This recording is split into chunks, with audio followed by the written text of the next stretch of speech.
If you get the mind right, everything falls in place. Welcome to Justin's Mindset Mastery, where we dissect and uncover the mind and what it can do for us. Today, we're going over one of my favorite books, The Magic of Believing by Claude Bristol. This book was published in 1948, but boy, the knowledge still rings true today. I remember listening to this probably over 1,000 times. And I did that because I was working on the assembly line on the south side of Chicago for 13 hours a day. I used those 13 hours a day to condition my mind. I want you to listen to this book over and over again. I even included a list of affirmations that will help you in your journey. So listen, digest, ingest, and enjoy. Love y'all. The Magic of Believing by Claude Bristol, Chapter 1. How I Came to Tap the Power of Belief. Is there a something, a force, a factor, a power, a science, call it what you will, which a few people understand and use to overcome their difficulties and achieve outstanding success? I firmly believe that there is, and it is my purpose in this first complete exposition of the subject to attempt to explain it so that you may use it if you desire. About 15 years ago, the financial editor of a great Los Angeles newspaper, after attending lectures I had given to financial men in that city, and after having read my brochure, TNT, It Rocks the Earth, wrote, "You have caught from the ether something that has a mystical quality. A something that has a mystical quality. A something that explains the magic of coincidence, the mystery of what makes men lucky." I realized that I had run across something that was workable, but I didn't consider it then, neither do I now, as anything mystical except in the sense that it is unknown to the majority of people. It is something that has always been known to a fortunate few down the centuries, but for some unknown reason, is little understood by the average person. When I started out years ago to teach this science through the medium of lectures and my brochure, I wasn't certain that it could be or would be grasped by the ordinary individual, but now that I have seen those who have used it double and triple their incomes, build their own successful businesses, acquire homes in the country, and create sizable fortunes, I am convinced that any intelligent person who is sincere with himself can reach any heights he desires. I had no intention of writing a second book, although many urged me to do so until a few months ago, when a woman in the book business who had sold many copies of my first little book literally read the riot act to me, declaring, "You have a duty to perform to the ex-servicemen and women and all others who seek places for themselves in a post-war world, to give them in easily understood form not only what you contained in your book, TNT, but the new material that you have given in your lectures. Every one of ambition wants to get ahead, and you have amply demonstrated you have something that will help anyone, and it's up to you to pass it along." It took time to sell myself on the idea, but having served as a soldier in World War, mostly in France and Germany, and having been an active official for many years in ex-servicemen's organizations, as well as a member of a state commission to aid in the rehabilitation of ex-servicemen, I realized that it would be no easy task for many individuals to make outstanding places for themselves in a practical world from which they had long been separated. It is with them in mind, as well as all ambitious men and women, and with a sincere desire to help, that I write this full and detailed exposition of the power of belief. I am cognizant of the fact that there are powerful forces at work in this country that would dominate us, substituting a kind of regimentation for the competitive system which has made America great among nations. They would attempt to destroy individual thinking and initiative, cherished ever since our Pilgrim fathers established this country in defiance of old world tyranny. I believe that we must continue to retain the wealth of spirit of our forefathers, for if we don't, we shall find ourselves dominated in everything we do by a mighty few, and shall become serfs in fact, if not in name. Thus, this work is written also to help develop individual thinking and doing, since I am aware that this book may fall into the hands of some who may call me a crackpot or a screwball.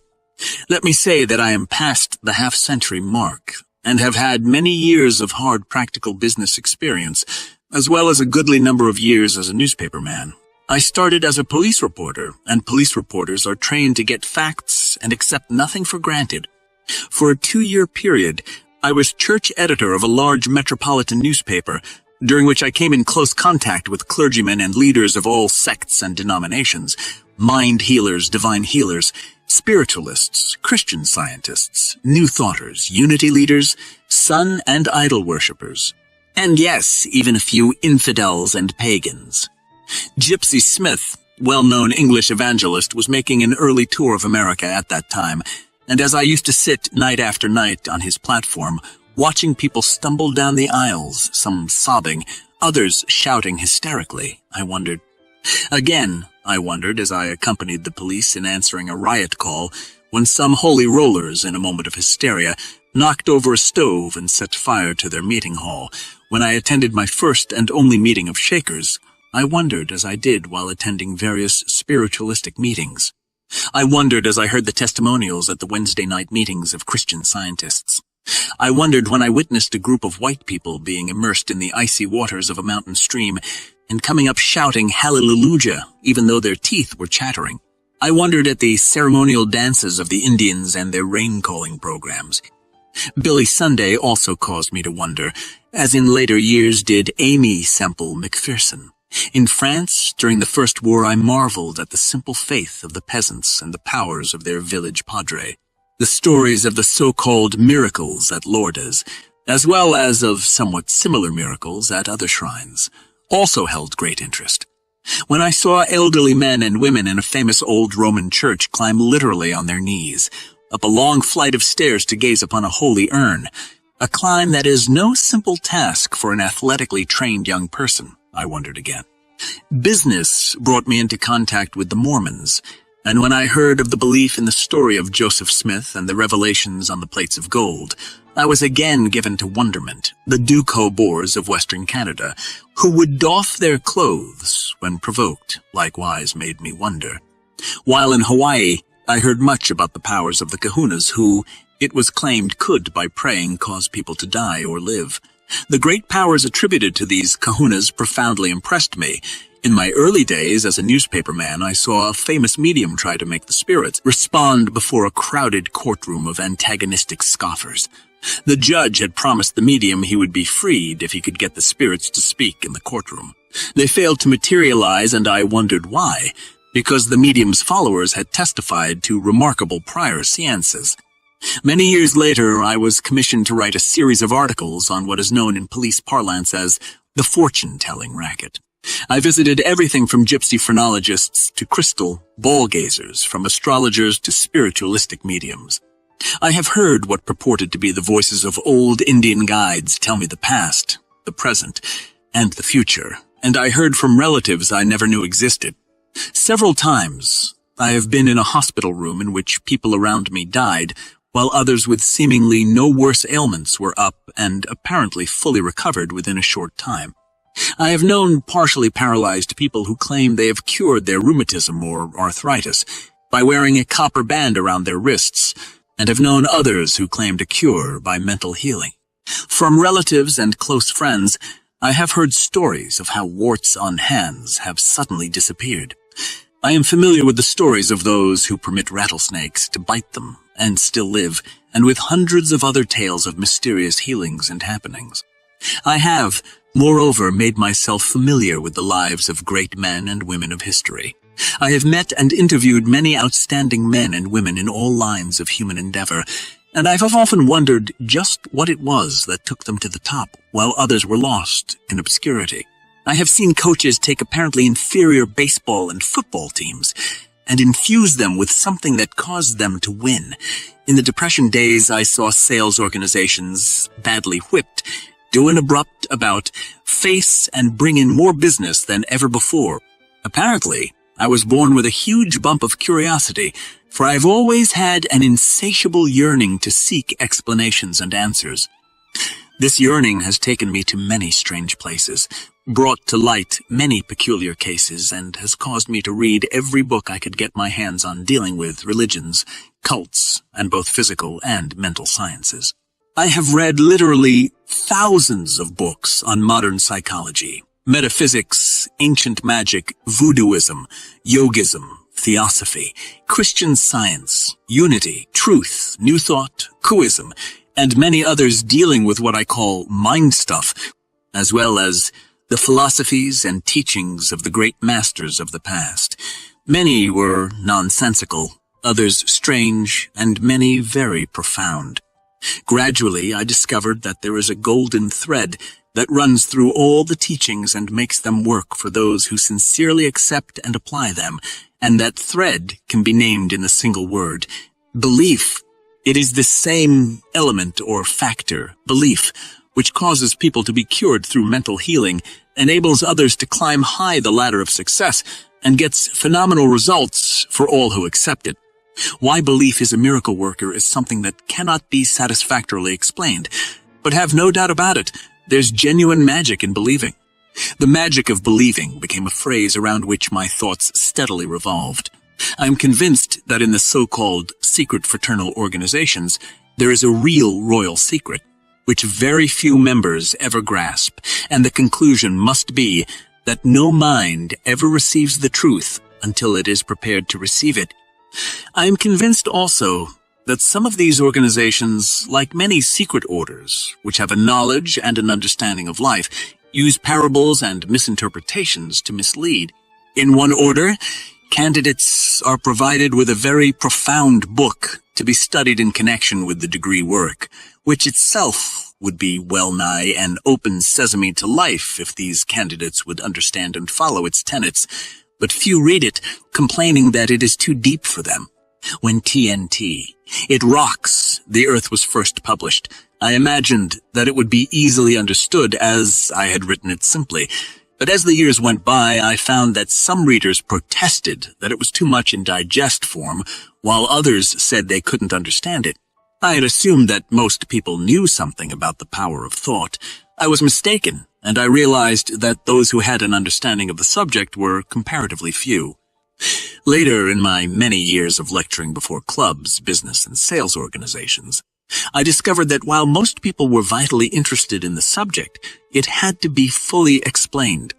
Finally, I undertook to write this book in words that anyone who reads can understand, and with the hope that it will help many to reach their goal in life. The science of thought is as old as man himself. The wise men of all ages have known about it and used it.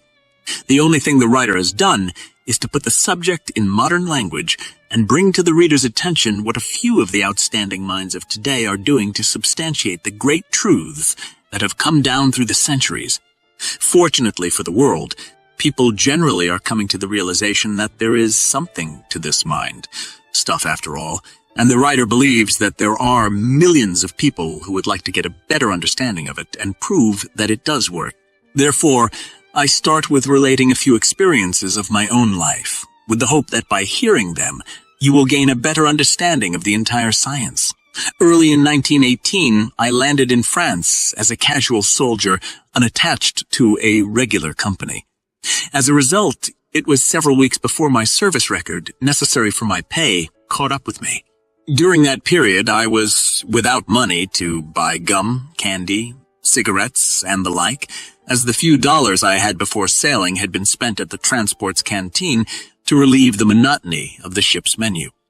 Every time I saw a man light a cigarette or chew a stick of gum, the thought came that I was without money to spend on myself. Certainly, I was eating, and the army clothed me and provided me with a place on the ground to sleep, but I grew bitter because I had no spending money and no way of getting any. One night, en route to the forward area on a crowded troop train when sleep was out of the question, I made up my mind that when I returned to civilian life, I would have a lot of money. The whole pattern of my life was altered at that moment. True, I had been something of a reader in my youth. The Bible had been a must in our family. As a boy, I was interested in wireless telegraphy, X-ray, high-frequency apparatus, and similar manifestations of electricity, and I had read every book on these subjects I could find. But While I was familiar with such terms as radiations, frequencies, vibrations, oscillations, magnetic influences, etc., in those days they meant nothing to me outside of the strictly electrical field. Perhaps the first inkling of a connection between the mind and electrical or vibratory influences came when, upon my completing law school, an instructor had given me an old book, Thompson J. Hudson's Law of Psychic Phenomena. I read it, but only superficially. I either did not understand it or my mind was not ready to receive its profound truths. Because when on that fateful night in the spring of 1918, I told myself that someday I would have a lot of money, I did not realize that I was laying the groundwork for a series of causes which would unleash forces that would bring accomplishment. As a matter of fact, the idea that I could, with my thinking and believing, develop a fortune never entered my mind. On my Army classification card, I was listed as a newspaperman. I had been attending an Army training school to qualify for a commission, but the whole school course was discontinued just as we finished the course. Thus, most of us landed in France as enlisted men. However, I considered myself a qualified newspaperman and felt that there was a better place for me in the AEAF. Yet, like many others, I found myself pushing wheelbarrows and lugging heavy shells and other ammunition. Then one night, at an ammunition depot near Toul, things began to happen. I was ordered to appear before the commanding officer, who asked me whom I knew at 1st Army Headquarters. I didn't know a soul there and didn't even know where it was located, and I told him. Then he showed me orders directing me to report immediately to that headquarters. A car and driver were provided, and the next morning found me at 1st Army Headquarters in charge of a daily progress bulletin. There I was answerable only to a colonel. During the months that followed, I frequently thought about the commission to which I was entitled. Then the links began to form into a chain. One day, entirely out of a clear sky, came orders transferring me to the Stars and Stripes, the Army newspaper. I had long had an ambition to be on its staff, but had done nothing about it. The next day, as I was preparing to leave for Paris, I was called before the colonel, who showed me a telegram signed by the Adjutant General's office at GQ, asking if I was available for a commission. The colonel asked whether I would rather have a commission than report to the Army newspaper. Foreseeing that the war would soon end and I would be happier among other newspapermen, I said I would prefer the transfer to the Stars and Stripes. I never learned who was responsible for the telegram, but obviously something was working in my behalf. Following the armistice, my desire to get out of the Army became insistent. I wanted to begin building that fortune, but the Stars and Stripes did not suspend publication until the summer of 1919, and it was August before I got home. However, the forces I had unconsciously set in motion were already setting the stage for me in that fortune. It was about 9:30 the next morning after my arrival home that I received a telephone call from the president of a well-known club in which I had been active. He told me to call a certain man prominent in the investment banking business who had read a newspaper item about my return and had expressed a wish to see me before I resumed newspaper work. I called the man and 2 days later embarked upon a long career as an investment banker, which later led me to the vice presidency of a well-known Pacific Coast firm. While my salary was small at the start, I realized that I was in a business where there were many opportunities to make money. Just how I was to make it was then not revealed, but I just knew that I would have that fortune I had in mind. In less than 10 years, not only did I have it, and it was sizable, but I was a substantial stockholder in the company and had several outside profitable interests. During those years, I had constantly before me a mental picture of wealth. Many people in moments of abstraction or while talking on the telephone engage in what is known as doodling, drawing or sketching odd designs and patterns upon paper. My doodling was in the form of dollar signs on every paper that came across my desk. The cardboard covers of all the files placed before me daily were scrawled with these markings. So were the covers of telephone directories, scratch pads, and even the face of important correspondence. I want my readers to have this story because it suggests the mechanics to be used in applying this magic, which will be explained in detail later. During the past years, I have found that by far the greatest problems bothering most people are financial ones, and in the post-war days, with their intense competition, millions are facing the same kind of problems. However, it matters little to what ends this science is used. It will be effective in achieving the object of your desire, and in this connection, let me tell experience. Shortly after the idea of my book TNT came to me, and before I reduced it to writing, I decided on a trip to the Orient and sailed on the Empress of Japan, noted for its excellent cuisine. In my travels through Canada and in Europe, I had developed a fondness for Trappist cheese, made by the Trappist monks of Quebec, and when I couldn't find it on the ship's menus, I complained laughingly to the chief steward that I had sailed on his ship only to get some of the famous Trappist cheese. He replied that he was sorry, but there was none aboard.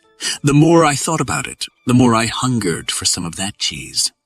One night, a ship's party was held, and upon returning to my cabin quarters after midnight, I found that a big table had been set up in one of the rooms, and on it was the largest cheese I had ever seen. It was Trappist cheese. Later, I asked the chief steward where he found it, and he answered, "I was certain we had none aboard when you first mentioned it, but you seemed so set on having some I made up my mind to search through all the ship's stores. We found it in the emergency storeroom in the bottom of the hold." Something was working for me on that trip, too, for I had no claim to anything but ordinary service. However, I sat at the executive officer's table and was frequently his personal guest in his quarters, as well as on inspection trips through the ship.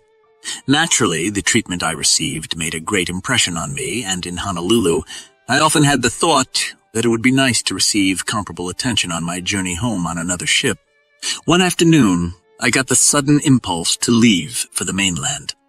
It was about closing time when I appeared at the ticket agency to ascertain what reservations I could get. I was told that a ship was leaving the next day at noon, and I could get the only remaining cabin ticket. I purchased it, and the next day, just a few minutes before noon, as I started up the gangplank, in an offhand manner, I said to myself, "They treated you as a king on the Empress of Japan. The least you can do here is to sit at the captain's table. Sure, you'll sit at the captain's table." The ship got underway, and as we steamed out of the harbor, word was received from the dining room steward for passengers to appear in the dining room for assignment to tables. About half the assignments had been made when I came before him. He asked me for my ticket, which I placed on the table. He glanced at it and then at me, saying, "Oh, yes, table A, seat no, 5. It was the captain's table, and I was seated directly across from him. Many things happened aboard that ship which pertained to this subject, the most prominent being a party supposed to be in honor of my birthday. Just an idea of the captain's because my birthday was months off. Later, when I found myself lecturing, I thought it would be well to get a letter from the captain substantiating the story, and I wrote him. He replied, "You know, sometimes as we go through life, instinctively, we get the idea to do this or that. That noon I was sitting in the doorway of my cabin watching the passengers come up the gangplank, and as you came aboard, something told me to seat you at my table. Beyond that I cannot explain, any more than I can explain how I can frequently stop my ship at the right spot at the pier at the first try. People who have heard the story, people who know nothing about the magic of believing, have declared that it was mere coincidence that the captain selected me. I am certain it wasn't, and I'm also certain that this captain who knows considerable about this science will agree with me. There were dozens of people aboard that ship, far more important than I could ever be. I carried nothing to set me apart, being one of those who can pass in a crowd. So obviously, it wasn't the clothes I wore or the way I looked that caused the captain to pick me out of several hundred passengers to receive personal attention. In laying before you this very workable science, I am aware that the subject has been handled before from many angles, largely from religious and metaphysical approaches, but I am also cognizant that many people shy away from anything that smacks of religion, the occult, or the metaphysical. Accordingly, I am presenting it in the language of a businessman who believes that sincere thinking, clear writing, and simple language will get any message across to the people. You have often heard it said that if you believe you can do a thing, you can do it. An old Latin proverb says, "Believe that you have it, and you have it." Belief is the motivating force that enables you to achieve your goal. If you are ill and the thought or belief is embedded deeply within you that you will recover, The odds that you will do so are all in your favor. It's the belief or the basic confidence within you that brings outward or material results. You will always create more of what you believe. This is why I created these I believe affirmations, to condition the subconscious mind to believe in excellent things. I believe I'm destined for great things. I believe that life gets better and better every single day. I believe that my money is constantly multiplying. I believe that my vibration is attuned to wealth and prosperity. I believe I am strong in mind and in body. I believe I am destined for wealth and prosperity. I speak of normal and mentally composed people. I wouldn't tell a crippled person that he could excel in baseball or football, nor would I tell a woman who was quite plain, looking that she could make herself into a great beauty overnight, since the odds are against it. Yet, these things could happen, for there have been many remarkable cures, and I firmly believe that when more is learned about the powers of the mind, we shall witness many cures deemed impossible today by the medical profession. Finally, I would never discourage anyone, for anything can happen in this life, and that which can help bring it to pass is hope. Dr. Alexander Cannon, a distinguished British scientist and physician, whose books on the general subject of thought have stirred up controversy here and abroad, declares that while today a man cannot grow a new leg, as a crab can grow a new leg, as a crab can grow a new claw, he could if the mind of man hadn't rejected the possibility. The eminent scientist claims that if the thought is changed in the innermost depths of the unconscious mind, then man will grow a new leg as easily as the crab grows a new claw. I know that such a statement may sound absurd or at least incredible, but how do we know that it will not be done someday? Frequently, I lunch with a group of medical men, all specialists in various branches of medicine and surgery, and I know that if I voiced such an idea to them, it would be suggested that I be examined by a lunacy commission. However, I find that some of these medical men, especially those more recently graduated from our better schools, are no longer closing their ears and minds to the part that thought plays not only in causing functional disturbances in the body, but also in curing them. A few weeks before this was written, a neighbor came to me to explain how his warts happened to disappear. He said that while a patient at the hospital, he had wandered out on the porch where another convalescent patient was conversing with a friend. The friend was saying to the second patient, "So you would like to get rid of the warts on your hand? Well, just let me count them and they'll disappear." My neighbor said he looked at the stranger for a moment, then said, "While you're about it, will you count mine too?" He did, and my neighbor thought no more about it until he happened to look at his hands one day after he'd gone home. The mess of warts had entirely disappeared, he told me. I told this story to a group of doctors one day, and a personal friend, a well-known specialist, grunted, saying preposterous. However, across the table from him was another doctor who had recently been teaching in a medical school. He came to my aid, declaring that there were many authenticated cases of suggestion having been used to cure warts. While I was tempted to ask if any of them knew that in January 1945, the Columbia University's College of Physicians and Surgeons had set up the first psychoanalytic and psychosomatic clinic in this country for the purpose of studying the unconscious mind and the relationship between the mind and the body, I kept silent, for I felt that I was too outnumbered for an argument. I was certain, however, that none of them recalled that several years ago newspapers and medical journals had reported how Heim, a Swiss geologist, had removed warts by suggestion, and had also cited the procedure of Professor Bloch, another Swiss specialist, in his use of psychology and suggestion for the same purpose. Since this conversation, considerable publicity has been given to the findings of Dr. Frederick Culls, noted Canadian authority, who flatly states that suggestion works, in many cases, even to curing warts, which are infectious and caused by a virus. In an article appearing in the Canadian Medical Association Journal in 1945, Dr. Cowles declared that in every country in the world, some magic procedures to cure warts are known. It may be anything from covering the wart with spider webs to burying toad eggs on a crossroad at new moon. All these magic procedures are effective if the patient believes in them. In describing the treatment of patients with skin trouble, he says, "I have often prescribed the very same ointment, accompanied by some promising words, which has been tried unsuccessfully by some other medical man and got credit for a quick cure." He also points out that especially suggestive is X-ray therapy, which works even when the technician fails to switch on the high power. Experiments with systematic fake irradiation bear out this observation. Here in Dr. Cowles's work, we see examples of the magic of believing actually at work in the curing of warts and the treatment of skin trouble.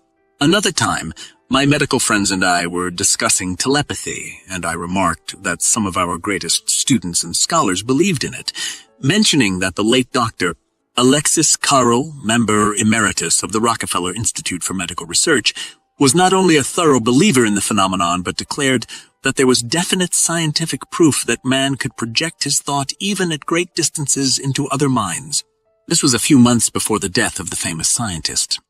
"Oh, he's just a senile old man," remarked another specialist at the table, a nationally known member of the American Medical Association.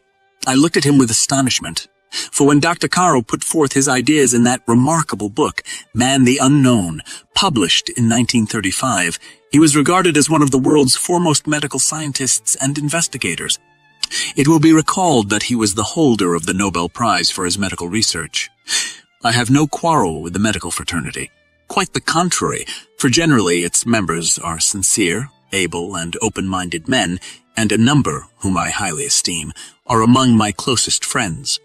However, I have related these stories to emphasize the point that some medical specialists, especially those inclined to restrict their studies to their respective fields, refuse to accept anything that may upset their early teachings and dogmatic beliefs. This resistance is not confined to the medical profession, for there are countless specialists in other lines, including business, who know very little outside of their chosen fields, and whose minds are closed to any idea beyond their limited imagination. Frequently, I have offered to lend books to these various specialists, only to be told, upon informing them of the contents, that they were not interested. This is the paradox. Many apparently well-educated men and women in their respective fields will, in their broad ignorance, condemn the idea of thought power and will make no endeavor to learn more about it. And yet every one of them, if successful, has unconsciously made use of it. Again, many people will believe only what they like to believe or what fits into their own scheme of things, summarily rejecting anything to the contrary. Countless men whose ideas developed the very civilization in which we 5 today have been hooted at, slandered, and even crucified by the ignoramuses of their times. As I write this book, I think of the words of Marie Corelli, the English novelist who became world famous in the last century. The very idea that any one creature, human, should be fortunate enough to secure some particular advantage which others, through their own indolence or indifference, have missed is sufficient to excite the envy of the weak or the anger of the ignorant. It is impossible that an outsider should enter into a clear understanding of the mystical spiritual nature world around him, and it follows that the teachings and tenets of that spiritual nature world must be more or less a closed book to such a one, a book, moreover, which he seldom cares or dares to try and open. For this reason, the sages concealed much of their profound knowledge from the multitude, because they rightly recognized the limitations of narrow minds and prejudiced opinions. What the fool cannot learn he laughs at, thinking that by his laughter he shows superiority instead of latent idiocy. However, great investigators and thinkers of the world, including many famous scientists, are in the open today freely discussing the subject and giving the results of their experiments. The late Charles P. Steinmetz, famous engineer of the General Electric Company, shortly before his death, declared, "The most important advance in the next 50 years will be in the realm of the spiritual, dealing with the spirit thought." Dr. Robert Galt, while professor of psychology at Northwestern University, was credited with the statement, "We are at the threshold of our knowledge of the latent psychic powers of man. Much has been written and said about mystical powers, unknown forces, the occult metaphysics, beyond science, mental physics, psychology, the science of mind, black and white magic, and many kindred subjects, causing most people to believe that they are in the field of the supernatural. Perhaps they are for some, but my conclusion is that the only inexplicable thing about these powers is that it is belief that makes them work. During the years that I have appeared before luncheon clubs, business concerns, and sales organizations, as well as talking over the radio to thousands of people about this science, I have seen results that can be termed phenomenal. And, as said previously, many who have used it in their business have doubled, trebled, and quadrupled their incomes. In some cases, even greater returns have been noted. My files are filled with letters from people in all walks of life, testifying what they have accomplished by using the science. As an instance, I think of Ashley C. Dixon, whose name is known to thousands of radio listeners in the Pacific Northwest, and who a number of years ago wrote me voluntarily that it had enabled him to make more than $100,000. He said that he had studied this subject in an academic way, but had never fully believed it until he was 43, when, with only $65 to his name, without employment, and no jobs available, he set out to prove to himself that the science would work. Mr. Dixon has given me permission to use his letter, from which I quote the following excerpts. "Along came your book, TNT. It put forth in workable form all that I had known before. It was like seeing Niagara Falls for the first time. One knew there was such a place, but confirmation was the actual personal contact with it. And so TNT gave me in print the facts I had known and used, but in a clear form. Here was something I could read and use day by day, holding the thoughts till they were fully demonstrated. What has all this been worth to me in dollars and cents? That, of course, is the question of the average man. He wants to see something which will show up in the profit column, something material in the way of dollars and cents. Here's the answer. Since I was 43, broke and needing food. For the family, I have made $100,000. Most of it is in paid-up insurance and annuities. I have sold my business, which cost me $5,000 originally borrowed, for $30,000, and am now working on a contract to run for the next 10 years, which will net me $50,000 if I loaf, and more if I care to work. This is not a boast. It is a factual statement of what has actually happened in the past 10 years. It cannot be done in a moment, or a day, or a month, but it can be done. In 1934, during the lowest point of the so-called Depression, the head of the Better Business Bureau in one of the large Pacific Coast cities heard of what was happening to firms and individuals who were following my teachings. He decided to investigate my work. Later, he congratulated me publicly and subsequently wrote me as follows. My statement that the teachings have done more to stimulate business here during the past year than any other single factor or agency is based upon statements to me by numerous executives who have been using the theme successfully in their business. When I first heard of the phenomenal results you were obtaining, I was inclined to question the facts. They seemed too preposterous to be true, but upon investigation, talking with heads of firms using the theme, and with salesmen who have doubled and trebled their incomes, as well as hearing many of your lectures and getting into the subject for myself, the terrific and dynamic force embraced by it all becomes apparent.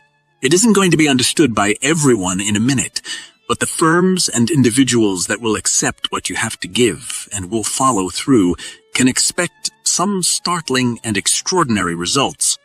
You have fully demonstrated that, and therefore are to be congratulated for giving others what you caught. This man has since risen to great heights in the business world in another city, and has recently written me of having seen other practical demonstrations of the workings of this science. As I started this book, I decided to check with some of the individuals and firms who had previously written me certifying to the phenomenal results which they had achieved by using this science. Without exception, everyone testified to the continuing progress he had made from the time he had first written to me. One of the most outstanding accounts is related by Mr. Dorker Quayle, whose name is well known to the disabled American war veterans, and who has long been active in Veterans Affairs in the Northwest. In 1937, he wrote me, "It was no easy matter at first to completely accept your ideas, but my circumstances and physical condition forced me to keep at it continuously until understanding came.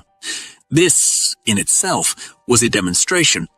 You see, in February 1924, I was stricken with partial paralysis of my lower limbs, which made it necessary to use crutches to even get about at all, and at best, for only very short distances and at a snail's pace. For one who had been active in the business world, a bank executive, this forced inactivity was not easy to get used to. But it was bearable only because I received from our government compensation, my disability being considered as due to service during the World War. However, in 1933, the government changed its mind and dropped me from the compensation rolls, and I was forced to make a living. My home and other properties were about to go from my possession. It was not a pleasant picture, nor a hopeful future. Necessity forced me to put into practice the principles so well explained by you. Sticking to it proves them. Possibly I was favored because I could not quit the insurance and public accounting business I had started due to my inability to enter any other kind of work on account of my disability. But persistence gives confidence, and continued right mental attitude followed by consistent action will bring success.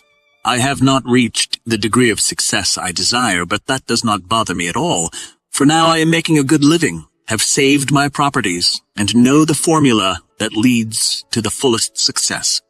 When you have that knowing inside of you, fear has vanished, and the obstruction to a continued life of all good removed. When I first met Mr. Quayle, it was just after he had started his business with one desk in the front of a plumbing shop. In the following years, it has been a pleasure to see him move from place to place, his business growing by leaps and bounds, until today he occupies the entire ground floor of a building on one of the main thoroughfares of a great western city. Realizing that his story of achievement was a remarkable one, I asked for permission to quote his earlier letter. He replied, "By all means do so, if you think it will help others. By the way, you might add that I now have the whole quarters at 20th and Sandy, and I employ 22 people. I have just bought the business lot between 28th and 28th and 28th and 28th and 28th and 29th on Sandy, where I shall build my own office building. It is my sincere wish that all people would accept your teachings. I had no idea at the time I grasped this science that I was later to put it into book form. My primary thought was to use it to save my own organization from bankruptcy. I was then vice president of a well-known investment banking firm. We had been caught in the economic crisis and were headed for disaster. I don't know whether I was inspired or not, but I do know that I dictated the first draft of my brochure in its entirety in less than 5 hours, without notes or references of any kind before me. At the same time, the idea for the brochure came to me. The words cosmic consciousness floated before my mind, but they meant nothing then. It was only after my book, TNT, had been published and had reached the hands of a woman author living in New York that I understood the significance of the words cosmic consciousness. She wrote me as follows, "Seriously, it happens that I've been eating and sleeping that philosophy, the one outlined in TNT, for the last 10 years. It brought me to New York on no car fare. It sold my stuff to publishers when I had a lousy little job earning $30 a week. It took me to Europe a couple of times and bought me silver foxes. In the same letter, she urged me to read Dr. Richard Maurice Bucky's Cosmic Consciousness, declaring that it contained brilliant accounts of the actual experience of illumination. I did, and I was astounded to discover that my experience actually paralleled the illuminations listed and explained by Dr. Bucky. In the original draft of my brochure, I had described in detail my experience with brilliant white light, but subsequently toned it down for when I showed the manuscript to a close friend. He urged me to change the wording, declaring, "People will not know what you're talking about in referring to that white light. Some may think you've gone off the deep end." Consequently, I changed it. But those of you who know something about cosmic illumination and have read my earlier small book will catch my reference to the light, even though I did somewhat obscure the picture in accordance with the suggestion of my friend.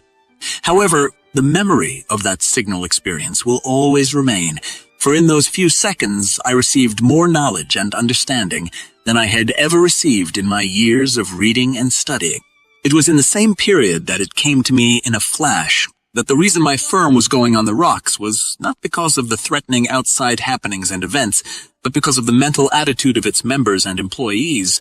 We were all succumbing to mass fear thoughts. We feared that the depression was weakening our spirit and sweeping everything downhill to financial disaster, and with our own thoughts of ruin, we were attracting the disaster to ourselves.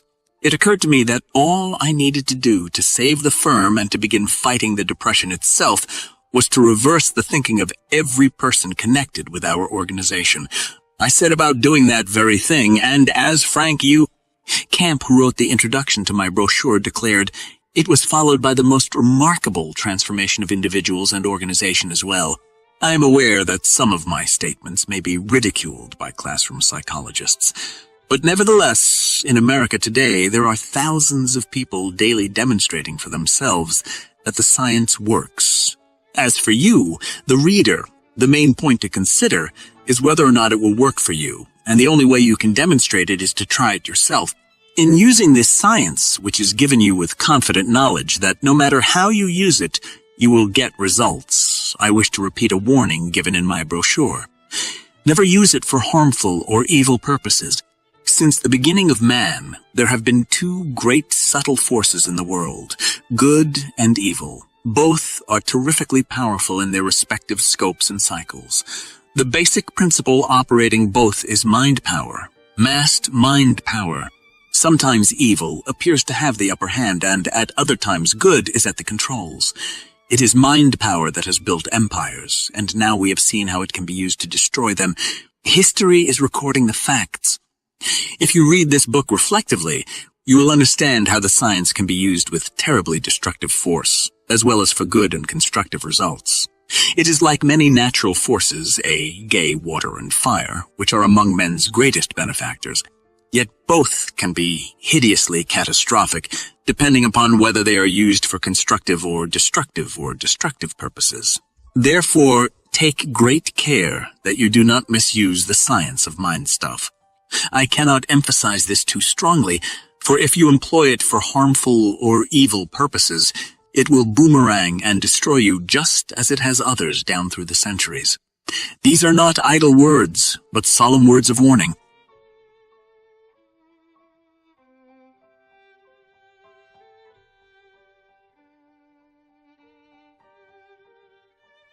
Chapter 2. Mind Stuff Experiments. In order to get a clearer understanding of our subject, the reader should give thought to thought itself and to its phenomena. No one knows what thought really is other than it is some sort of mental action. But like the unknown element, electricity, we see its manifestations everywhere. We see it in the actions and expressions of a child, in an aged person, in animals, and, in fact, to varying degrees in every living thing. The more we contemplate and study thought, the more we realize what a terrific force it is, and how unlimited are its powers. Glance around as you read this.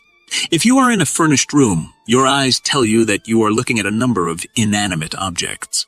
That is true so far as visual perception is concerned.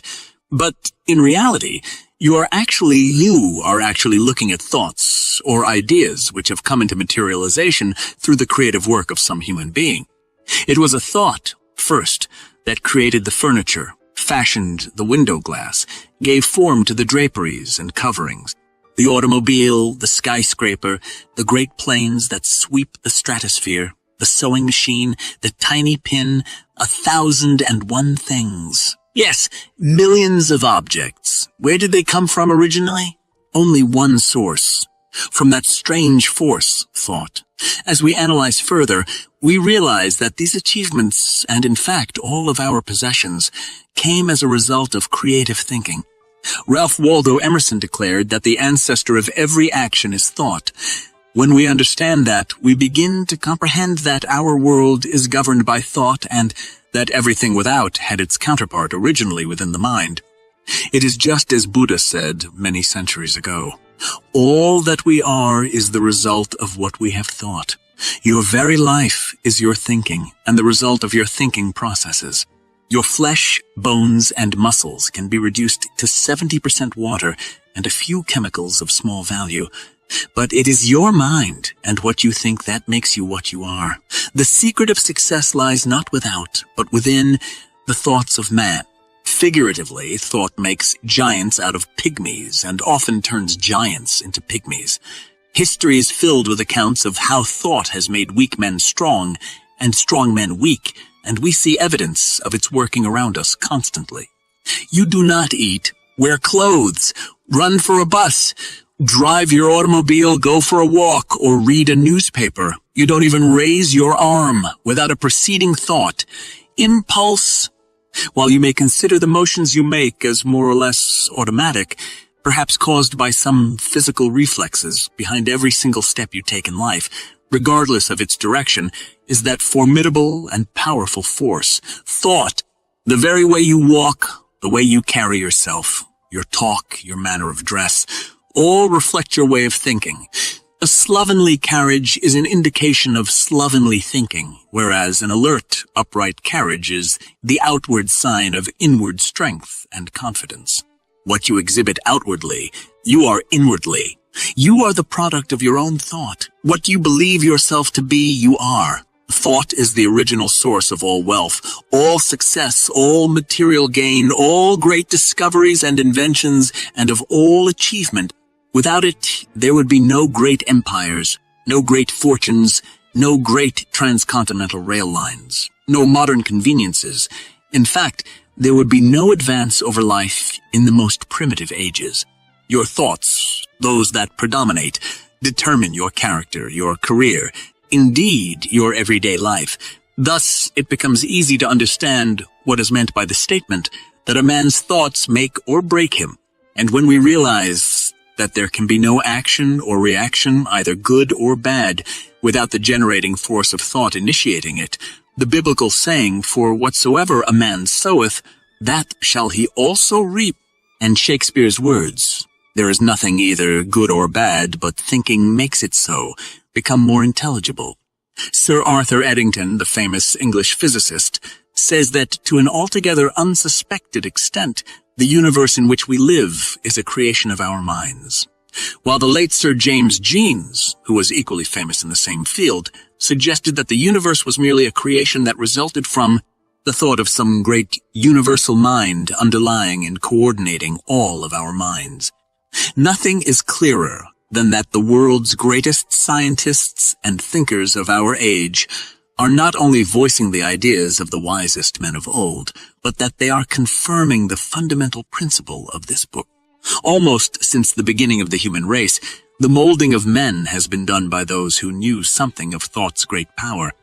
All the great religious leaders, kings, warriors, statesmen have understood this science and have known that people act as they think and also react to the thought of others, especially when it is stronger and more convincing than their own.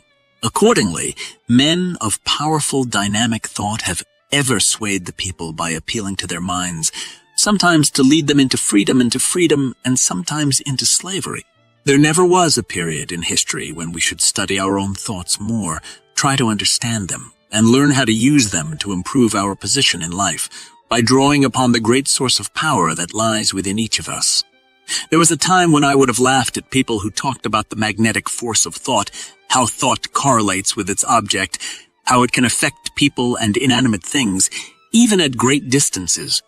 But I no longer laugh, nor do others who know something of its power.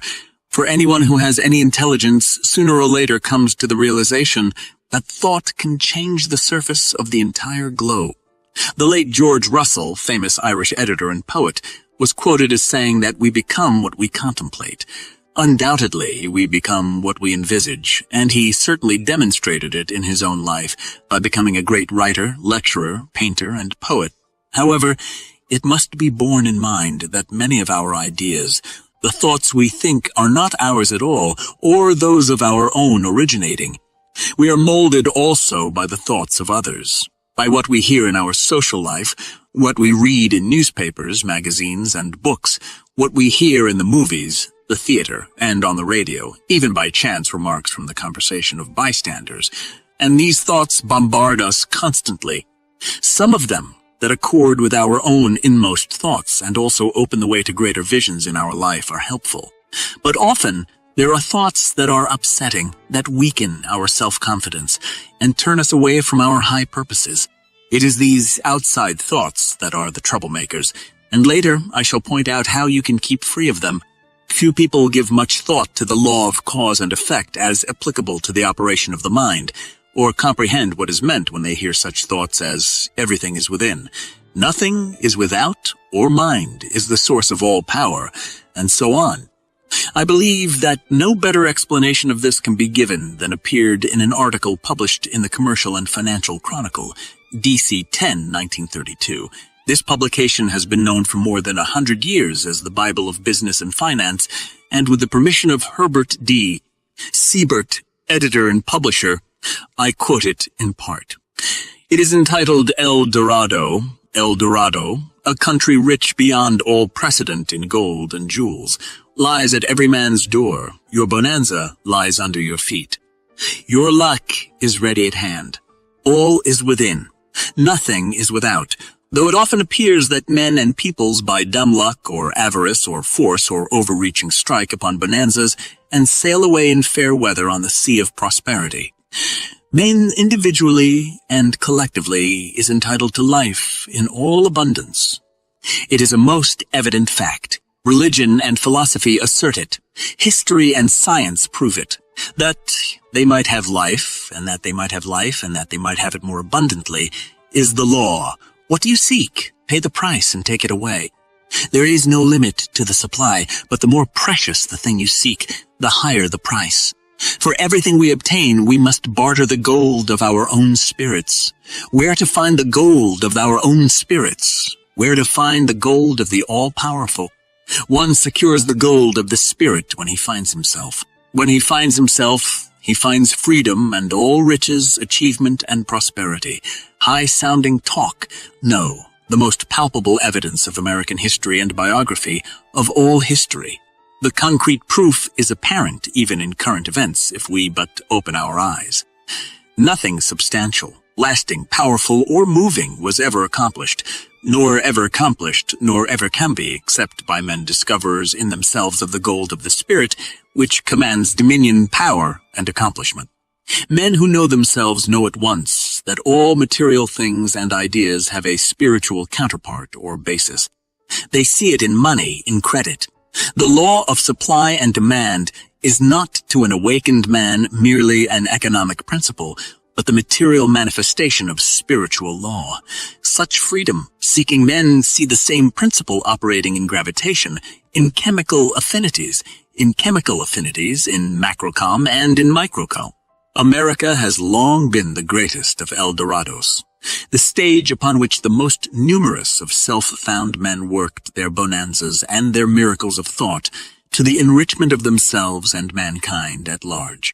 There is no exploitation, only a showering of gifts, easily bought by free spirits and generously scattered on all hands, according to the expressed law of bargain of the original permanent owner and first producer. To the self-found man of action, all the money, credit, and capital goods he can use. Mackay, O'Brien, Hearst, and Fair, brave young Americans of 1849, found gold in themselves before they struck it rich in California. They had to. If there is gold there, they told one another, we'll get our share. How great must have been the spiritual wealth of such a free-found man as James J. Hill, who built the Great Northern Railroad from nowhere, in a wilderness where nowhere to nowhere, in a wilderness where no one lives. His madness founded an empire.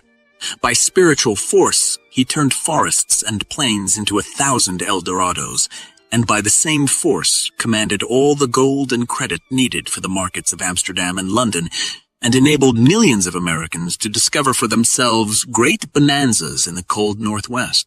Thomas A. Edison said a few years before he died, "Ideas come from space. This may seem astonishing and impossible to believe, but it is true. Ideas come from out of space. Surely Edison should have known, for few men ever received or gave forth more ideas. Let each man seek the El Dorado within himself. Power is plentiful. The source is inexhaustible. As the canonical fathers of the Church expressed it, that which is received is according to the measure of the recipient. It is not the power that is lacking. It is the will. When one finds oneself, the will becomes automatically set toward El Dorado. By a full and powerful imagination, anything can be brought into concrete form. The great physician Paracelsus said, "The human spirit is so great a thing that no man can express it. Could we rightly comprehend the mind of man, nothing would be impossible to us upon the earth. Through faith, the imagination is invigorated and completed, for it really happens that every doubt mars its perfection. Faith must strengthen the imagination, for faith establishes the will. Faith is personal, individual. Salvation, any way you take it, is personal. Faith comes in the finding of one's self. This self-finding establishes a clear realization of one's identity with the eternal. Strong, self-assertive men built up this El Dorado of America. Man, know thyself, thine own individual self, is everlastingly the supreme command. Self-knowers always dwell in El Dorado. They drink from the fountain of youth and are at all times owners of all they wish to enjoy. The words of Paracelsus just quoted are well worth rereading and further study, for once you grasp their meaning and discover how to apply the principle, you will certainly have more light on how to succeed in your undertakings. However, I would like to point out that hard work alone will not bring success. The world is filled with people who have worked hard but have little to show for it. Something more than hard work is necessary. It is creative thinking and firm belief in your ability to execute your ideas. The successful people in history have succeeded through their thinking. Their hands were merely helpers to their brains. Another important point is that one essential to success is that your desire be an all-obsessing one, your thoughts and aims be coordinated, and your energy be concentrated and applied without let-up. It may be riches or fame or position or knowledge that you want, for each person has his own idea of what success means to him. But whatever you consider it to be, you can have it provided you are willing to make the objective the burning desire of your life. A big order, you say. Not at all. By using the dynamic force of believing, you can set all your inner forces in motion, and they in turn will help you to reach your goal. If you are married, you remember the stimulating and emotional experience of courting the girl you wanted for your wife. Certainly, it wasn't nerve-wracking work. Quite the contrary, you'll admit. But what were you using, if not this very same science, even though unconsciously? The desire to win a helpmate was uppermost in your mind from the time you got the idea until your marriage. The thought, the belief, was with you every minute of the day, and perhaps it was with you in your dreams. Now that you have a clearer idea of the part that thought and desire play in our daily lives, the first thing to determine is precisely what you want. Starting in with the general idea that you merely want to be a success, as most people do, is too indefinite. You must have a mental pattern clearly drawn in your mind. Ask yourself, where am I headed? What is my goal? Have I visualized just what I really want? If success is to be measured in terms of wealth, can you fix the amount in figures? If in terms of achievement, can you specify it definitely? I ask these questions, for in their answers are factors which will determine your whole life from now on. Strange as it may appear, not 1 out of 100 people can answer these questions. Most people have a general idea that they would like to be a success, but beyond that everything is vague. They merely go along from day to day, figuring that if they have a job today, they will have it tomorrow, and that somehow they will be looked after in their old age. They are like a cork on the water floating aimlessly, drawn this way and that by various currents, and either being washed up on the shore or becoming waterlogged and eventually sinking. Therefore, it is vital that you know exactly what you want out of life. You must know where you are headed, and you must keep a fixed goal in view. That, of course, is the overall picture. It makes no difference whether you want a job or a better one, a new house, a place in the country, or just a new pair of shoes. You must have a fixed idea before you'll obtain what you are after. There is a great difference between a need and a desire. For example, you may need a new car for business, and you may desire one in order to give pleasure to your family. The one for your business you will get as a matter of necessity. The one for your family you will plan to get as soon as possible. For this car, you will make an extra effort because it is something you have never had before, something that will add to your responsibilities, and something that will compel you to seek new powers within yourself and new resources outside. It is desire for something new, something different, something that is going to change your life, that causes you to make an extra effort. And it is the power of believing that alone sets in motion those inner forces by which you add what I call plus values to your life. So you begin with desire if you ever hope to achieve anything or gain more than you have now. It is the prime motivating force in all of us, and without an all of us and without an all-consuming desire, nothing can be achieved or gained. However, as we shall see, there is more to it than mere desire. I am aware that metaphysicians claim that thoughts are things. They may be in a general sense, but so far as the effect upon us individually is concerned, they do not become real to us until we give them life with our own thinking or through the workings of our imaginations. At first reading, this may appear a little strange, but it will perhaps become clearer if I cite a few examples. For instance, you are advised to wear rubbers when you go out in the rain. We've all heard the remark, if you don't, you'll catch your death of cold. That thought has never had the slightest effect upon me. I haven't worn rubbers since I was a small child. I have had my shoes and feet thoroughly wet hundreds of times, and often for hours at a time, yet I cannot recall the time I ever caught cold as a result. Some people have a tremendous fear of drafts, but I have often thought that if they did catch cold by being in a draft, it was because of the fear thoughts, rather than because of the drafts themselves. I sit in drafts for long periods daily, and at night I sleep in a corner room, which has windows on both sides of the room that I raise in all sorts of weather, so that the wind often sweeps across me. Yet I've never had a cold as a result, because I never give it a thought. However, I do not advise anyone accustomed to wearing rubbers to go without them. Neither do I suggest to anyone afraid of drafts to stay in them. For lifelong habits and beliefs with their consequences are not going to change overnight. For centuries, outstanding thinkers have claimed that man through his mind could shape events and control matter, and the more you study this science, the more you will realize the amazing powers of your own mind. Conan Doyle, creator of Sherlock Holmes, and for many years a member of the British Society for Psychic Research, declared that he believed there was a constructive and destructive power in thought alone, which was akin to the faith that can remove mountains. He said that while the results themselves were conclusive, he had no idea what power it was that came from a man's mind and that could separate the molecules of a solid object toward which it was directed. I know that materialists will scoff at such a statement, but just remember what is being done with radar and how radio waves go through wood, brick, steel, and other so-called solid objects. If thought waves, or whatever they are, can be tuned to even higher oscillations, why can't they affect the molecules of solid objects?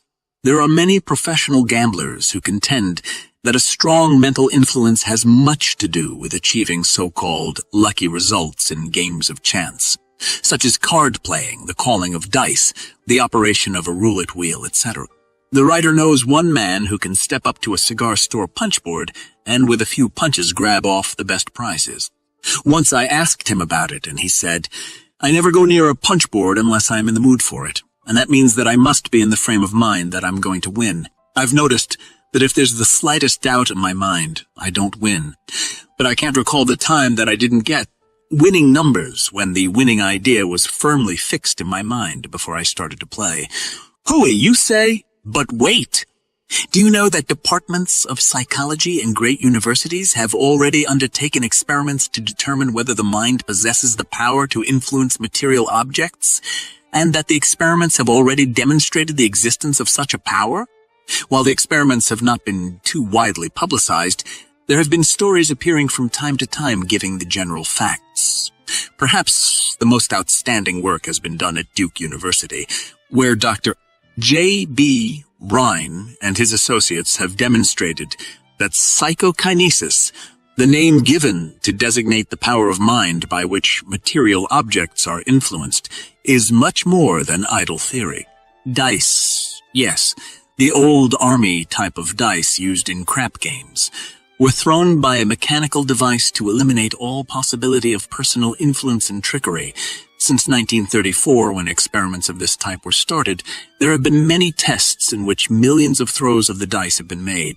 The results were such as to cause Dr. Rhine to declare that there is no better explanation than the subjects influenced the fall of the dice without any recognized physical contacts with them.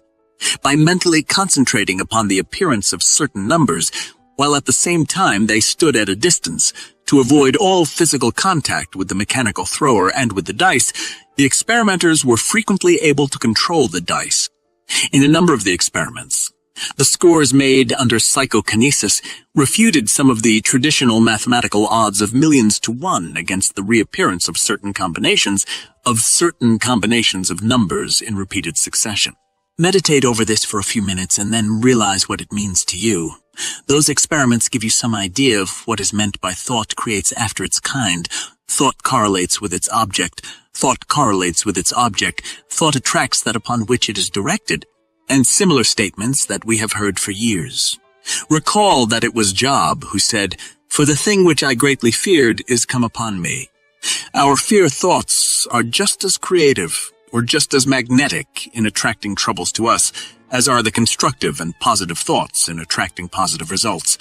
So no matter what the character of the thought, it does create after its kind. When this sinks into a man's consciousness, he gets some inkling of the awe-inspiring power which is his to use. However, I cling to the theory that while thoughts do create and exercise control far beyond any limits yet known to man, they create only according to their pitch, intensity, emotional quality, depth of feeling, or vibratory plane. In other words, comparable to the wavelength and wattage of a radio station, thoughts have a creative or controlling force in the exact ratio of their constancy, intensity, and power. While many explanations have been offered, no one knows whether thought is a form of electrical energy or something else yet to be defined. But having been an experimenter in that branch of electricity known as high frequency, in which the great electrical genius Nikola Tesla pioneered, whenever I think of thought and its radiations or vibrations, I instinctively link them up with electricity and its phenomena. In this manner, they become more understandable to me.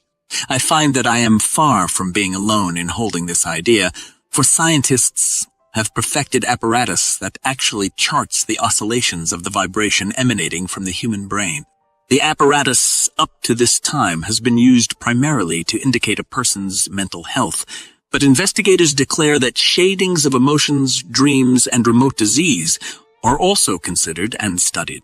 In 1944, Dr. H.S. Burr and his co-workers at Yale University, after experimenting for 12 years, reached the conclusion that an electrical aura of their own making surrounds all living things, and that life is connected electrically to the whole pattern of the universe.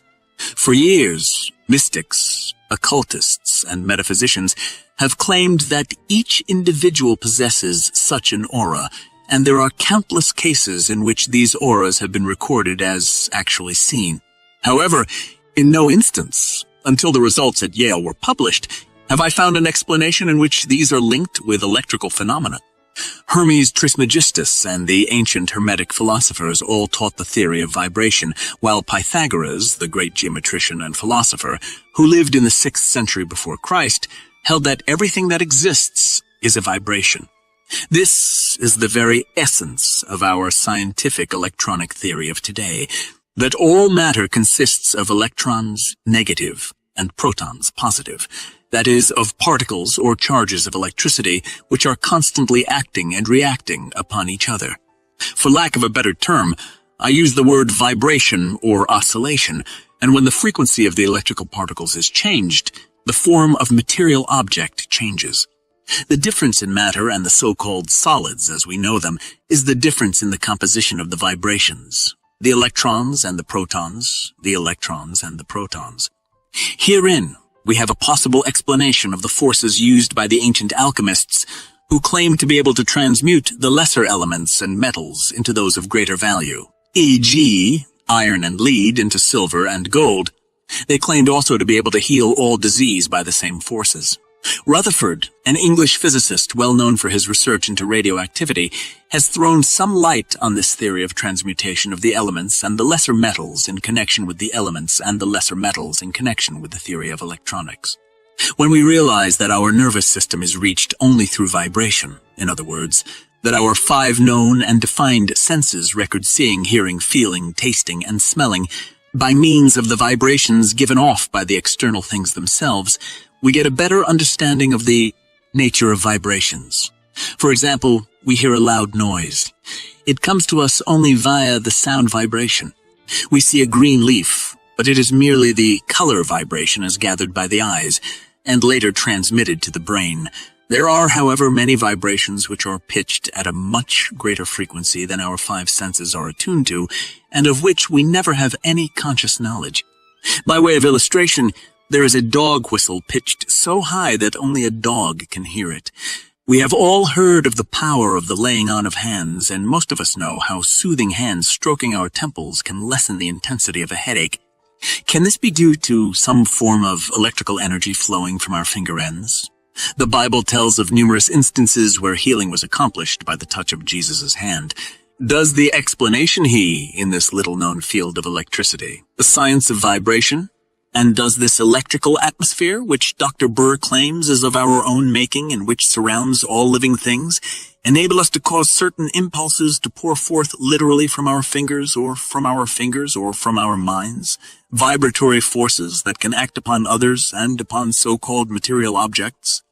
All persons living in high altitudes have felt and sometimes observed the electric spark resulting from walking across the room and then touching some metallic substance. That, of course, is a form of static electricity generated by friction, but it gives an idea of how one kind of electricity can be developed through the body. Among pictures descriptive of the experiments of Yale investigators is one showing that when intact forefingers, that is, without cuts or other injuries, were dipped in saltwater cups connected with a galvanometer, there was a flow of electricity between the positive left hand and the negative, right hand measuring 1.5 millivolts. In another picture, 2 middle fingers, one with a slight cut at the tip, were partially immersed in the cups, but this time the polarity of the hands changed, the left hand changing from positive to negative and the right becoming positive, with the current stepping up to 12 millivolts. As I looked at those pictures, I recalled an instrument known as a biometer perfected many years ago by a French scientist, Dr. Hippolyte Baraduc, consisting of a bell-shaped glass in which was suspended a copper needle fastened to a fine silk thread. Below the needle butt inside the glass was a circular piece of cardboard marked off into degrees. 2 of these instruments were placed side by side, and the fingers of both hands of the operator were held within half an inch of the glasses, his mind concentrated on the delicately balanced needle. By changing his mental attitude or the polarity of his thinking, the operator could cause corresponding changes in the direction of the needle, now in one direction, and now in another, the needle following absolutely his changing directive thought currents. Here is a simple experiment embodying similar principles. Take a piece of medium, weight paper, about 3 inches square, and fold it diagonally from corner to corner. Then open it and make another diagonal fold so that there will be 2 folds or creases forming intersecting diagonals.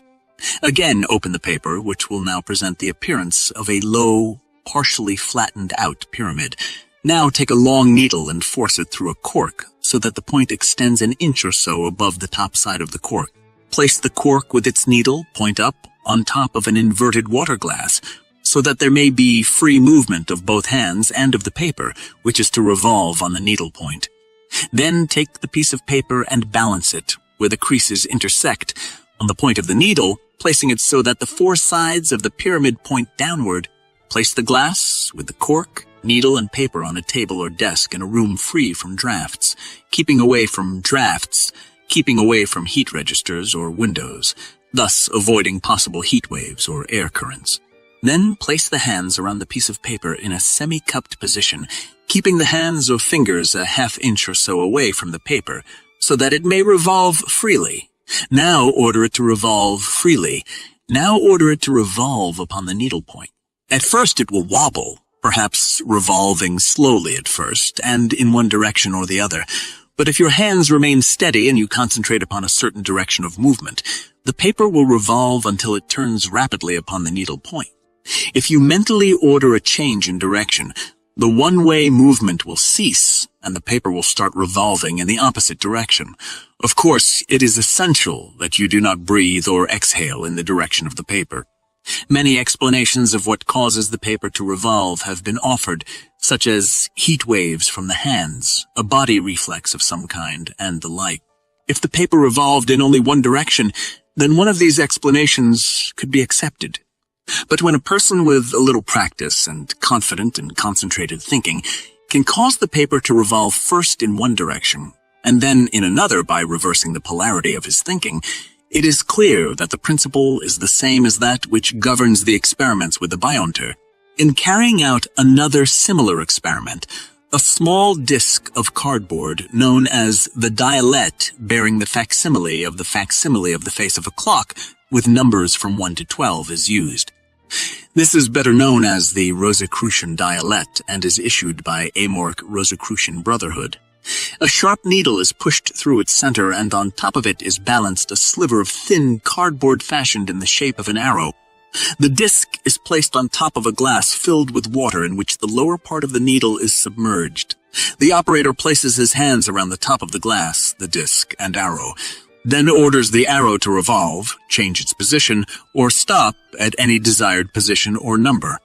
However, it must be recognized in all these experiments that not everyone can immediately get satisfactory results, because the power of mind or thought concentration and projective influence varies in individuals. If there is a form of electricity which emanates from our hands or fingers in particular, and if there are waves, either dynamic or magnetic, caused by vibrations set up either consciously or unconsciously by our thinking, do we not then have an explanation of table-lifting automatic writing, the performances of the planchette or Ouija board, and many of the mediumistic or occult operations? Now that the Yale experimenters have concluded that all living things are surrounded by an electrical atmosphere of their own making, and the Duke experimenters are still exploring the field for further proof that thought or some similar force can affect material objects, we are beginning to receive verification of the idea expressed by Dr. Phillips Thomas, research engineer for the Westinghouse Electric Company. In 1937, according to newspaper dispatches, Dr.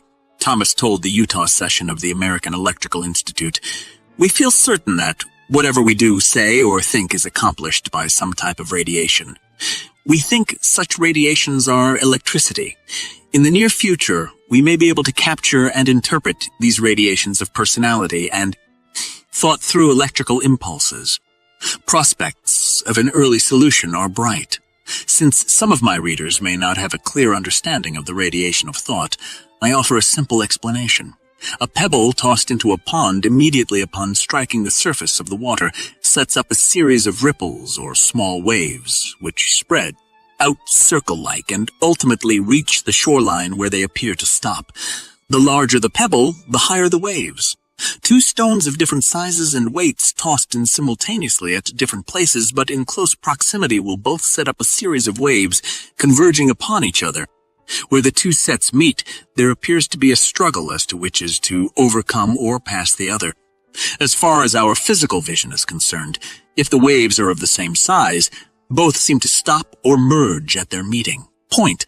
But if one is larger than the other, the larger sweeps over the smaller and creates waves in the wake of the smaller ripples. Think about this in connection with your own mental impulses. For example, how thoughts of one nature stop or overwhelm others, and you readily appreciate how the more powerful or concentrated the thought, the quicker its tempo, the greater its vibration, the more it sweeps aside the weaker. Vibrations, the more rapidly it does its creative work. We hear and read much about various stages of thought, degrees of consciousness, thought concentration, the strength of our faith, all of which deals with the intensity or the degree of power we send forth. Creative force comes only when there is a completely rounded out thought, when there is a fully developed mental picture, or when the imagination can visualize the fulfillment of our ambition and see in our mind a picture of the object we desire. A house, a car, a radio, etc. Just as if we already possessed them. As a result of my studies of the so-called mystic teachings, the various mental sciences, and the regular Orthodox Church teachings, I am convinced that they all work in varying degrees, but only to the extent that their followers believe. So it is with prayer, whether it be a part of a church service or the purely spontaneous and personal supplication of the individual.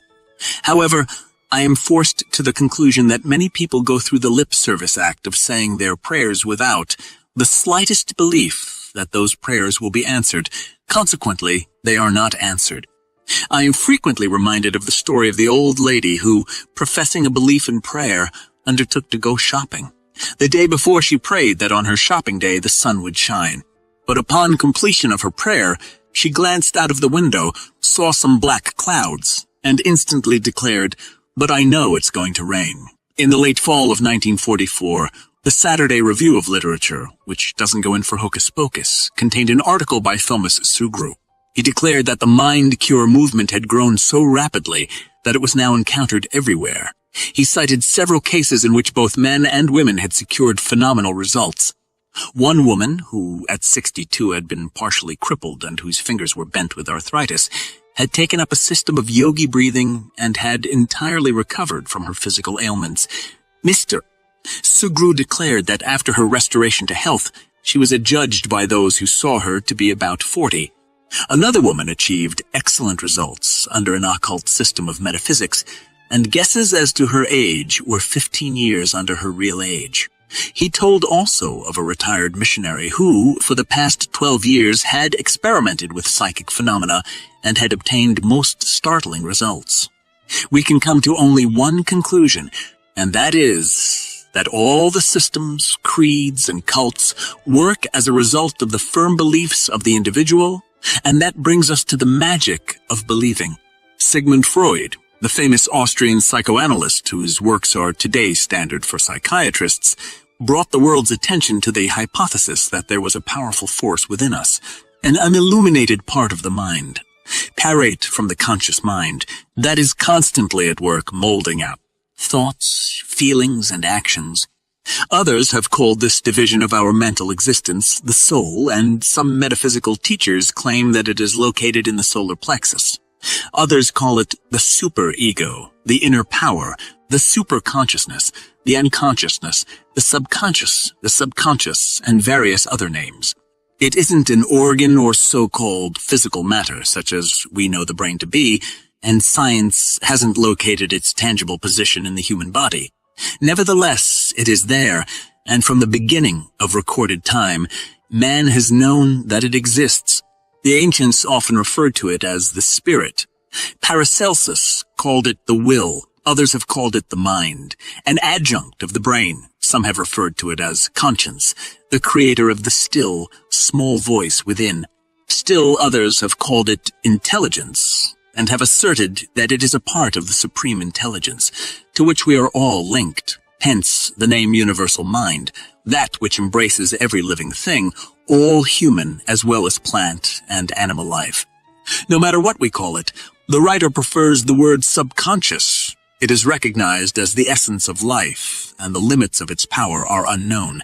It never sleeps. It comes to our support in times of great trouble. It warns us of impending danger. Often it aids us to do that which seems impossible. It guides us in many ways, and when properly employed performs so-called miracles. Objectively, it does as it is told, that is, when it is commanded or besought by the conscious mind. Subjectively, it acts primarily upon its own initiative, or appears to, although there are times when its activity appears to be the result of influences from the outside.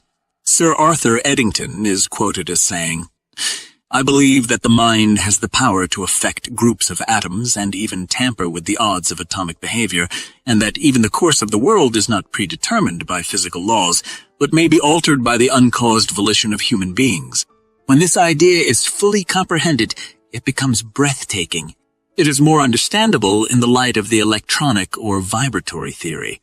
Every student of the subject knows what may be accomplished by getting into direct contact with the subconscious mind. Thousands have employed it to achieve wealth, power, and fame in this world, as well as to cure physical ailments and solve countless human problems. And its power is there for you to use. The only steps you have to take are to believe in its power and to use the technique set forth in this book, or else to devise a system of your own that will put it to work for you. The late Dana Sleeth, whose syndicated column covering the observations of a hillbilly was well known to newspaper readers 20 years ago, once told me that he considered the subconscious mind one of his greatest aids, not only in furnishing him with ideas, but in assisting him to find lost tools. And other articles. Mr. Sleeth at the time was living in the hills remote from cities and towns, alternating as a columnist and farmer. He had made an extensive study of the subject, and we often discussed it, as well as exchanged letters covering our ideas. "It's a wonderful thing, the subconscious mind," said Mr. Sleeth, "and for the life of me I can't see why more people don't learn about it and its use. I don't know how many thousands of times it has helped me with my problems. Ideas for future stories have often come to me when I was engaged in such lowly tasks as stump grubbing. And as for locating lost tools, it's a knockout. You know nothing is ever lost. It's just misplaced. It's right there to be found in the exact place where you left it or dropped it. I have found dozens of misplaced tools in the identical spot where my subconscious mind told me to look. This is the way it would work. Say, for example, it was a pocket knife. Mine's a good-sized one that I had misplaced or dropped. I would say, "Pocket knife. Where are you?" Then I would close my eyes for a moment, or I might gaze off into space. The answer might not always come immediately, but when it did, it would come in a flash, and I would be led right to the spot where lay the knife. It always seemed to work unfailingly, even to such things as axes, rakes, and other tools that I was constantly leaving around somewhere.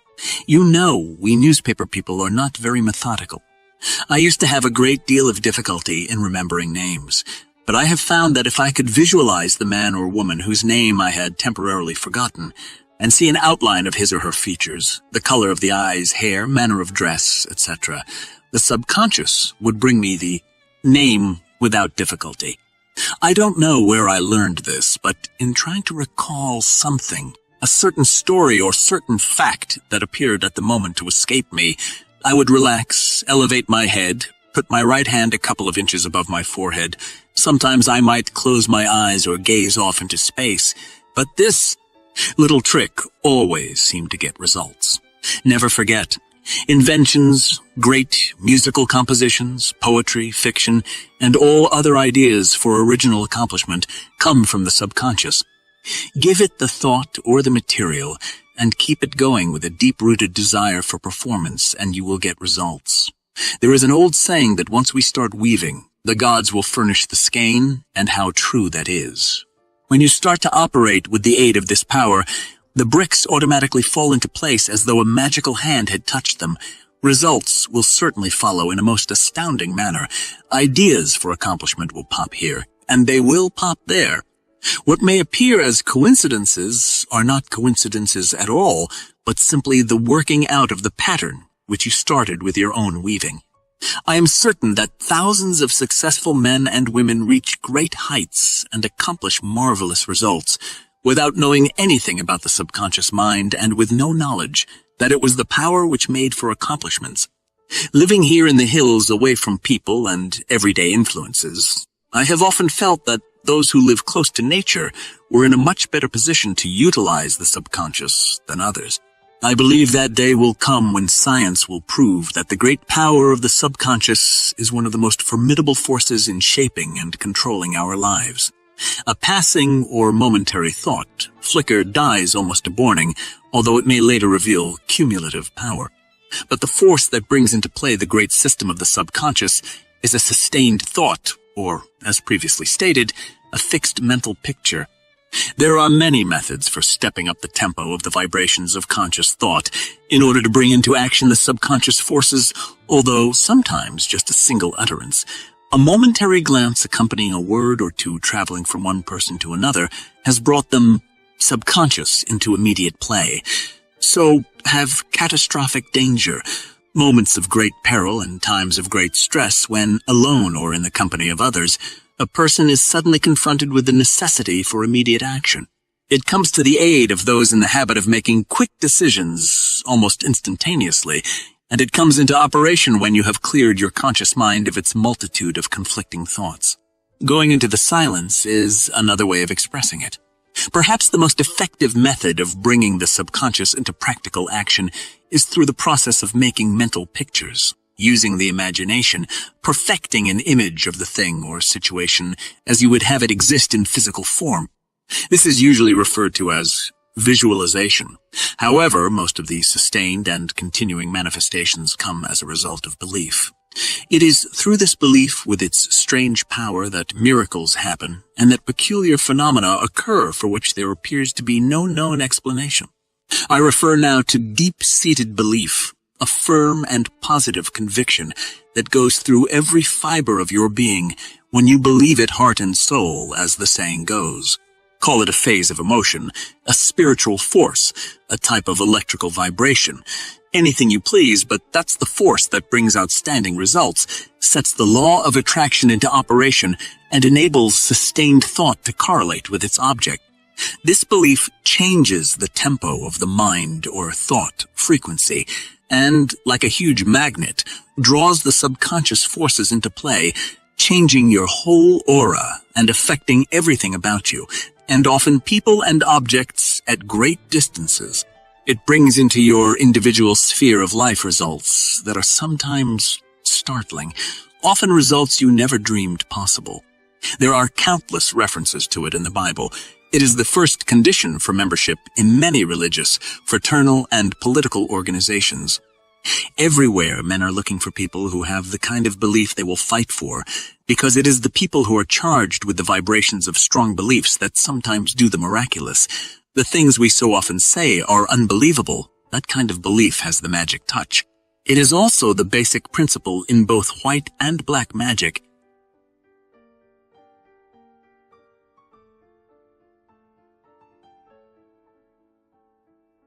Chapter 3. What the subconscious is. There is no artist, man of science, or writer of any distinction, however little disposed to self-analysis, who is not aware by personal experience of the unequaled importance of the subconscious, wrote Gustave Gély, distinguished French psychologist and author of From the Unconscious to the Conscious. He said also that the best results in life were obtained by close harmony and cooperation between the conscious and subconscious minds, and he pointed out that up to the 19th century the subconscious was completely ignored, and it was then considered only as the subconscious was completely ignored, and it was then considered only as the abnormal outcome of disease or accident. As the subconscious plays a very important part in the magic of believing, it will bring you to a quicker understanding of this science if you have a clear and detailed picture of what the subconscious mind is, where it is located, and how it functions both by itself and in collaboration with the conscious mind. Some of the material in this chapter you will find referred to or even repeated in succeeding chapters. But as repetition is an essential part of the technique of this science, it will be equally effective in presenting the knowledge of the science itself. And furthermore, the quicker you get an understanding of it, the quicker you will be on your way to getting what you desire. In giving you this picture of the subconscious mind, it is necessary for me to use scientific terms here and there, for practically all the knowledge of the subconscious has come as a result of the study and experimentation of some of the world's greatest psychologists. But even if you find it a little difficult to understand at first reading, repeated readings will make it clear, and you will thus have a solid foundation upon which to proceed with the active part of the science. In the first chapter, I told you that it was the law of psychic phenomena by Thompson J. Hudson that first got me to thinking about the subconscious mind and its great possibilities for helping individuals in their everyday life. Since that time, there have been other books, such as The Subconscious Speaks by Erna Farrell Grabe and Paul C., Farrell, The Source of Power by Theodore Clinton Foote, The Unconscious by Morton Prince, M.D., and Common Sense and Its Cultivation by Hanbury Hankin, which have greatly added to the knowledge of the subject. It will be my aim to give you not only a mental picture of the conscious and subconscious minds in the light of modern findings concerning their relations and functions, but also definite instructions as to the method by which you can bring them under your control and direct their energies toward assisting you to fulfill your desires. There is dormant in each human being a faculty, whether it is developed or not, which will enable that particular individual to succeed if the desire for success is present in his conscious mind. Thus wrote the authors of The Subconscious Speaks. This faculty has always been known and recognized for its strange and unusual powers, but it was not until about a century and a half ago that psychologists who made it the subject of their special investigation and experimentation called it the subconscious mind. Emerson was certainly aware of the dual character of the human mental organization when he wrote in his journals, "I find one state of mind does not remember or conceive of another state. Thus I have written within a 12-month versus days, which I do not remember the composition or correction of, and could not write the like today, and have only for proof of their being mine various external evidences as the misses in which I find them, and the circumstances that I have sent, copies of them to friends, etc. Today the words conscious and subconscious are widely understood, and it is recognized that we all have two minds, each one endowed with separate and distinct attributes and powers, and each one capable, under certain conditions, of independent action. There is no difficulty in your comprehending that the conscious mind operates in the brain, for whenever you do any concentrated thinking you feel it in your head. Sometimes the thought is so intense and prolonged that your head aches, or your eyes become tired, or your temples throb. Also, you can generally trace the source of the thought. It may be suggested by something you have seen or heard or read. Perhaps it is a new idea for your business or your home. Maybe it is the continuation of some thought you have been pondering for a long time past. The point is that you can connect it with something already related to your consciousness. Sometimes your thought is concerned with trying to solve a difficult problem, and you have become so exhausted and so discouraged at failing to arrive at the solution that you give it up. Let the whole thing go. Dismiss it from your mind, a state of feeling you often have at night when you can't sleep because of the thought that is pounding and gripping your brain. The moment you let it go, it begins to sink as though it were moving downward somewhere inside of you. The tension in your conscious mind then decreases, and you are soon asleep. The next morning when you wake up, your conscious mind begins to think again about the problem, when suddenly there appears before your mind's eyes a mental picture of your problem, completely solved and with all the necessary directions for appropriate action on your part. Where did the thought go when you released it from your conscious mind, and through what power inside of you was the problem solved? It is well known that many writers, orators, artists, musical composers, designers, inventors, and other creative workers have long made use of their subconscious minds, either consciously or unconsciously. In this connection, Merton S. Udale, well-known book publisher's editor, called the writer's attention to a recent statement by Louis Bromfield, the American novelist. Mr.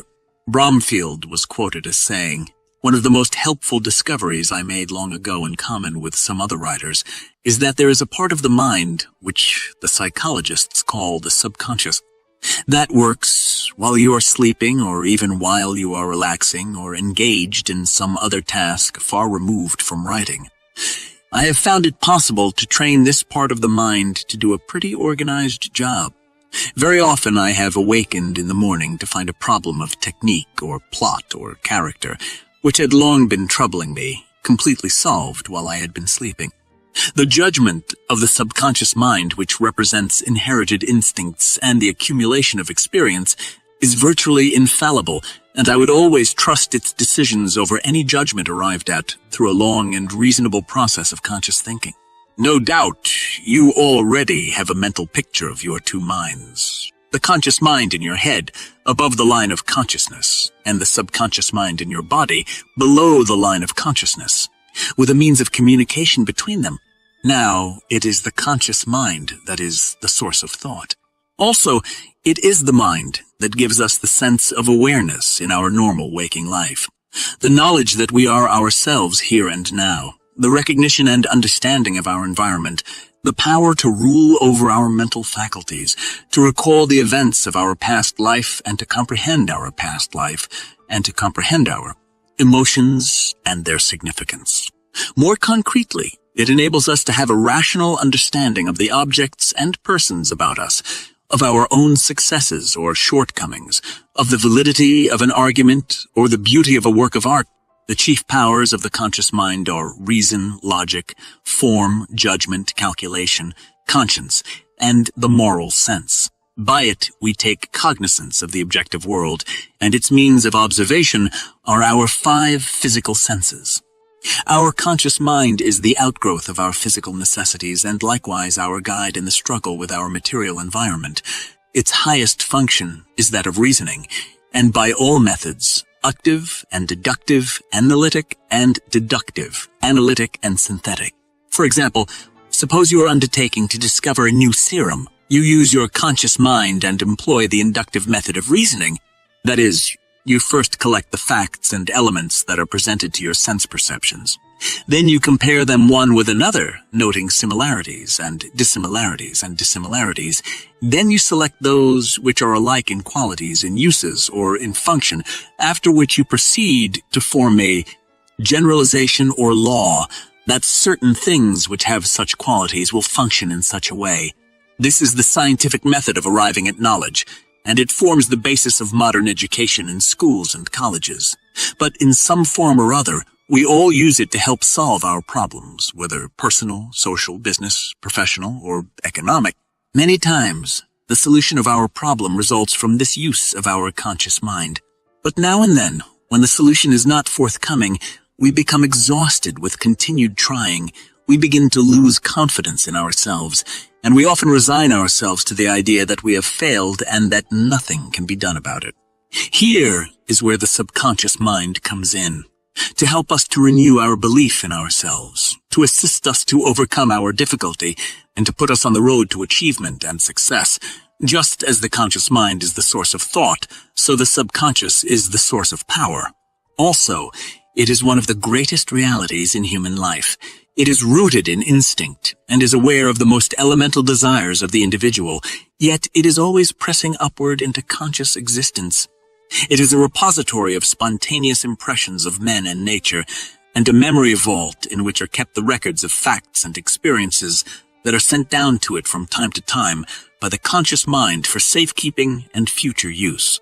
Thus, the subconscious mind is not only a mighty storehouse of ever-ready material, which can be placed at the disposal of the conscious mind, but also a powerhouse of energy with which the individual can be charged, thus enabling him to recover his strength and courage, and also his faith in courage, and also his faith in himself. The subconscious mind is beyond space and time, and it is fundamentally a powerful sending and receiving station with a universal hookup, whereby it can communicate with the physical, mental, psychic, and, according to many investigators, spiritual worlds, past, present, and future as well. Such is the power of your subconscious mind. In brief, the subconscious embodies the feeling and wisdom of the past, the awareness and knowledge of the present, and the thought and vision of the future. Emerson, though he wrote of instinct, endowed it with so many superior attributes that he undoubtedly was thinking of the subconscious mind when he wrote, "All true wisdom of thought and of action comes of deference to this instinct, patience with its delays. Patience with its delays. To make a practical use of this. Instinct in every part of life constitutes true wisdom, and we must form the habit of preferring in all cases its guidance, which is given as it is used.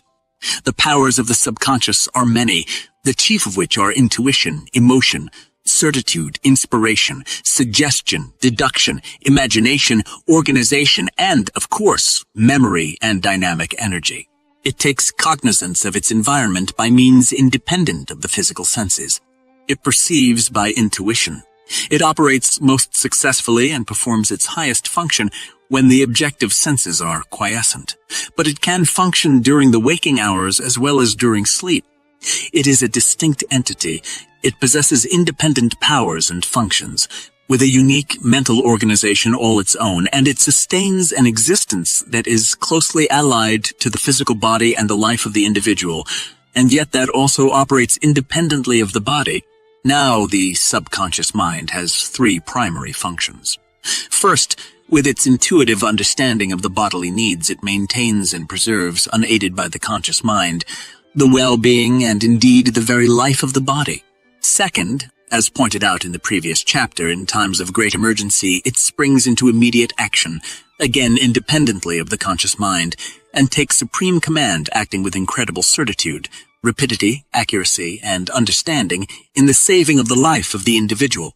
Third, it is operative in the psychic world, in which the psychic powers of the subconscious are manifested in such phenomena as telepathy, clairvoyance, and psychokinesis. But also, it can be summoned to help the conscious mind in time of great personal necessity, when the conscious calls upon the subconscious to use its powers and resources to solve a vital problem, or bring to pass that which is sought or desired by the individual. In this book, we are concerned particularly with the last part of the third primary function of the subconscious mind, and especially with the technique by which it operates for your benefit. Accordingly, to draw upon the resources and powers of the subconscious and awaken it into action, you must first be sure that you are asking for something that is rightfully yours to have and is within your ability to handle, for the subconscious manifests itself only according to the capabilities of the person. Then you must have patience and absolute faith, for, as Theodore Simon Geoffroy, the French philosopher, said, the subconscious mind will not take the trouble to work for those who do not believe in it. Next, in conveying your need to the subconscious, it must be in the spirit that the work has already been done. Thus, while it is necessary for you to feel and think yourself successful, it is important for you to go one step further and actually see yourself as already successful, either in the performance of some selected task or as actually occupying the position to which you are aspiring. For the next and final step, you must wait patiently while the subconscious is assimilating the elements of your problem and then goes about its own way to work it out for you. In due course, with the flowing of the ideas and plans of the subconscious into your waiting conscious mind, the solution of your problem will be revealed to you and the correct course of action indicated, which you must follow immediately and unquestioningly. There must be no hesitation on your part, no mental reservation, no deliberation. You must receive the message from the subconscious freely, and after understanding it, you must act on it at once. Only by so doing will you make your subconscious serve you and continue to respond whenever you call upon it. However you call upon it, however, your problem may be one that cannot be solved in the above manner, instead of receiving the solution in the form of a blueprint, as it were, to guide your steps to the final fulfillment. You may instead feel some mysterious force urging you at intervals to do certain things that seem to have no special significance or logical connection. Nevertheless, you must continue to believe in the power and wisdom of the subconscious and obediently perform the seemingly irrelevant things. One day you will find yourself in the position you sought through the aid of the subconscious and doing the work you envisioned for yourself. Then, when you look back, you will see how the things you were called upon to do all formed a logical line of events, the last one of which was your final arriving, the reward of your sincerest hopes and desires, your own triumphant personal success.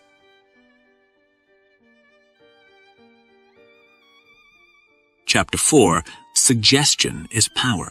How many times have you heard it said, just believe you can do it, and you can do it, and you can. Whatever the task, if it is begun with the belief that you can do it, it will be done perfectly. Often belief enables a person to do what others think is impossible. It is the act of believing that is the starting force or generating power that leads to accomplishment. Come on, fellows. We can beat them, shouts someone in command, whether in a football game on the battlefield or in the strife of the business world. That sudden voicing of belief, challenging and electrifying, reverses the tide, and victory, success, from defeatism to victory, and all because some mighty believer knew that it could be done. You may be shipwrecked or tossed into the water near a rocky shore, and momentarily you may fear that there isn't a chance for you. Suddenly a feeling comes that you will be saved, or that you can save yourself. The moment you have that feeling, it begins to take the form of belief, and along with the belief comes the power to assist you. You may be in a fire, surrounded by flames and enveloped in smoke, and frantic with fear. This same power asserts itself, and you may be saved. Emerson explains it by saying that in a difficult situation or a sudden emergency, our spontaneous action is always the best. Many stories have been told of the great reserves of the subconscious mind, how under its direction and by imparting its superhuman strength, frail men and women have been able to perform feats far beyond their normal powers. Great orators and writers are often amazed at the power of the subconscious mind to furnish them with a steady flow of thoughts. After studying the various mystical religions and different teachings and systems of mind stuff, one is impressed with the fact that they all have the same basic modus operandi, and that is, through repetition, the repeating of certain mantras, words, formulas, or just plain mumbo-jumbo, which William Seabrook declared witch doctors, voodoo high priests, hexers, and many other followers of strange cults used to invoke the spirits or work black magic. One finds the same principle at work in the chants, the incantations, litanies, daily lessons, to be repeated as frequently as possible during the week, the frequent praying of the Buddhists and Muslims alike, the affirmations of the Theosophists and the followers of unity, the absolute truth, new thought, divine science. In fact, it is basic in all religions, although here it is white magic instead of black magic. When one seeks further, one sees the same principle at work in the beating of tom-toms or kettle drums by savages in all parts of the globe, the sound vibrations of which arouse similar vibrations in the psychic nature of these savages, so that they become stimulated, excited, and emotionalized to the point where they defy death. The war dances of the American Indians, with their repeated rhythmic physical movements, the tribal ceremonies to bring rain, the dancing of the whirling dervishes, even the playing of martial music at critical times, as well as the spirited music that is played for the workers in many industrial plants, embody the same principle. Some interesting facts as to the repetition of certain mystical chants and prayers are recounted by Theos Bernard in his book Penthouse of the Gods, published in 1939. When he wrote it, he claimed to be the first white person to enter the mysterious city of Lhasa in Tibet, high in the Himalaya mountains, where dwell in monasteries thousands of lamas, followers of Buddha. On reading the book, one gets the impression that when the lamas or monks are not eating or attending to the material wants of the body, they are constantly and continuously engaged in their mystical chants, using their prayer wheels. Bernard declared that in one temple, the monks spent the entire day repeating prayers they had started at daybreak, the exact number of repetitions being 108,000. He told also of how lamas accompanying him repeated certain fixed chants for the purpose of giving him additional strength. It is obvious that in all similar religions, cults, and orders, there is a prescribed ritual in which the repetition of words, mystical or otherwise, plays an important part. And this brings us to the law of suggestion, through which all forces operating within its limits are capable of producing phenomenal results. That is, it is the power of suggestion, an autosuggestion, your own to yourself, or heterosuggestion, coming to you from outside sources, that starts the machinery into operation or causes the subconscious mind to begin its creative work. And right here is where the affirmations and repetitions play their part. It's the repetition of the same chant, the same incantations, the same affirmations that leads to belief. And once that belief becomes a deep conviction, things begin to happen. A builder or contractor looks over a set of plans and specifications for a bridge or a building, and urged by a desire to get the contract for the work, declares to himself, "I can do that. Yes, I can do that. Yes, I can do that." He may repeat it silently to himself 1,000 times without being conscious of doing it. Nevertheless, the suggestion finds a place in which to take root, he gets the contract, and the structure is eventually built. Conversely, he may say that he can't do it, and he never does. This is the identical force and the same mechanics that Hitler used in building up the German people to attack the world. A reading of his Mein Kampf will verify that. Dr. René Fanval, a famous French psychologist, explained it by saying that Hitler had a remarkable understanding of the law of suggestion and its different forms of application, and that it was with uncanny skill and masterly showmanship that he mobilized every instrument of propaganda in his mighty campaign of suggestion. Hitler openly stated that the psychology of suggestion was a terrible weapon in the hands of anyone who knew how to use it. Let's see how he worked it to make the Germans believe what he wanted them to, and once that belief took hold, how they started their campaign of terror. Slogans, posters, huge signs, massed flags appeared throughout Germany. Hitler's picture was everywhere. One Reich, one folk, one leader became the chant. It was heard everywhere that a group gathered. Today, we own Germany, tomorrow the entire world. The marching song of the German youths came from thousands of throats daily. Such slogans as "Germany has waited long enough, stand up, you are the aristocrats of the Third Reich." Germany is behind Hitler to a man, and hundreds of others bombarded them 24 hours a day from billboards, sides of buildings, the radio, and the press. Every time they moved, turned around, or spoke to one another, they got the idea that they were a superior race, and under the hypnotic influence of this belief, strengthened by repeated suggestion, they started out to prove it. Unfortunately for them, there were other nations who also had strong national beliefs that eventually became the means of bringing defeat to the Germans. Mussolini, too, used the same law of suggestion in an attempt to make a place for Italy in the sun.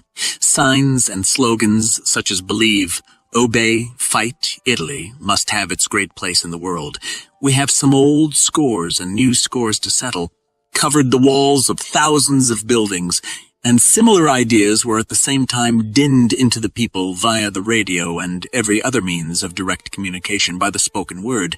Stalin, too, used the same science to build Russia into what she is today. The Institute of Modern Hypnotism in November 1946, recognizing that Joseph Stalin had been using the great power of the repeated suggestion upon the Russian people in order to make them believe in their strength and power, named him as one of the 10 persons with the most hypnotic eyes in the world, rating him as a mass hypnotist. The Japanese warlords used it to make fanatical fighters out of their people. From the very day of their birth, Japanese children were fed the suggestion that they were direct descendants of heaven and destined to rule the world. They prayed it, chanted it, and believed it. But here again, it was used wrongly. For 44 years, ever since the Russo-Japanese War, the Japs immortalized Naval Warrant Officer Magoshichi Sugino, fabled as one of Japan's early suicide fighters and greatest heroes. Thousands of statues were erected to his memory, and in repeated song and story, young Nipponese were taught to believe that by following his example, they could die in no more heroic manner than as a suicide fighter. Millions of them believed it, and during the war, thousands of them did die as suicide fighters. Yet Sugino, who was supposed to have gone to his death while scuttling a ship to bottle up the Russian fleet at Port Arthur, didn't die. He was picked up by a Chinese boat, and upon learning that he was being lauded by his people as a great suicide fighter, decided to remain forever obscure and became an exile in Manchuria. Associated Press dispatches from Tokyo in November 1946 tell how he was discovered after all these years and was being returned home. Although he was alive and well, it continued to be dinned into the ears of young Nipponese that there was no greater heroic act than to die as Sugino had. This terrible and persistent, deeply founded belief, though based entirely on a fable, caused thousands of Japanese to throw away their lives during the war. We too, as Americans, was subjected to the power of suggestion long before and during World War I. We got it again in a big way under the direction of General Hugh Johnson with his NRI plan, and in World War I. It inspired us to increase our effort to buy bonds and so forth. We were constantly told that Germany and Japan had to be defeated unconditionally. Under the constant repetition of the same thought, all individual thinking was paralyzed and the mass mind became grooved to a certain pattern. Win the war unconditionally. As one writer so ably said, in war, the voice of dissension becomes the voice of treason. So again, we see the terrific force of thought repetition. It is our master and we do as we are ordered. This subtle force of the repeated suggestion overcomes our reason, acting directly on our emotions and our feelings, and finally penetrating to the very depths of our subconscious minds. It is the basic principle of all successful advertising. The continued and repeated suggestion that first makes you believe, after which you are eager to buy. In recent years, we have enjoyed a vitamin spree. Vitamins for this and vitamins for that have come to us from all sides, and millions buy them in capsule form. So potent is the repeated suggestion of their value. For centuries, tomatoes were looked upon as poisonous. People dared not eat them until some fearless person tried them and lived. Today, millions of people eat them, not knowing that less than 100 years ago, they were considered unfit for human consumption. Conversely, the lowly spinach may go into the discard because our own United States government declares that it does not contain the food values attributed to it for centuries. It is easy to see that millions will believe this and refuse any longer to honor Papalé's favorite dish. Nothing is clearer than that the founders of all great religious movements knew much about the power of the repeated suggestion, and with it gained far-reaching results. Religious teachings have been hammered into us from the time of our birth, into our mothers and fathers before us, and into their parents and their parents and their parents before them, and likewise back through the centuries. There's certainly white magic in that kind of believing. Such statements as what we do not know will not hurt us and ignorance is bliss take on greater significance when we realize that the only things that can harm us or bother us are those of which we become conscious. We have all heard the story of the man who didn't know it couldn't be done and went ahead and did it. Psychologists tell us that as babies we have only two fears, the fear of loud noises and the fear of falling. All of our fears come with knowledge or develop as a result of our experiences. They come from what we are taught or what we hear and see. I like to think of men and women who, like staunch oak trees, can stand firm amid the many cross-currents of thought that whirl around them. But far too many people are like saplings that are swayed by every little breeze and ultimately grow in the direction of some strong wind of thought that blows against them. The Bible is filled with examples of the power of thought and suggestion. Read Genesis chapter 30, verses 36 to 43, and you'll learn that even Jacob knew its power. The Bible tells how he developed spotted and speckled cattle, sheep, and goats by placing rods from trees, partially stripping them of their bark so they would appear spotted and marked, in the watering troughs where the animals came to drink. As you may have guessed, the flocks conceived before the spotted rods and brought forth cattle, ring-straked, speckled, and spotted, and incidentally Jacob waxed exceedingly rich. Moses, too, was a master at suggestion. For 40 years he used it on the Israelites, and it took them to the promised land of milk and honey. David, following the suggestive forces operating on him, slew the mighty, heavily armed Goliath with a pebble from a slingshot.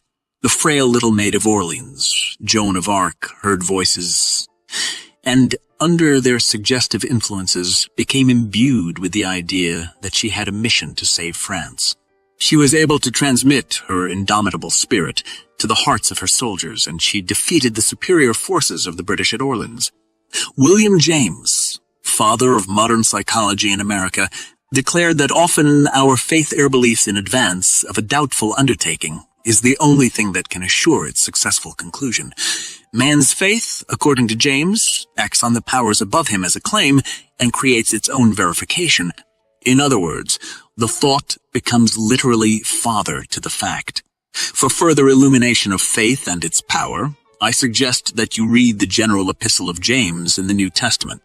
Let us go into the field of sports, where everyone who has ever witnessed a football or baseball game has actually seen this power of suggestion at work.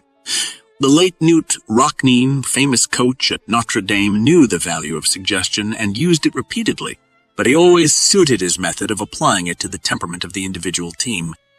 A story is told that on one Saturday afternoon, Notre Dame was playing in a particularly grueling game, and at the end of the first half was trailing badly. The players were in their dressing room nervously awaiting the arrival of Rockne. Finally, the door opened and Rockne's head came in slowly. His eyes swept inquiringly over the squad. "Oh, excuse me, I made a mistake. I thought these were the quarters of the Notre Dame team." The door closed and Rockne was gone. Puzzled and then stung with fury, the team went out for the second half and won the game. Other writers, too, have explained the psychological methods used by Rockne and have told how the late Fielding Yost of Michigan, Dan McGugin of Vanderbilt, Herbert Chrysler of Princeton, and dozens of others used the magic of suggestion to arouse their teams to great emotional heights. Before the Rose Bowl game of 1934, the wise tipsters rated the Columbia team as underdogs. They reckoned without Coach Lou Little and his stirring talks to his players. Day after day, the game started and everyone knew that Columbia was in there. When the whistle blew for the end of the game, the Columbia men were the top dogs over the superior Stanford team. In 1935, Gonzaga University beat powerful Washington State 13-6 in one of the most upsetting games ever seen in the West. Gonzaga was a non-conference team, while the Washington State team, because of its great record, was thought to be unbeatable. Newspaper stories at the time reported Sam Dagley, assistant coach, as having declared that Gonzaga played inspired football, and he revealed that Coach Mike Pekarovich, for half an hour before the game played over and over a phonograph record of one of Rockne's most rousing pep talks. Mickey Cochrane of the Detroit Tigers a number of years ago literally drove a second division-minded group of baseball players to the top of the American League by using the same power of the repeated suggestion. I quote from a newspaper dispatch. "Day after day, through the hot, hard grind, he Aiko Cranes preached the gospel of victory, impressing on the Tigers the continued thought that the team which wins must go forward. You see the same force actively at work in the fluctuations of the stock market. Unfavorable news immediately depresses prices, while favorable news raises them. Intrinsic values of stocks are not changed, but there is an immediate change in the thinking of the market operators, which is reflected at once in the minds of the holders. It is not what will actually happen, but what security holders believe will happen that causes them to buy or sell in the depression years, and there may be years like them in the future. We saw this same suggestive force working overtime. Day after day, we heard the expressions, times are hard, business is poor, the banks are failing, prosperity hasn't a chance, and wild stories about business failures on every hand, until they became the national chant, and millions believed that prosperous days would never return. Hundreds, yes, thousands of strong-willed men go down under the constant hammering, the continuous tapping of the same fear vibratory thoughts. Money, always sensitive, runs to cover when fear suggestions begin to circulate, and business failures and unemployment follow quickly. We hear thousands of stories of bank failures, huge concerns going to the wall, etc., and people believe them readily and act accordingly. There will never be another business depression if people generally realize that it is with their own fear thoughts that they literally create hard times. They think hard times, and hard times follow. So it is with wars. When peoples of the world stop thinking depressions and wars, they will become non-existent, for nothing comes into our economic scheme unless we first create it with our emotionalized thinking. Dr. Walter Dill Scott, eminent psychologist and long president of Northwestern University, told the whole story when he said, "Success or failure in business is caused more by mental attitudes even than by mental capacities. Human beings are human beings the world over, all subject to the same emotions, the same influences, and the same vibrations. And what is a big business? A village, a city, a nation, but merely a collection of individual humans controlling and operating it with their thinking and believing. As individuals think and believe, so they are. As a whole city of them thinks, so it is. And as a nation of them think, so it is. This is an inescapable conclusion. Every person is the creation of himself, the image of his own thinking and believing. As King Solomon put it, for as he thinketh in his heart, so is he. Recall the panic on the night of October 20, 1938, when Orson Welles and his Mercury Theatre players put on the air a dramatization of H.G. Wells' novel, The War of the Worlds. It was a story of an invasion by some strange warriors from the planet Mars, but it caused fright among millions of people. Some rushed out. Of doors, police stations were besieged. Eastern telephone exchanges were blocked. New Jersey highways were clogged. In fact, for a few hours following the broadcast, there was genuine panic among millions of listeners because they believed our Earth was being attacked by invaders from Mars. Yes, indeed, belief can and does cause some strange and unusual happenings. Rallies held in schools and colleges just before important athletic contests are based on the same principles. Speeches, songs, and yells become the means of creating suggestion and arousing the will to win. Many sales managers employ the same principle in their morning sales meetings when frequently music from an orchestra, radio, or phonograph is used to emotionalize the salesman and to get the idea over to them that they can beat all their previous sales records. The same principle with varying technique is basic in the Army. In fact, in all armies, the commands and formations constantly repeated in close order drill develop in the men instant obedience, which ultimately becomes instinctive.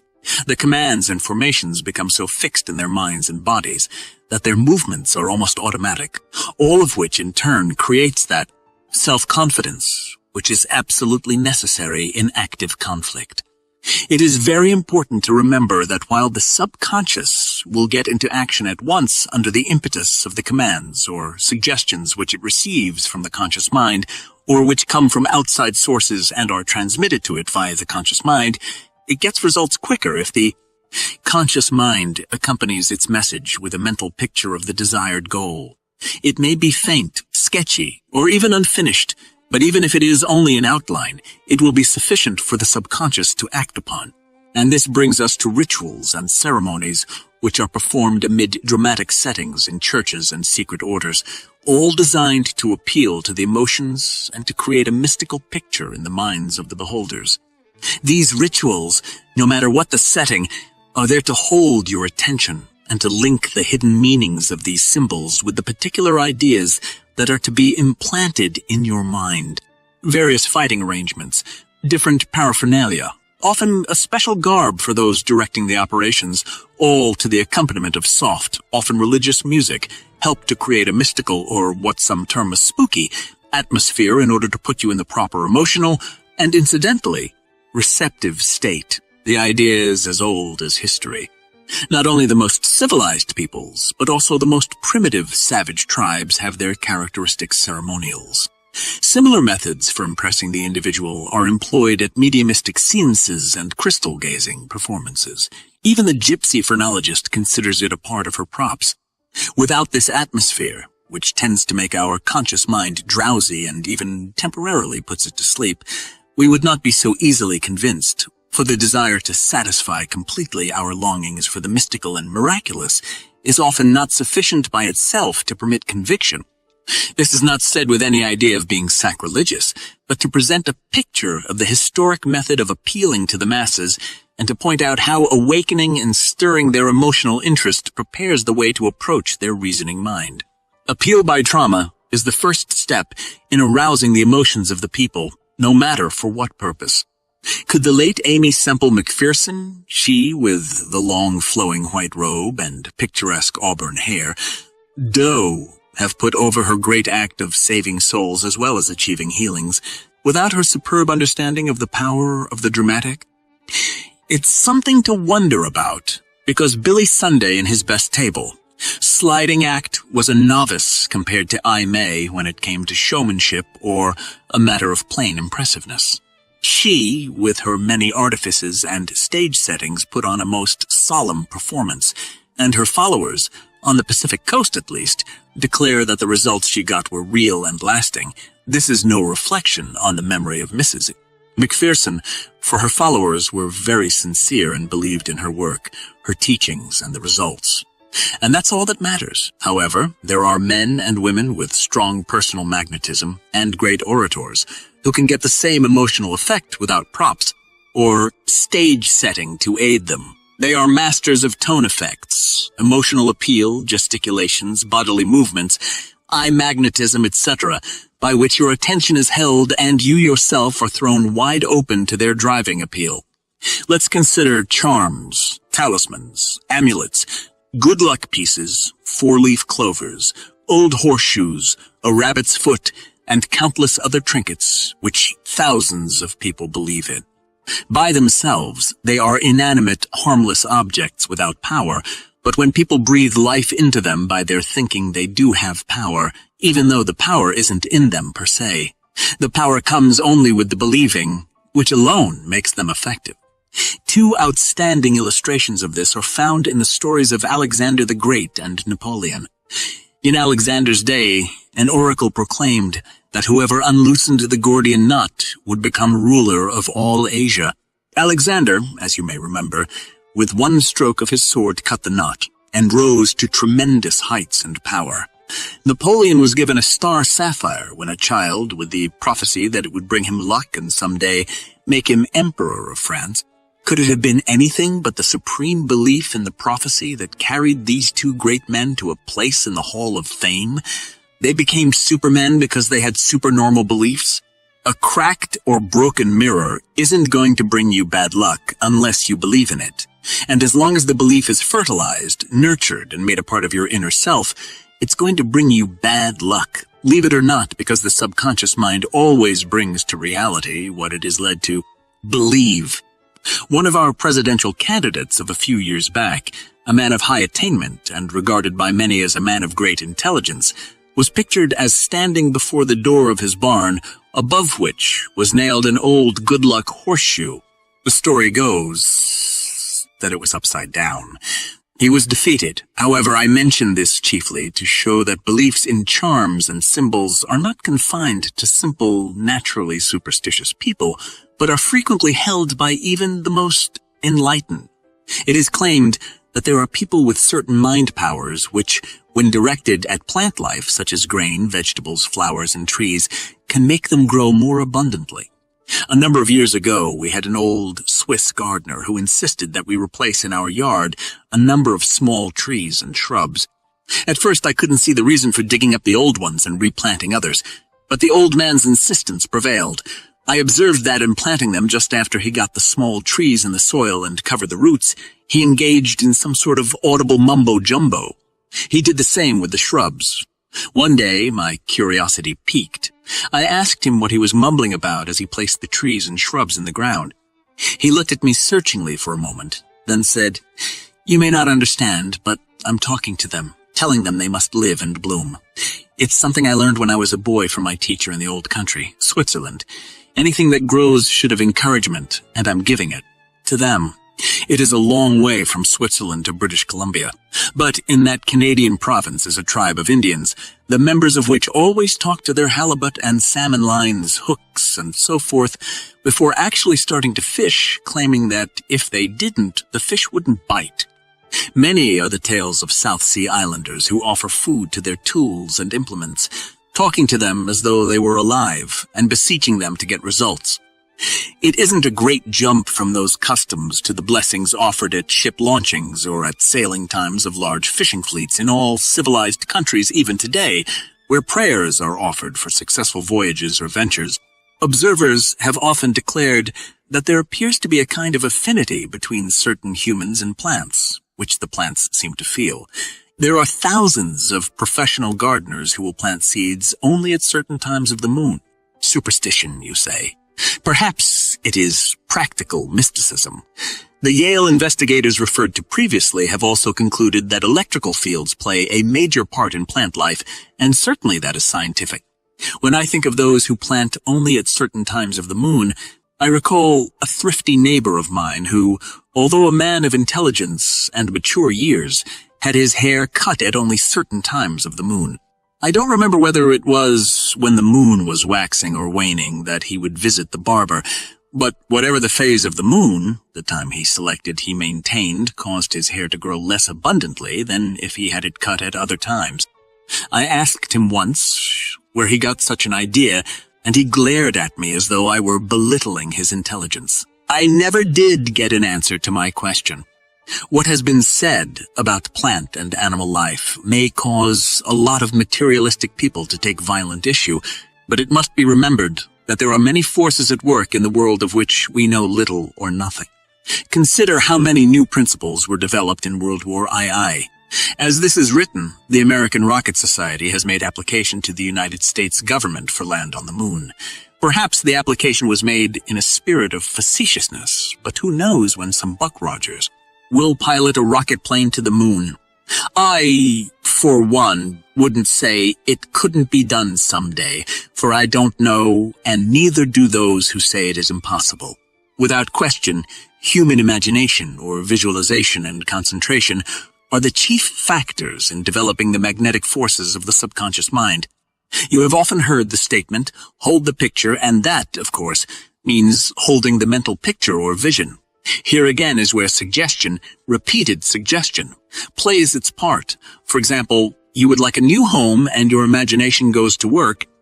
At first you have only a hazy idea of the kind of house you would like.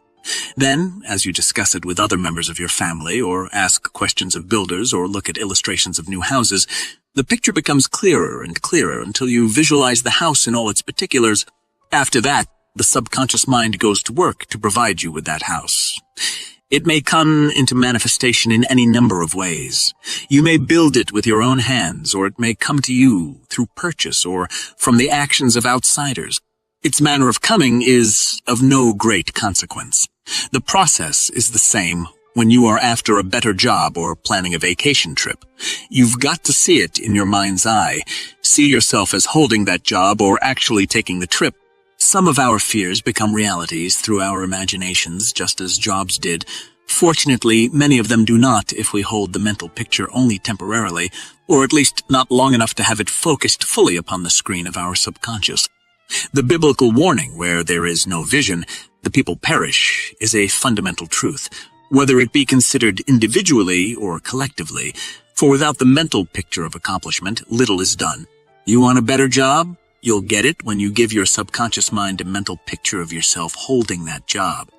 As I write this, I think of the many experiences related to me by those who have used this science during the years, and I want to give you some of the stories, for in them you may perhaps find clues to an even more effective use of the principles and the mechanics of applying them, which I am setting forth. A friend got the idea of building a boat. He knew nothing about boat construction, but believed that with some simple instructions he could build one. So he went ahead.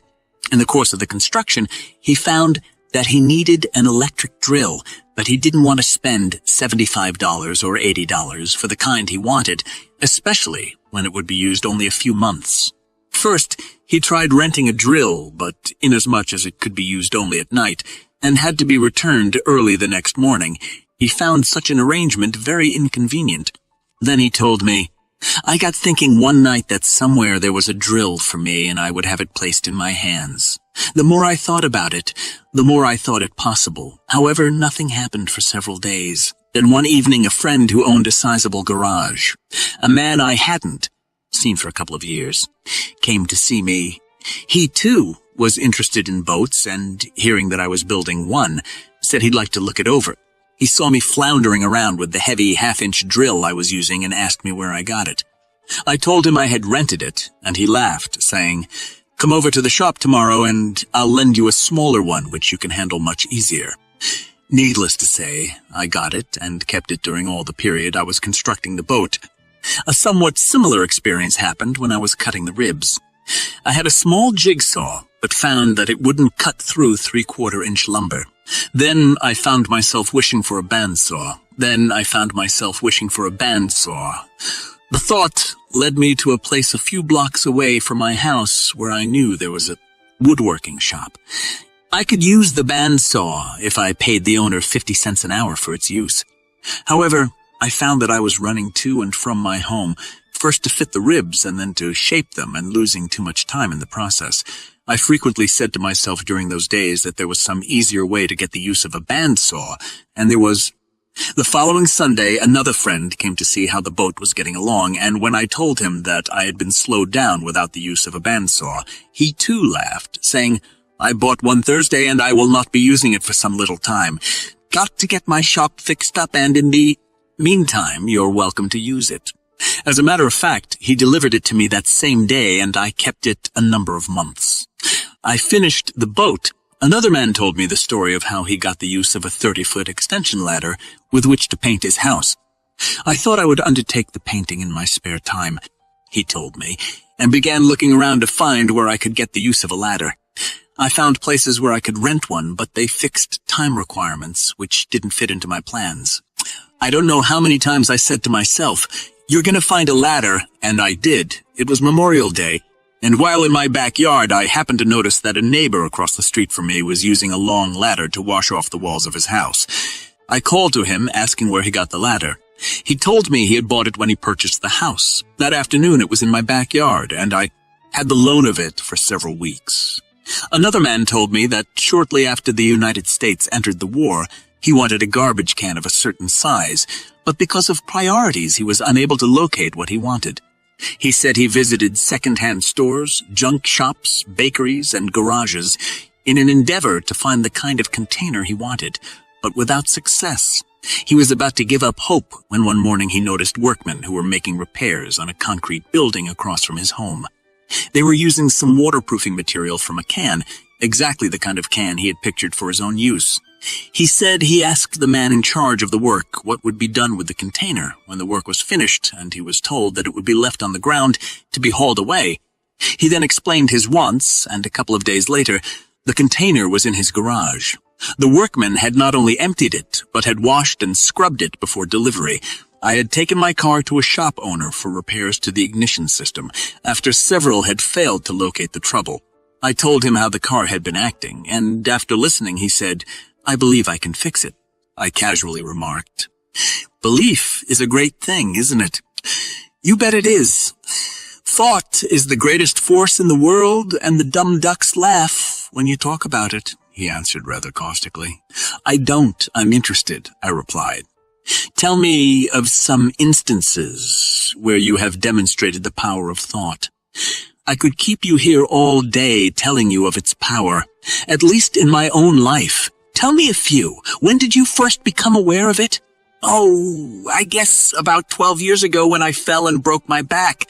I was in a cast for a long time, and the doctors told me that even if I recovered, I would be crippled the rest of my life.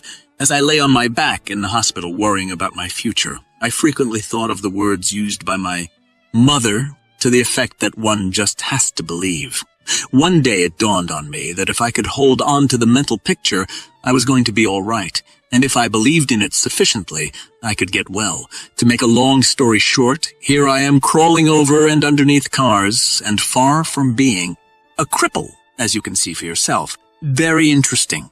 Tell me of more cases," I urged.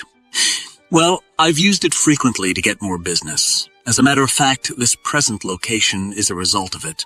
As you know, I was burned out at my old place a few weeks ago, and owing to the war, space like this in the city is well nigh impossible to find. For 2 or 3 days, worrying about my possible inability to get another location, I deliberated whether I should attempt to continue with the business or go to work for someone else. Then one night I made up my mind I would continue in business for myself. That was the turning point, and just before I went to sleep, I said to myself, "Oh, you'll find a place within the next few days. This thought power hasn't failed you yet." I went to sleep with full confidence that the place would be forthcoming. The very next day, I went over to see the painter where I had taken the car I saved from the fire, and mentioned that I was looking for another place. "That's funny," he commented. "You can rent this space, for I've just bought the building in the next block from an owner who wanted to retire. And here I am on a main thoroughfare and with more business than I can possibly handle." I know that some readers will say that these are merely coincidences, but my files are filled with similar coincidences. To some of you, they may just that, but those who are acquainted with this science know that these things have come about as the result of intensified thought or mental picture making. However, we come again to a matter of opinion. The difference in conclusions between those who think this is all nonsense and those who know that the things we think materialize after their kind. Again, we are reminded of what Paracelsus said.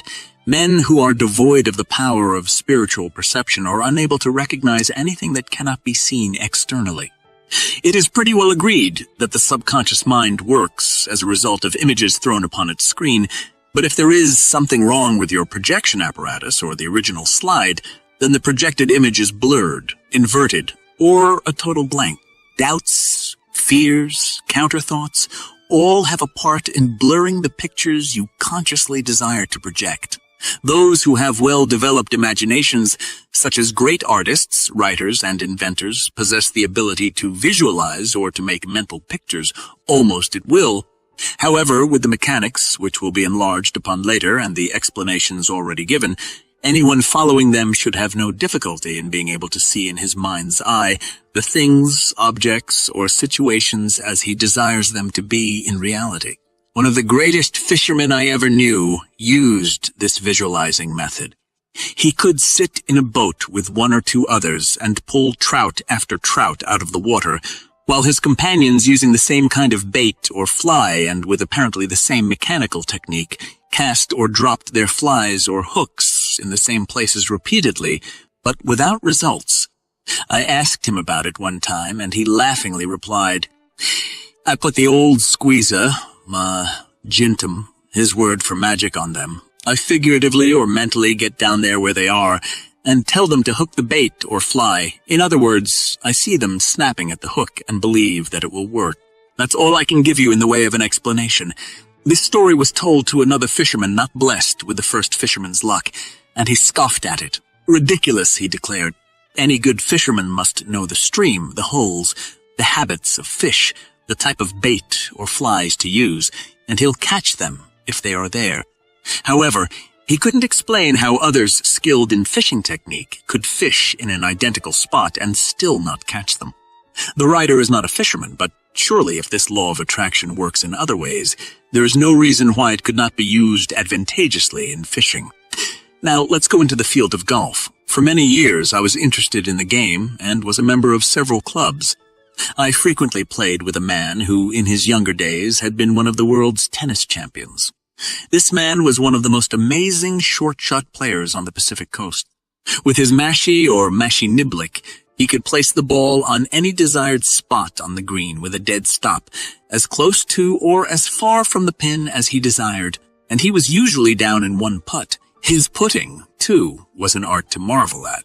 "How did you do it, George?" I asked him one day when he amazed everyone in our foursome with what could be called phenomenal shots. "Well," he replied, "you've played handball and squash, and you know what it means to place your shots on the front wall.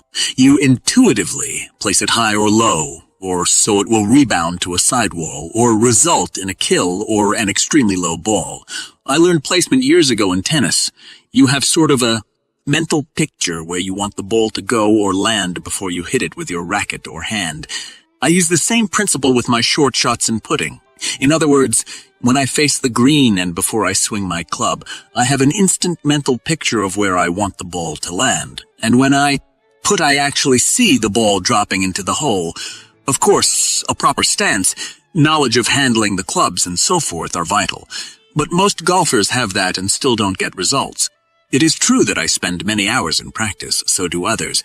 But the main thing is that I just seem to know where the ball is going to land before the club hits it.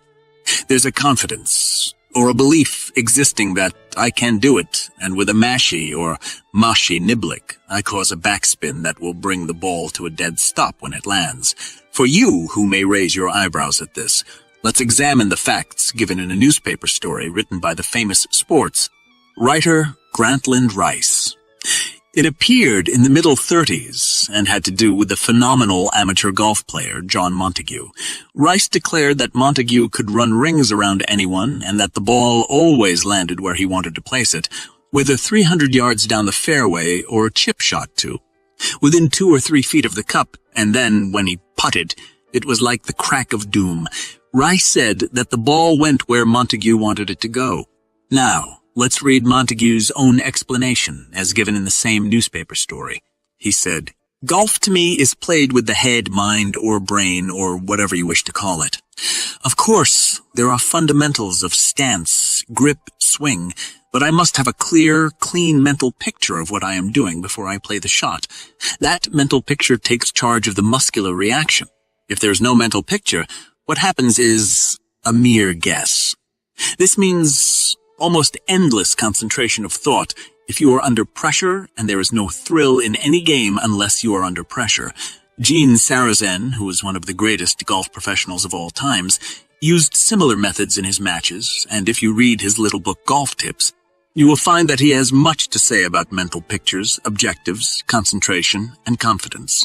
All golfers have heard of mental hazards. In reality, they are bunkers, traps, water hazards, etc. But in the imaginations of many players, they are formidable handicaps to put fear into the hearts of the players. On one course where the writer often played, there was a water hole.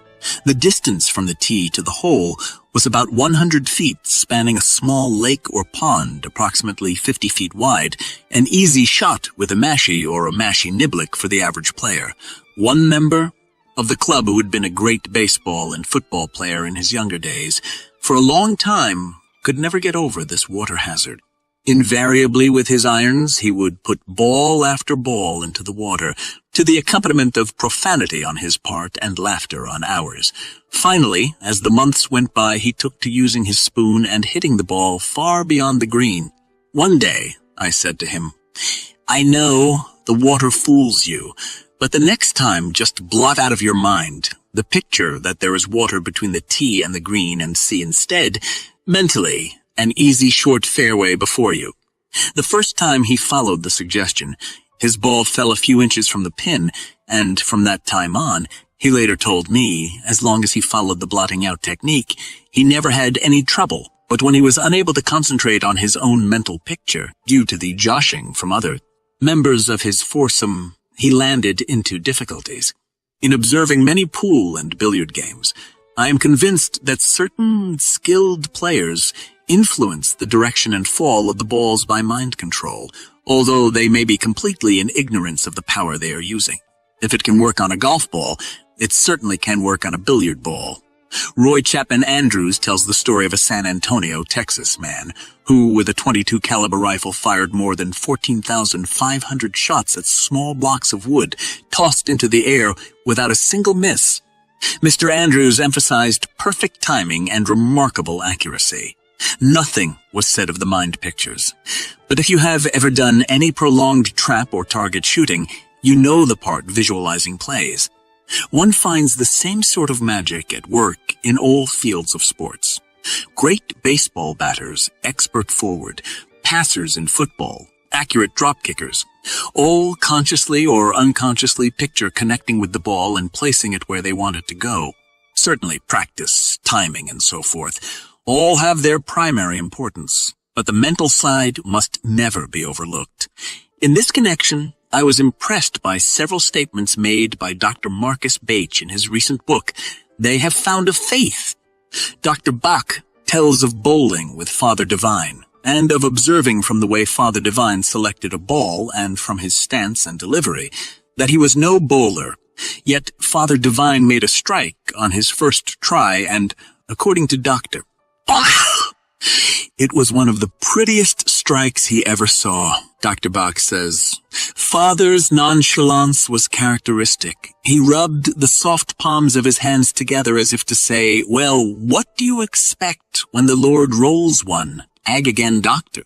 Bach speaks of an interview with Rickert Fillmore, manager of Unity City and son of one of the founders of the Unity movement, in which he asked if the works of Unity could be applied to a real estate venture. Mr. Fillmore replied, if it works at all, it works everywhere. Many readers of this book may not be golfers or billiard players, but here's a simple experiment that will demonstrate to you this strange power of attraction through visualizing or making the mental picture actually work. Find a few small stones or pebbles which you can easily throw and locate a tree or a post of 6 to 10 inches in diameter. Stand away from it 25 or 30 feet or any convenient greater distance and start throwing the pebbles in an endeavor to hit it. If you are an average person, most of the stones will go wide of their mark. Now stop and tell yourself that you can hit the objective. Get a mental picture of the tree figuratively stepping forward to meet the missile ore of the stone, actually colliding with the tree in the spot where you want it to strike, and you'll soon find yourself making a perfect score. Don't say it's impossible. Try it and you'll prove that it can be done, if you will only believe it. In the early days of wartime gasoline rationing, when most people didn't consider getting additional coupons a criminal offense, a friend found he didn't have enough gas to take him to his duck lake. One Sunday, while in his home, he told me how he had secured sufficient coupons to make several trips to the shooting grounds. Said he, "I had just about given up the idea of duck shooting this fall when the thought occurred to me that I could put this mind stuff to work and get some more gas." Of course, everyone around the office knew that I wanted to go duck shooting, and most of them knew of my problem. Whether they passed out word to their friends, I do not know, but I got more coupons than you could shake a stick at. I had a constant picture of going hunting and using my automobile and of someone giving me coupons. It may be hooey, but I got the gasoline coupons. Even a farmer friend gave me gas out of his allotment. Now let's take this same science into the kitchen. Did it ever occur to you that the so-called good cooks use this same science, some consciously and others unconsciously? Two people can attempt to make the same kind of pie. Identical ingredients will be used and instructions followed to the letter. One will be a failure, while the other will be the last word in culinary achievement. Why?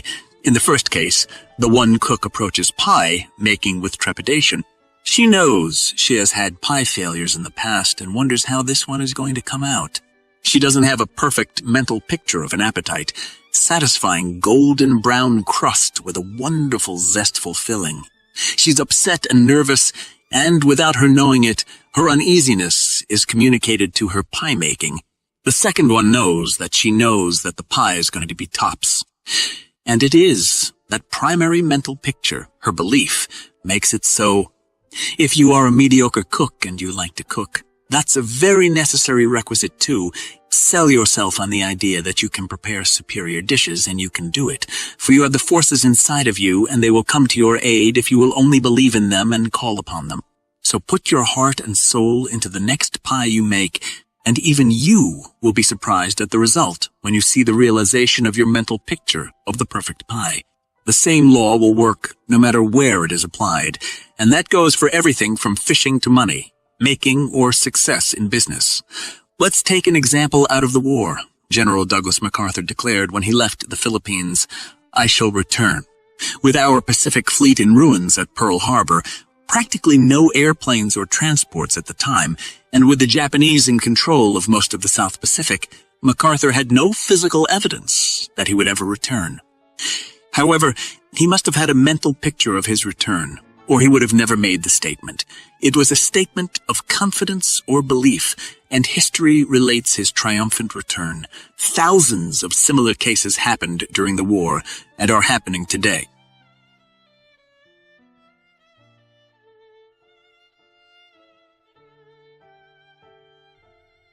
Chapter 5. The Art of Mental Pictures.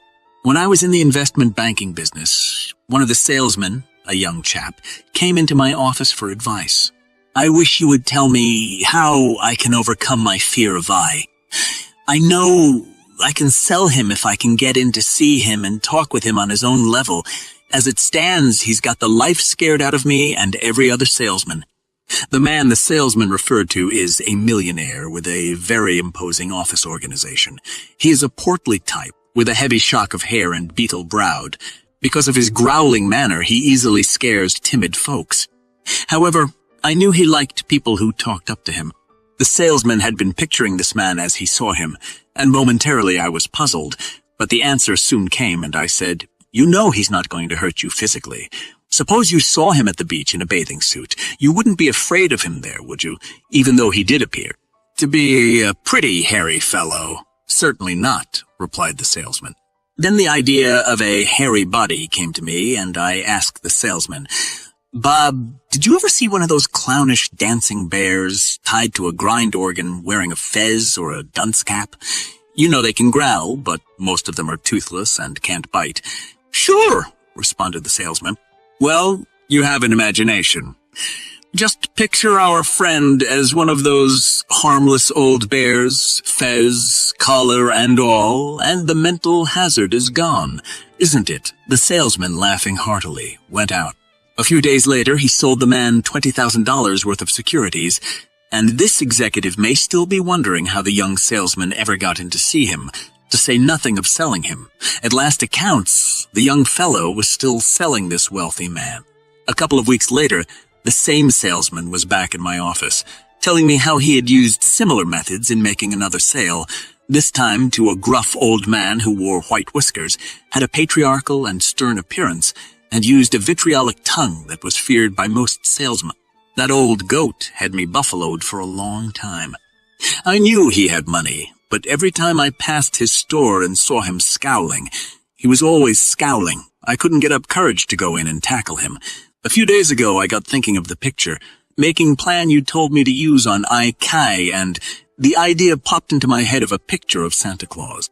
I said to myself, sure, the old goat could be Santa Claus, and who's afraid of that kindly old boy?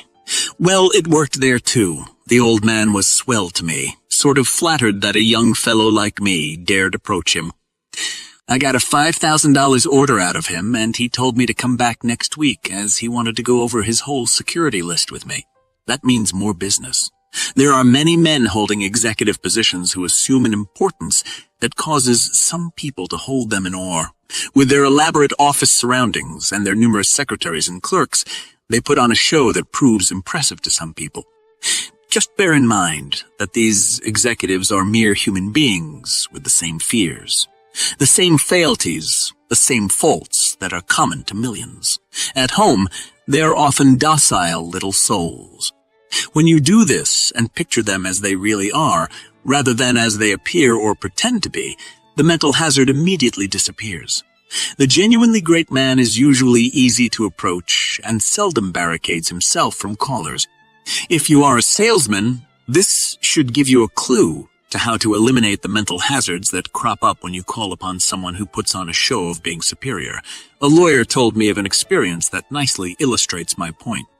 I once found myself pitted against a lawyer who had a great reputation and was generally feared by younger men. For a little while in the courtroom, I admit I was frightened, but I closed my eyes and said to myself, I'm just as good as he is. As a matter of fact, I'm better. A fact, I'm better. I can lick him, and I will.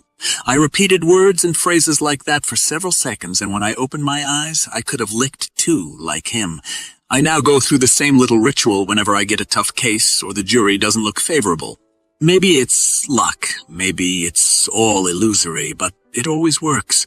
People who act and appear hard-boiled are usually softies at heart, and once an interviewer eliminates the mental hazard, he has licked the situation. Take a couple of deep breaths the next time you call on one. Convince yourself he'll be a pushover, and he will. During the Depression days of the 30s, a group of managers and assistant managers, including the butchers of a large grocery chain store, came on their initiative to me for help. After a 6 weeks course of lectures, the men decided to put the lectures into effect. It was agreed that each store 1 day a week would use the science I had expounded to push the sale of certain items. After considerable debate among the items selected for the test were cheese, rolled roasts, salmon, and just plain Hubbard squash. The manager of a store in one of the outlying districts had said he could make a good buy of squash from a farmer customer. The day before each sale, the managers carefully coached their clerks to make a mental picture of each customer coming into their stores and buying the selected items. Of course, prominent displays were made of each item, and each clerk was instructed to think of selling the special item during the day whenever a customer appeared. The results were astounding. The store specializing in cheese sold more cheese in that one day than had passed over the counter in a 6 months period. The shop, which on Saturday specialized in the rolled roasts, had them sold before noon. The store which on Friday had featured fresh salmon sold more salmon than all the other stores of the group combined. The one where squash had been selected had to call upon the farmer twice during the day to replenish the supply. Today, with only one exception, and he is a war casualty, each man who took the lecture course is either in business for himself or has a much better job. As a matter of fact, one of the men now owns 3 stores of his own, while another is manager of a chain of stores in a neighboring state. I think of a recent conversation with the head of a large Pacific Coast advertising agency, who for a number of years handled the sales promotion work for a well-known coffee manufacturer who had recently sold his business.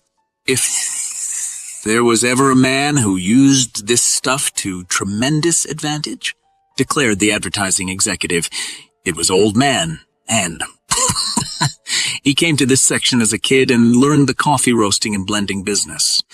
He concluded that he could do better if he were in business for himself. He thoroughly believed that he could blend the best coffee, and even up to the time of his retirement, after years in the business. He thoroughly believed that his coffee was the best on the market. Of course, that belief made a millionaire of the Old Man. Once I had given a printer a small manuscript that I wanted to get out in pamphlet form, which dealt with the subject we are now considering. The next morning he popped into my office, almost out of breath and visibly shaking. Naturally, I asked if there were anything wrong, and he spluttered, "Just had the oddest experience. I took your manuscript home last night and read it, and I said to myself, if the stuff actually works as the author claims, then I ought to be able to find a parking space close to his office when I go to see him." I thought no more about it until I was driving from our plant to your office just a few minutes ago, and then the thought again occurred to me that it might work. Well, I turned the corner, and there wasn't a space to be seen on 6th Avenue, and I was going to dismiss it all as bunk. But as I slowed down to let some pedestrians pass, I saw a machine pull away from the curb right in front of this building, and there was my place. It gives me goose pimples. Maybe it's just one of those things, perhaps I said, but why not try it again? I did, and had similar results over a period of years. Call them coincidences, if you like. But this printer never would, especially when shortly afterward he was able to more than treble his business, while most printers were having a difficult time to get any orders. Now and then I told acquaintances about the experiences of the printer, and I was astounded to learn that others seemed able to find parking space, as had this printer. One woman, a Unity student, told me that she and her sister never drove downtown without saying that they would find a parking space in or near a spot that they desired, and they always found it. A woman, a dietitian and instructor in a large hospital, said to me, "The working of this power, or whatever it is, often frightens me. As an illustration, this happens with continued frequency. Every morning on my way to work, when I enter the business section, the traffic lights always turn green, and I get through all of them without a stop. I cannot recall the time that the lights have shone red against me. Now, I just take it all as a matter of course. A few months ago, a woman was arrested for violating the traffic signals, but according to the newspaper stories at the time, she convinced the judge that the green light was on when she crossed the intersection. She was a motherly woman, and the judge freed her when she told him, 'Judge, the light just had to be green,' and it always is for me because I keep repeating as I near an intersection, 'Green light be on, green light be on, green light be on.'" The police maintained, however, that there were no signals at this intersection, only the flashing intermittent red light. But here was the motherly old lady convincing the judge of her belief, and obviously she believed in her ability to have the signals the way she wanted them. A woman told me of an automobile trip made from Washington, D.C., to join her husband who had been assigned to duty in a Pacific Coast city. "I was frightened in the beginning," she said. "I had never driven any such distance alone in my life. One day I got thinking of my grandmother, who had been one of the pioneers to the Pacific Northwest, and who had done many things alone. My fear was gone at once. However, the garage man who looked over my car before I started told me not to go, without getting new tires. He said the old ones would blow out any time. If I hadn't been so intent on making the trip and without delay, I might have listened to him. But the thought again came to me that they would last until I got across the country, and last they did, while I do not use the car. Much now, the original tires are still there, though in pretty bad shape. But no blowouts ever occurred. Another case that reinforces my contention involves an oil refining company and more than $1 million of investors' money. In its early days, the company experienced great financial difficulties brought on by suits and marketing problems, and it became necessary to reorganize the whole financial structure, with the security holders taking new securities but forgoing interest for a number of years. The stockholders were told to make a mental picture of the oil turning into money and coming from every still and every spigot. In short, to visualize the company as a moneymaker. Incidentally, this company was in a field dominated by strongly entrenched major companies. Nevertheless, not only did the company become a substantial money maker, but it was subsequently sold and all the security holders got back their money with interest in full. Jimmy Gribbo, well known to sports fans as a manager of prize fighters, has made winners out of many boxers by teaching them how to visualize themselves as winners, and they became winners. The writer is aware that some of his readers, especially those who know nothing about mind stuff, will question these stories, but those who related them are of undoubted veracity, and the writer also thinks that there are many of his readers who, from their own experiences, could relate much. Stranger Tales. G.N.M. Tyrrell, a well-known English investigator and writer, declares that if, while dwelling upon the activity of the subconscious mind, we determine upon an intention to do a certain thing, we may subconsciously initiate a train of events likely to bring this thing about. The statement is credited to Dr. Shaler Matthews, long associated with the University of Chicago, that we influence events by very great desires, and there is psychological proof on ourselves of the effects of our own desires. Here are two cases directly in point. The woman head of a large antique shop, a recognized authority on antiques whose advice concerning them was much sought after by other women, happened to dislike social activities. She was constantly bothered by a woman to accompany her to luncheons and teas. This second woman merely wanted to be seen in the company of this authority on antiques, and invitation after invitation after invitation had been declined by the authority. A well-known lecturer was scheduled to talk before a woman's club, and under the insistent pleas of the second woman, the head of the antique shop finally agreed to go with her. She caught me in an off moment, she told me, and no sooner had I agreed than I began to regret that I had made the promise to go. I hate those would-be highbrow affairs, and this was going to be one, I was certain. Actually, at night, I would have cold sweats thinking about what I had done and how I could get out of going without offending the woman, who was a fairly good customer of the store, and who, incidentally, I knew would have a lot of mean things to say about me should I fail to keep my agreement. I thought about it, figuring on making up excuse after excuse, none of which seemed good enough or plausible. I was nearly beside myself. The woman and I had nothing in common. As a matter of fact, she bored me. The day of the meeting was drawing near, and I had about concluded to phone her, telling her that an important engagement had come up making it impossible to attend the lecture, when in she came. She was all apologies when she informed me that the lecture had been cancelled. Did I draw a sigh of relief? I thoroughly believe in what you preach, and I think that my thought had something to do with what happened. I know that some will say it was a coincidence. Let them call it that if they coincidence. Let them call it that if they please. But stranger things than that happen, and they're not all coincidences. The second story involves the manager of a company manufacturing a hay fever remedy. He had recently arrived in town, found an apartment near his office, and sought a telephone for his apartment. At that time, just after the war, the telephone company had a long waiting list and was installing telephones only on very high priorities, such as service for doctors, police, fire officials, and those engaged in public emergency work. He had tried for 2 months, without success, to get a telephone, seeking out everyone he could to help him. Through a mutual friend, he learned that I knew the manager of the company, and he came to see me. I quickly disillusioned him of the idea that I could get the manager to give him a telephone ahead of several thousand others, but I did tell him that if he could establish his rights to a priority, he shouldn't have any trouble. I asked him whom he had talked with, and he gave me the names of several people occupying both major and minor positions with the company. Then he explained that it was imperative that he have a telephone, for he was the only one connected with his own company who could handle after-office hour business. Do you have many long-distance calls? I asked. "And how much does your company telephone business amount to a month?" He gave me an unusually high figure for his monthly bills. "Take your last few months' bills with you and see the man you saw first. Look him straight in the eye and tell him that you've just got to have a telephone without delay," I told him. "But don't go near him until you can convince yourself that you can convince him. Otherwise, your task is futile.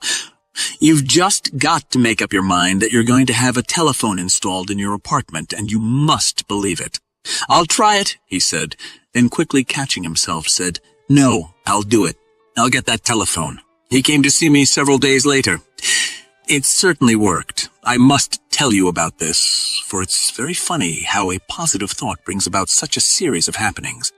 I went to see the man I had first talked with, and he was rather amazed that I had come back to him. I explained in detail this time why it was imperative that I have a phone.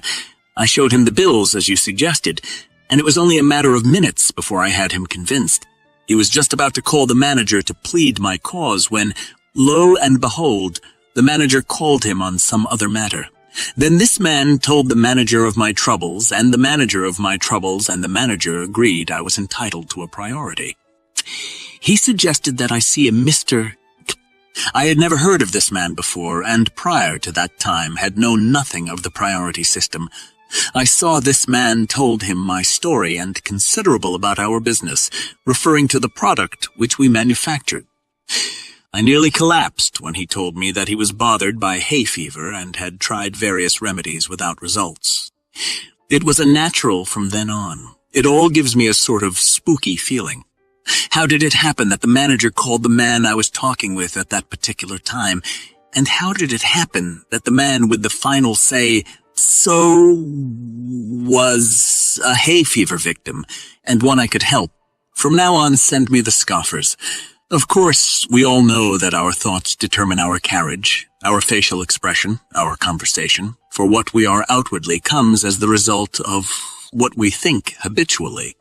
There are many women who have improved their appearance by continuing to feel the delights of beauty, by thinking thoughts of the beautiful by wearing stylish clothes, by adding things of beauty to their surroundings, by developing poise and easy carriage, and by constantly telling themselves that they are going to win out.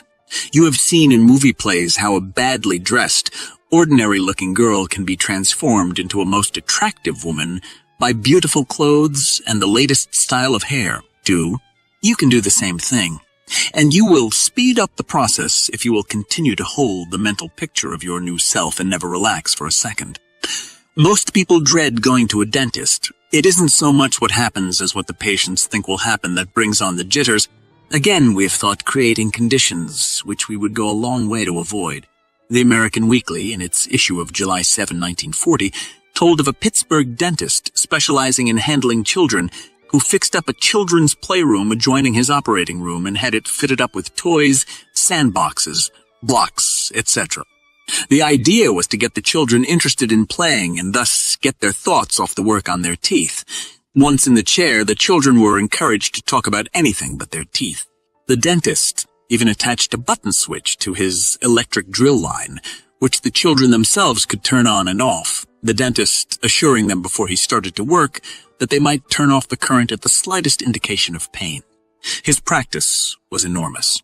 A barber who has built up a large clientele among small children has on his stands numerous children's books, all well illustrated, which he puts in the hands of his little patrons as he places them in his chair. He gets them interested in the pictures before he starts cutting their hair. "Once in a while it doesn't work," he said, "especially if the child hasn't been taught to look at pictures. Then I have to bring out the mechanical toys, such as those that utter throaty sounds or squeaks when they are squeezed. But the trick is to get the kids to forget about their hair being cut. Once that is done, I have no trouble. Imagination or mental picture making can often produce queer results. Fear is basically an imaginary factor, as millions of men who went through the war will testify. You suddenly receive a telegram or a long-distance telephone call, and before you open the envelope or answer the phone, you fear you'll hear bad news, and you promptly get a sinking feeling in the pit of your stomach. The news may be good, but for the moment, you are shaken with fear, and only the good news relieves you of that nervousness. The story is often told of two men who got the only room left in the hotel. It was ordinarily a storage room, but the hotel, when crowded, used it as a bedroom. During the night, one of the men complained of lack of air, and upon arising he groped through the dark to what he thought was the window. He couldn't open it, and, after finding a shoe, knocked out the pane of glass. Then they slept comfortably the rest of the night, only to discover at dawn that the window was intact. What had been smashed was the glass door to a closet. A somewhat similar story was related during the war by Margaret Etta West in This Week magazine. She told of returning on a troop ship from the South Pacific, where she found herself packed into a cabin with 17 other women. Because of the blackout rules, the portholes had been closed, and the cabin was stifling. Inasmuch as the ship was not sailing until morning, permission was granted to open the portholes after everyone was in bed. Ms. West tells how she undertook to open the portholes and how everyone was pleased that they could then sleep, and sleep they all did, related Miss West. But on awakening in the morning, they found that Ms. West had opened only the inner porthole, the outer one remaining closed and shutting out both light and air during the night. During food rationing, thousands of people ate margarine in the home of friends, thinking it to be butter. During Prohibition days, it was a common practice to put moonshine whiskey into bottles, with labels purporting to be genuine, and many did not know the difference.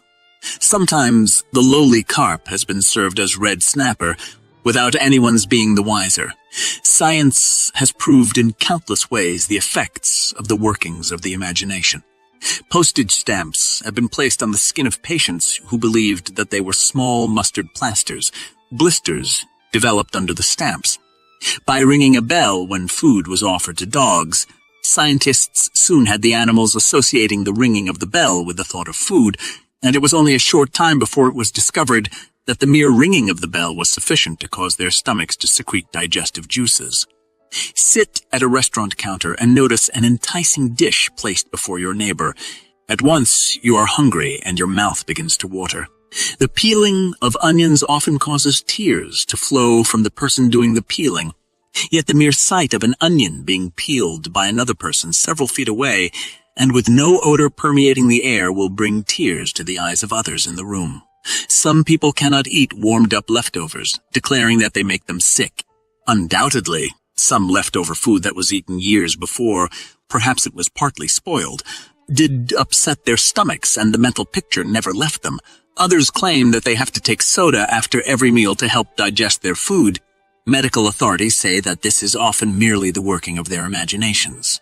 The writer has been across the Atlantic and Pacific Oceans several times and has never been seasick, even in the most severe storms and violent pitchings and rollings of the ship, except once. This was when he had to help another passenger who was violently ill. However, early in his travelings, he learned to look away from those who were seasick, realizing that there was a suggestive force that could make him run for the rail.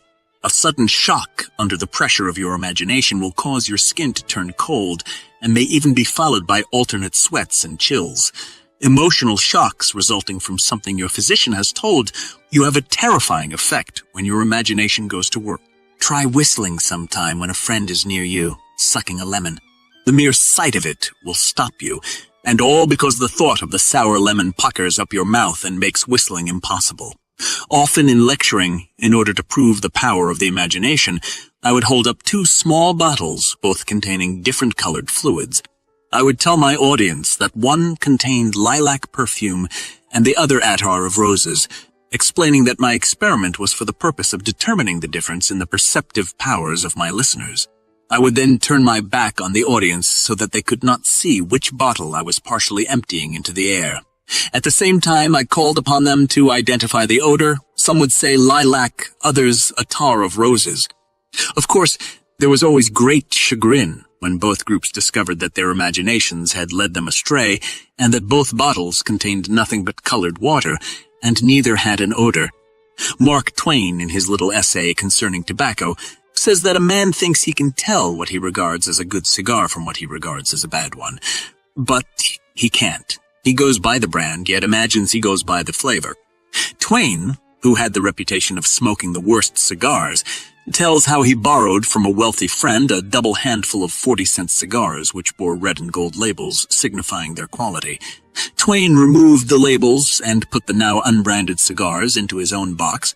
He passed them out to friends at the end of a dinner, and they were all tossed away after 2 or 3 whiffs because his friends believed they were the cheap cigars that Twain smoked. Unquestionably, there is a difference in the taste of even domestic brands of cigars and cigarettes, but the imagination plays an important part in determining it. When we realize that inventors, artists, scientists, architects, as well as builders of great businesses employ the imagination, we get some idea of its magnitude. Shakespeare said, "Assume a virtue if you have it not." Now let's take this great truth and follow some of its implications. In assuming a virtue, you're assuming it via your imagination. To become the person you would like to be, you create a mental picture of your newly conceived self, and if you continue to hold it, the day will come when you are in reality that person. So it is with the accomplishment of desires. But here we must make a distinction between daydreaming and a true mental picture, or the proper use of the imagination. Perhaps there is some genie who will drop $100,000 into your lap or overnight provide you with a mansion, luxuriously furnished, though the writer has never had the pleasure of meeting one. But daydreaming, or mere undirected wishful thinking, doesn't have the power to release the latent forces within you that will bring you the $100,000 or the mansion. When you employ your imagination properly, you see yourself doing a thing, and you go ahead and do it. It's the doing the thing you have pictured to yourself that brings it into actual existence. In this connection, think about the use of a magnifying glass. When properly focused, it will gather the light from the sun and concentrate it so that the heat will burn a hole in the object upon which the rays are focused. It must be held steady before the heat power is developed. So it is with the holding of the image or the mental picture.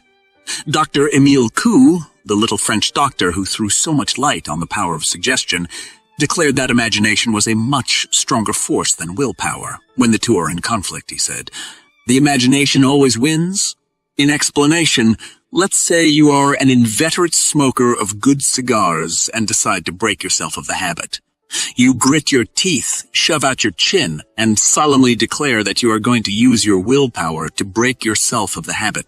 Then suddenly comes the idea of the taste of a good cigar, its aroma, and its soothing effects. The imagination goes to work, and the resolution to break the habit goes out the window. The same holds true of efforts to break the drinking habit and other bad habits. Charles Fourier, a French philosopher of more than a century ago, declared that the future of the world would grow out of the brain of man, shaped, controlled, and directed by the desires and passions by which men are moved. His prophecy is coming true, yet man, through his mind, has barely started shaping and controlling the world.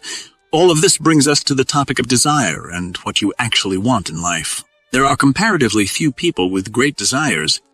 Most are content to go along filling the tiny niches in which they find themselves. They accept their positions in life as something that fate has fixed for them, and very seldom do they make either a mental or physical effort to extract themselves from those positions. They never raise their sights or realize that it's just as easy to shoot at a bird on a limb 30 feet above the ground as it is to shoot at it on the ground the same distance away. Many engage in wishful thinking, but wishful thinking in itself is without effect simply because the power factor is missing. But when you run across a person who is going to town, and there are many, you realize that the great power behind it all is projected by desire.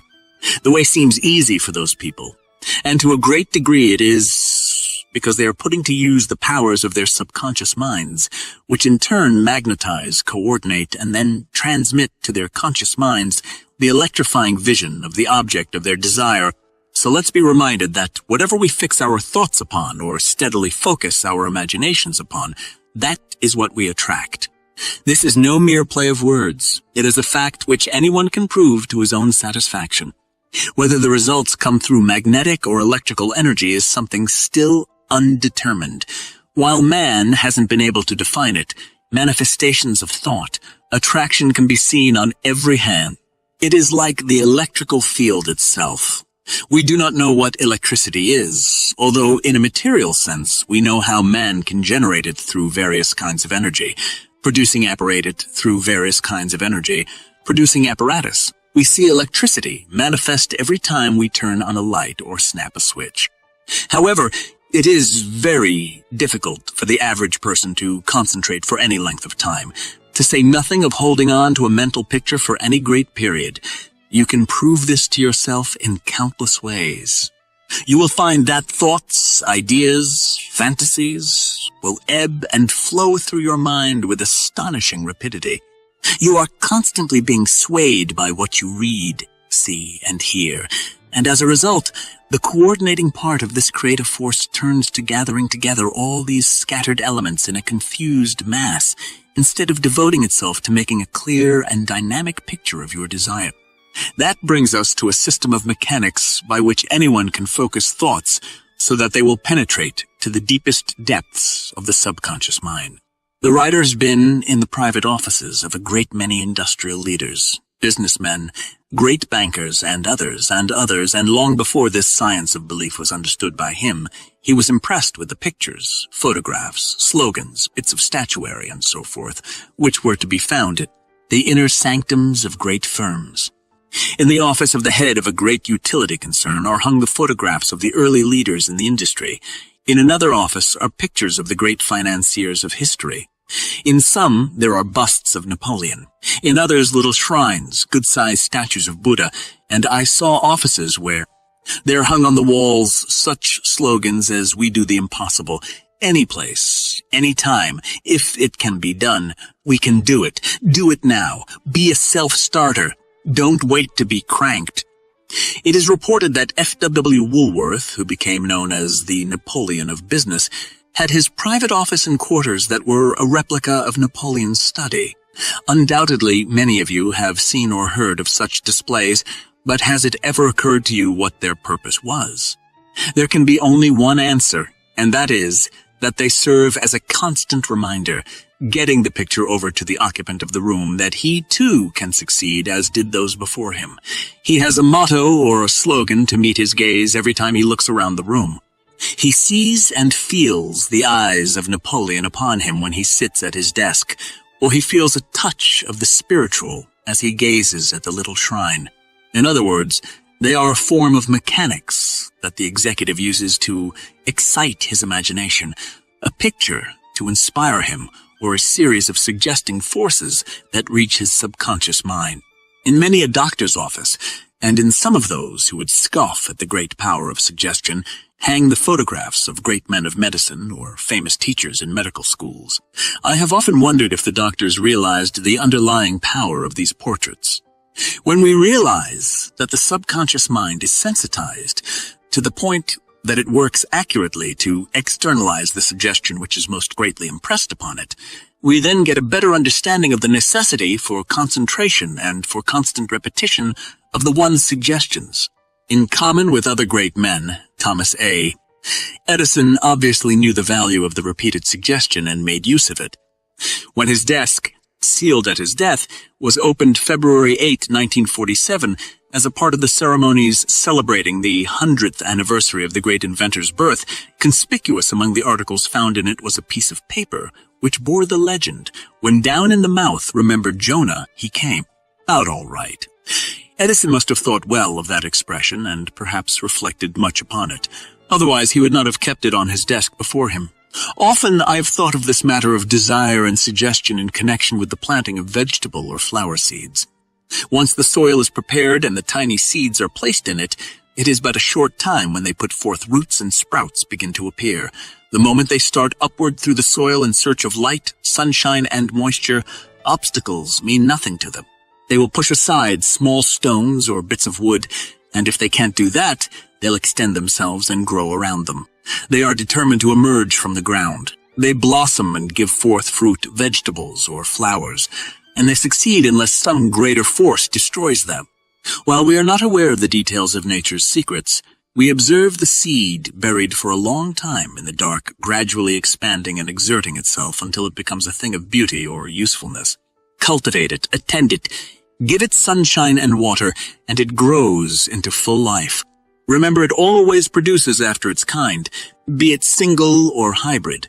So with you and the suggestions you impart to your subconscious mind, the result will be pure or complex, depending upon the original seed and the attention which you give it.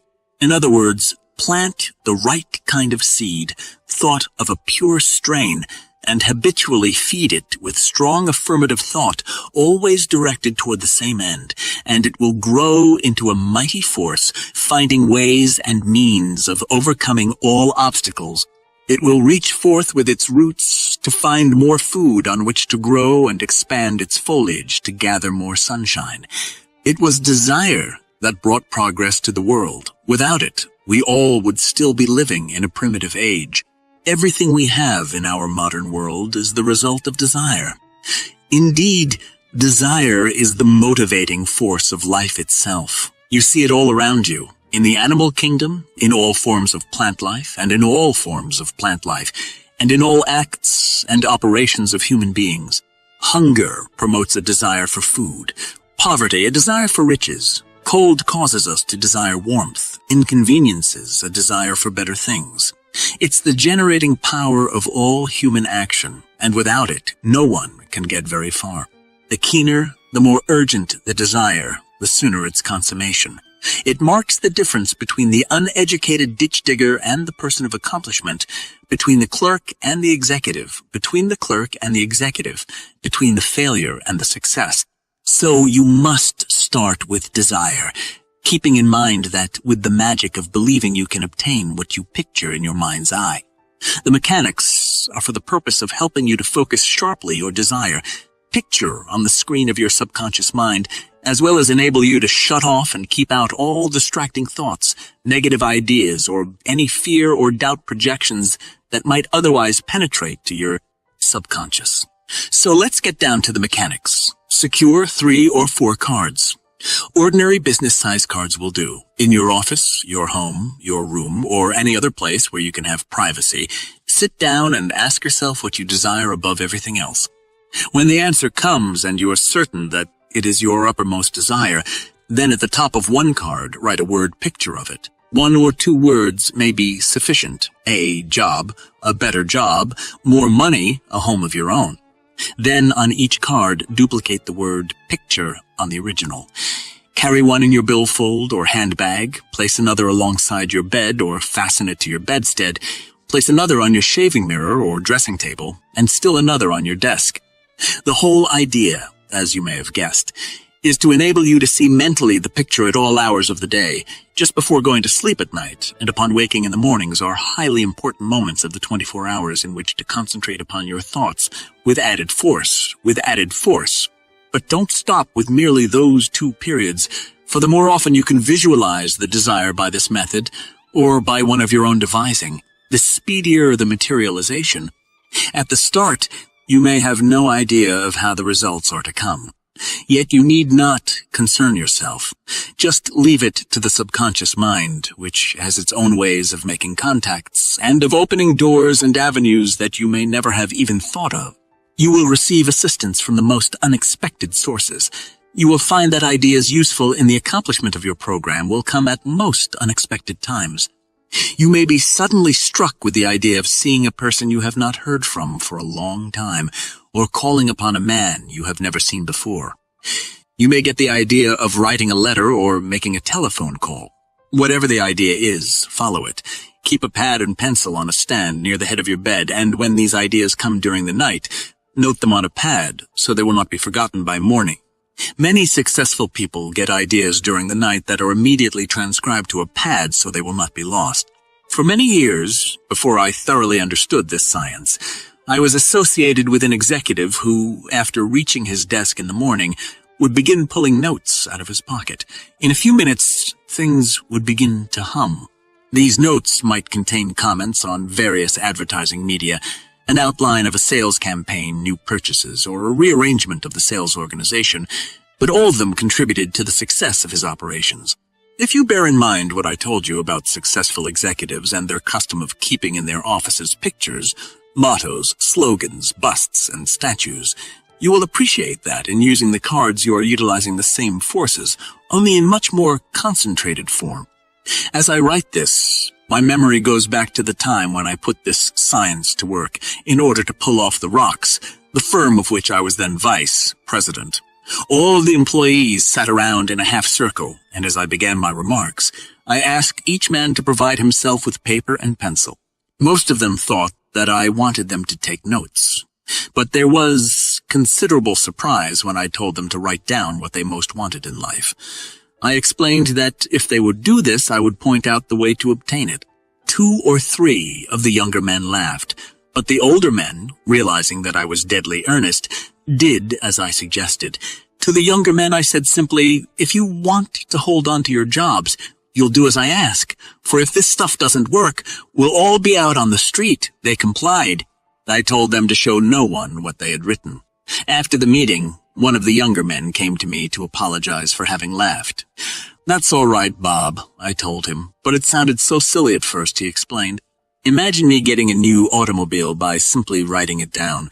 But after you explained the science of it all, I guess it does make sense. Several years later, this chap came to my home and said he wanted to show me something. He did. There, along the parking strip, was parked his expensive new automobile. In the years that followed, I found occasion to ask those who attended that meeting if they had obtained what they had written down. Without exception, every man had. One had wanted a wife of a certain nationality. He got her, and there are 2 fine boys in the family. Another put down the figures of a very sizable fortune. He got it. Another man wanted a beach cottage. Another, a better home, and so on. Steadily through the years, every one of these men has constantly made money, many of them averaging monthly more than they had ever made before in their lives, much to the astonishment of many others in the same line of business. It cannot be too strongly emphasized that you should tell no one just what the words on the cards mean, nor give anyone an inkling of what you desire. To do so may end disastrously for you. When you get a better understanding of this science, you can understand how thought vibrations, consciously or unconsciously because of envy or some other cause, may be set up to counteract your own. To illustrate this, I am reminded of a doctor friend who during the early war days applied for a commission in the Navy. He closed his office, told everyone that he was joining the Navy, and found himself the recipient of many parties and gifts. It taught me a lesson never to tell anyone of my plans or desires, he laughingly told me later. It was 2 years before I received notice of assignment, and during those years I found I had to go back into private practice. It certainly was embarrassing to both myself and family to get various farewell gifts and invitations, only to find that I was to cool my heels at home for 2 years. The truth is that when you talk about what you're going to do, you scatter your forces. You lose the close connection with the subconscious, and you frequently find that unless you do as here directed, you will have to start all over again in your program of achievement. Go and tell no man still holds true. My readers will recall what I said previously about mumbo-jumbo, chants, incantations, affirmations, etc., and I explained that by engaging in them, you put the suggestive forces to work to stimulate your subconscious. These repetitive words and phrases said silently or aloud are merely methods of convincing the subconscious mind, for autosuggestion, no matter what the form, is the only way of molding its pattern. The subconscious is extremely receptive, and it can be convinced of the propositions you present to it, be they true or false, positive or negative. Once they are embedded in the subconscious mind, it goes to work with all of its faculties and energies to materialize them, to make them real in life. The simpler the words to express the ideas you wish conveyed to the subconscious, the better. For example, if you are unhappy, use the words, I am happy. You don't need the cards for this. Just repeat them to yourself 20 or 30 times. I am strong. I am happy. I am convincing. I am friendly. Everything is fine, or a few simple affirmations that you can use to change your mental point of view for the better. But if the effects are to be permanent, the affirmations must be continued until the desired results are obtained. The person with a fixed goal, a clear picture of his desire, or ideal always before him, causes it, through repetition, to be buried deeply in his subconscious mind and is thus enabled, thanks to its generative and sustaining power, to realize his goal in a minimum of time and with a minimum of physical effort. Just pursue the thought unceasingly. Step by step you will achieve realization, for all your faculties and powers become directed to that end. Suppose you want a better job or a promotion. Not only use the cards, but keep telling yourself constantly and continuously that you are going to get that job. You have already visualized it if you have accepted this science, but the repetition will be the means of driving the suggestion deeply and firmly into the subconscious mind. This may be compared to driving a nail into a board. The first tap puts the nail in place, but it is only by a number of heavy strokes that the nail is driven home. Never forget that the subconscious mind will accept and carry out whatever it is powerfully instructed to do. A great example of power developed by repetition is the story of Milo and the calf. Every day he lifted the calf, and then came the day when he was lifting a full-grown bull. Think of all of this in terms of the so-called material things. You know that two objects cannot fill the same space at the same time. Your mind can be compared to that space. You can't keep your mind filled with negative thoughts or doubts if you have it filled with positive, powerful, and creative thoughts. Consider your mind a room with but a single door, and you have the only key. It rests with you to decide who is to come through the door. That is, whether you are dominated by positive or negative thoughts, and which ones you are going to admit, for your subconscious mind will respond to the vibrations of the thoughts that are strongest in you. Again, compare your mind to a tank filled with clear, unadulterated water. You cannot put any object into that tank without displacing some of the water and causing the tank to overflow. When you permit negative thoughts of doubt or fear to enter your consciousness, it is obvious that the forceful, positive, creative thoughts will have to give way, and consequently you lose your positive state. Thus, so long as you do not permit unfavorable vibrations to reach your subconscious mind, it will not be hindered by anything you may hear, see, or experience. In other words, you must at all times keep your mind filled with positive thoughts, so that their strong vibrations will ward off all negative and destructive thoughts that might come from the outside. For years, philosophers have taught that if we are to be happy, we must be busy, working, or doing something that holds our attention. The explanation lies in the fact that when we are concentrated on some task, our minds are then not open to roving and undesirable vibrations.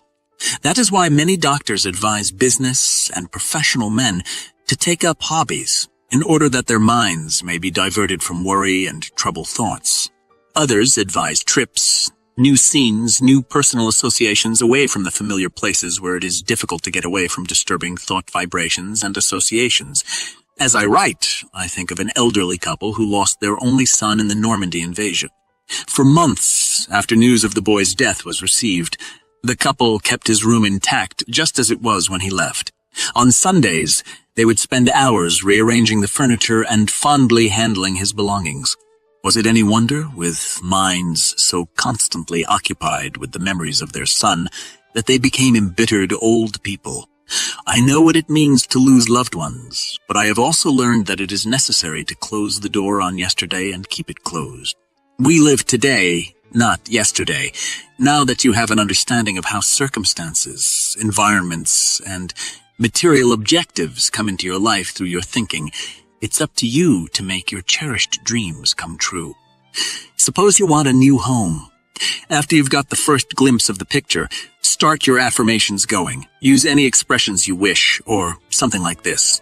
I'm going to have that new home. I'm going to have that new home. I'm going to have that new home. I'm going to have that new home. And one day the way will be found and the new home will be yours. If you're a salesman and want to increase your sales, use the cards as already suggested, and tell yourself as frequently as possible that you are going to increase your sales. Do it with emphasis. Strange as it may sound, we usually get what we anticipate, and if we anticipate increasing our sales and believe that we are going to do it, our sales will mount just as though some invisible friend were helping us. The idea of anticipation holds in everything we do. An insurance man who had increased his business more than 200% within a year after he began using this science related this story to me The sales manager told me to call upon Mr. Blank and not come back to the office until I got an order out of him. This prospect was a hard nut to crack, as everyone knew. He had the reputation of being a very stubborn and cranky individual with little time for salesmen, to say nothing of us in the insurance business. However, I knew that he had lots of property and had to carry all sorts of fire and liability coverage. As I went down the stairs from our office and all the way up the street to this prospect's office, I kept repeating to myself, "Fred, you're going to sell him. You're going to sell him. You're going to find him a fine old fellow, no matter what anyone says. He's going to be friendly and he's going to accept what you have to offer." Maybe I repeated those ideas a couple of hundred times. Not only did he turn out to be very cordial, but I came away with an order for a $25,000 policy, the first our company had ever secured from the old man. This insurance man has long since left the agency with which he was connected and now has a firm of his own, with a country estate he is rapidly developing into a showplace. A short time ago, he told me that he was fixed financially for life. Dale Carnegie has told of the great success of Howard Thurston, the magician. According to the story, in going out on the stage, Thurston would repeatedly say to himself that he loved his audience and that he was going to give them the best that was in him. He made $2 million. Another man, he's 78 but doesn't look more than 60, who is a profound student of this subject and who used it to make a tremendous fortune for himself, but whose interests today are along other lines, declares that he still orders his subconscious mind to get busy for him. I talk to it just as I might be talking to some individual to whom I was giving orders, and I never have any doubts or fears that it will not do as ordered. If I get an upset stomach, I simply tell it to be itself and act naturally. So with other ailments that arise, if I want to awaken at 5 o'clock in the morning without using an alarm clock, I peremptorily order my subconscious mind to awaken me. It has never failed in anything so far. I have long had a theory that the subconscious mind controls our age. What I mean is that for centuries the subconscious mind has been led to believe that a man should be old when he is 60. For most people who have accepted the thought, it can't be otherwise, for that is what the subconscious mind believes. However, in my case, I refuse to accept it, and as you know, I am as active as I was when I was 50 years old, and I expect to carry on for some years to come, all of which shows the advisability of not implanting in your subconscious mind the idea that you are becoming old and incapable merely, because the years are passing. It also shows that by keeping the subconscious free from the fixed idea of a decline, you improve your chances of prolonging your life far beyond the so-called allotted span. Repetition is the fundamental rhythm of all progress, the cadence of the universe. It's the chuff-chuff of the locomotive that takes a train across the continent. It's the repeated explosions that generate power in the automobile engine, the airplane, the rocket gun, the robot bomb. It's the constant surging of the water against the turbine blades that generates electrical power. It's the tap-tap of the hammer that drives the nail into place. It's the deadly put of the machine gun that mows down everything before it. It's the constant and determined effort that breaks down all resistance, sweeps away all obstacles. It's the repeated auto or heterosuggestion that makes you and others believe. It's the tap-tap of the same conscious thought that causes it to be impressed upon your subconscious mind and on the subconscious minds of others. While anyone can demonstrate the efficacy of the repeated suggestion, whether it be used either constructively or destructively, the words of Professor Hugo Munsterberg, Harvard psychologist, throw considerable light on its value. He said, "The value of repetition must distinctly be understood in the relation of the inner setting and the inner mental attitude. Before World War IE, there was in Paris a famous institute devoted to the teaching of suggestion by means of phonograph records. They were played over and over again, and the listeners could hear any record they wanted. Records that gave them the repeated suggestion that they were in good health, that they had the power to overcome their difficulties, that they could receive help in other ways. For years, mothers have been taught to talk to their babies and small children while they were asleep, repeating such suggestions as that they were going to grow well and strong, that they were to develop certain good habits, that they were to become good citizens. In view of the fact that the children were asleep, obviously the suggestions were directed to their subconscious minds. In the destruction of Carthage, the greatest maritime power of the ancient world, we have an instance of the power of the ancient world. We have an instance of the power of the repeated suggestion at work. Cato, the great Roman statesman, convinced that Rome and Carthage could not both survive, ended every speech in the Senate with the words, "Carthage must be destroyed." He kept it up until the Romans were saying in their sleep, "Carthage must be destroyed," and Carthage was destroyed. Many people become confused and frustrated because they allow themselves to be influenced by negative thoughts of others. This is a weakness of many salesmen. When they absorb too much of what the prospect says about his reasons for not doing something such as buying. Repetition of negative thoughts will discourage even the most powerful if continued long enough, and unless your mind is closed against them and you counteract them by constantly thinking and radiating positive thoughts, you will sooner or later find yourself sunk. Some people wear themselves out trying to combat these negative forces by superhuman effort and sheer willpower, never realizing that their own minds, operating in accordance with the suggestive influences, are causing all the trouble. Whether we know it or not, we are all victims of suggestion, in many cases almost to the point of being hypnotized. We follow along a beaten path of living just because we've been doing it for decades. We wear certain styles of clothing, hold to certain customs, all because we have been led to believe, through the never-ending suggestive thoughts that come to us from all sides, that is the thing to do. Houses, churches, office buildings, automobiles, buses, streetcars for years followed a certain pattern, and yet when someone gets off the beaten path with a new way of doing things, he is considered a crank or an eccentric. What I refer to on close analysis as mass hypnosis is seen around us in every human activity. It has been my observation that those who consciously use this science, as well as those who may be using it unconsciously, are people of tremendous energies, virtually human dynamos. There are people who not only use their imaginations and hold strong beliefs and convictions, but they are great doers in action. And that brings me to this most important statement. Faith without action is dead. Unquestionably, there are people on this earth who, by concentrated thought and by thought alone, without moving from their offices or making any contacts, personal or otherwise, with other people can achieve remarkable things. But in the main, this so-called material world of ours is controlled by men of action, great dynamos of energy that energize others. Nikola Tesla, who probably understood the laws of vibration better than any other man of his time, declared that he could, with a machine that could be slipped into his pocket, cause the Empire State Building in New York to disintegrate and fall apart.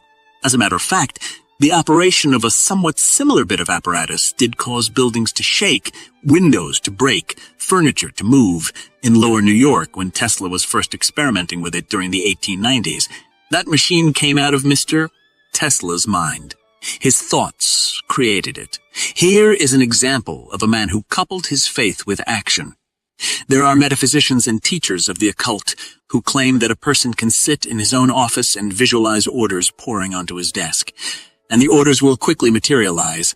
But to accomplish it, the mental picture or thought projection must be definite and unwavering, and that requires great practice and concentration. Stranger things have been recorded, but for the person who has not yet developed this mind power, it is well to add action and energy to his efforts by doing the things, following out the ideas, and by making the contacts which are dictated by his subconscious mind.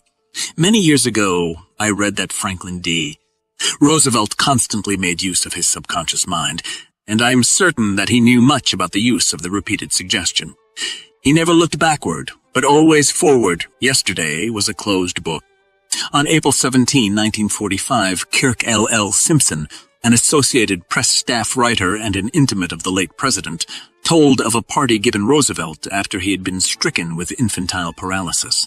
Mr. Simpson said that Mr. Roosevelt was determined to walk again, somehow, anyhow, without crutches. His intimates, according to Mr. Simpson, decided to give him a cane as a token that they, too, expected him to walk again, and after it was presented, the president sat all evening with the cane cuddled against his shoulder. Mr. Simpson said that he would reach up to pat its crook now and then, and we knew that he was saying to himself, "You'll walk again, Frank Roosevelt. You'll walk again, Frank Roosevelt. You will walk again." Roosevelt firmly believed in the power of believing, as is apparent in an article in Time magazine, March 4, 1946. It told of a letter written by him in 1924 to a doctor seeking advice on the treatment of infantile paralysis. Mr. Roosevelt pointed out that he thought gentle exercise, massage, and sunbathing were essential, but he added, more important than most therapy is a belief on the patient's part that he will eventually recover. Here we have a wonderful example of the magic of believing at work, and, as I have pointed out, of the part the repeated suggestion plays in establishing belief.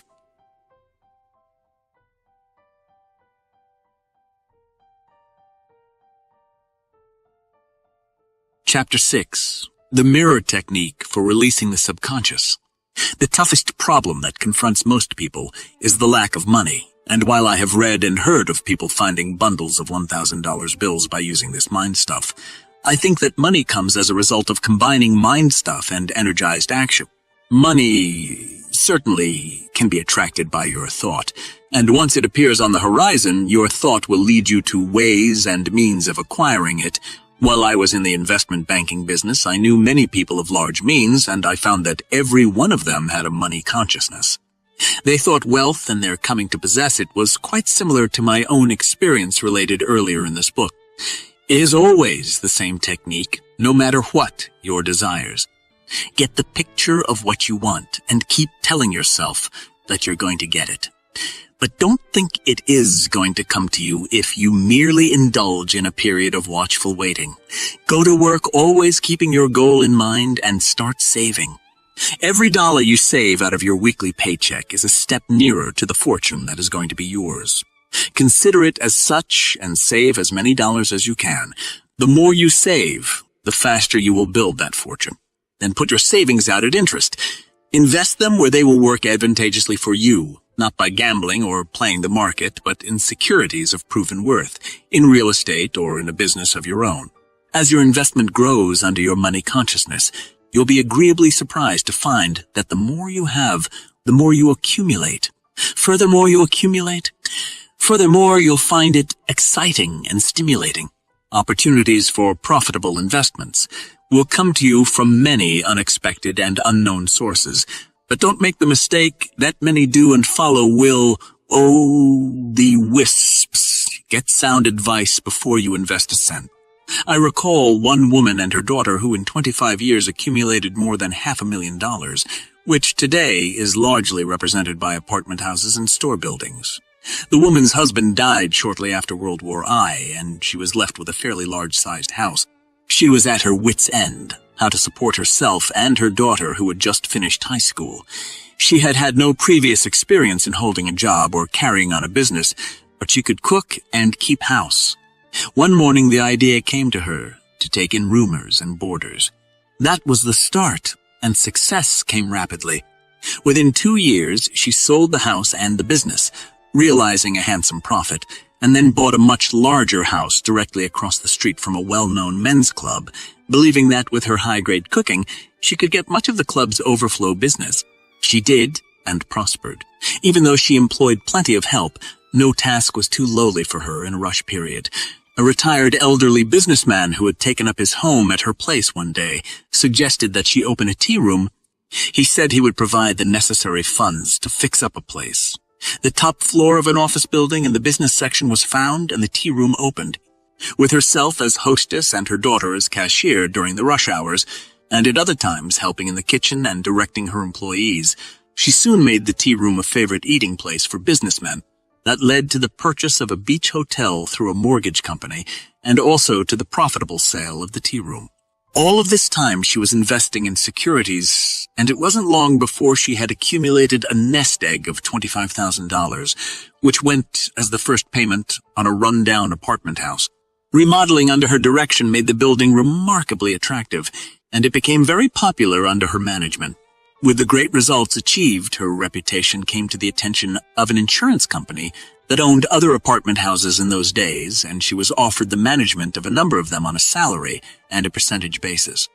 As her capital grew, her opportunities to buy apartment houses followed, and the last time I heard of this woman with the money, consciousness, she not only owned apartment houses in this particular city, but she had also purchased an apartment house at a nearby beach resort, which previously had operated only during the summer months, but which she now operates all the year round.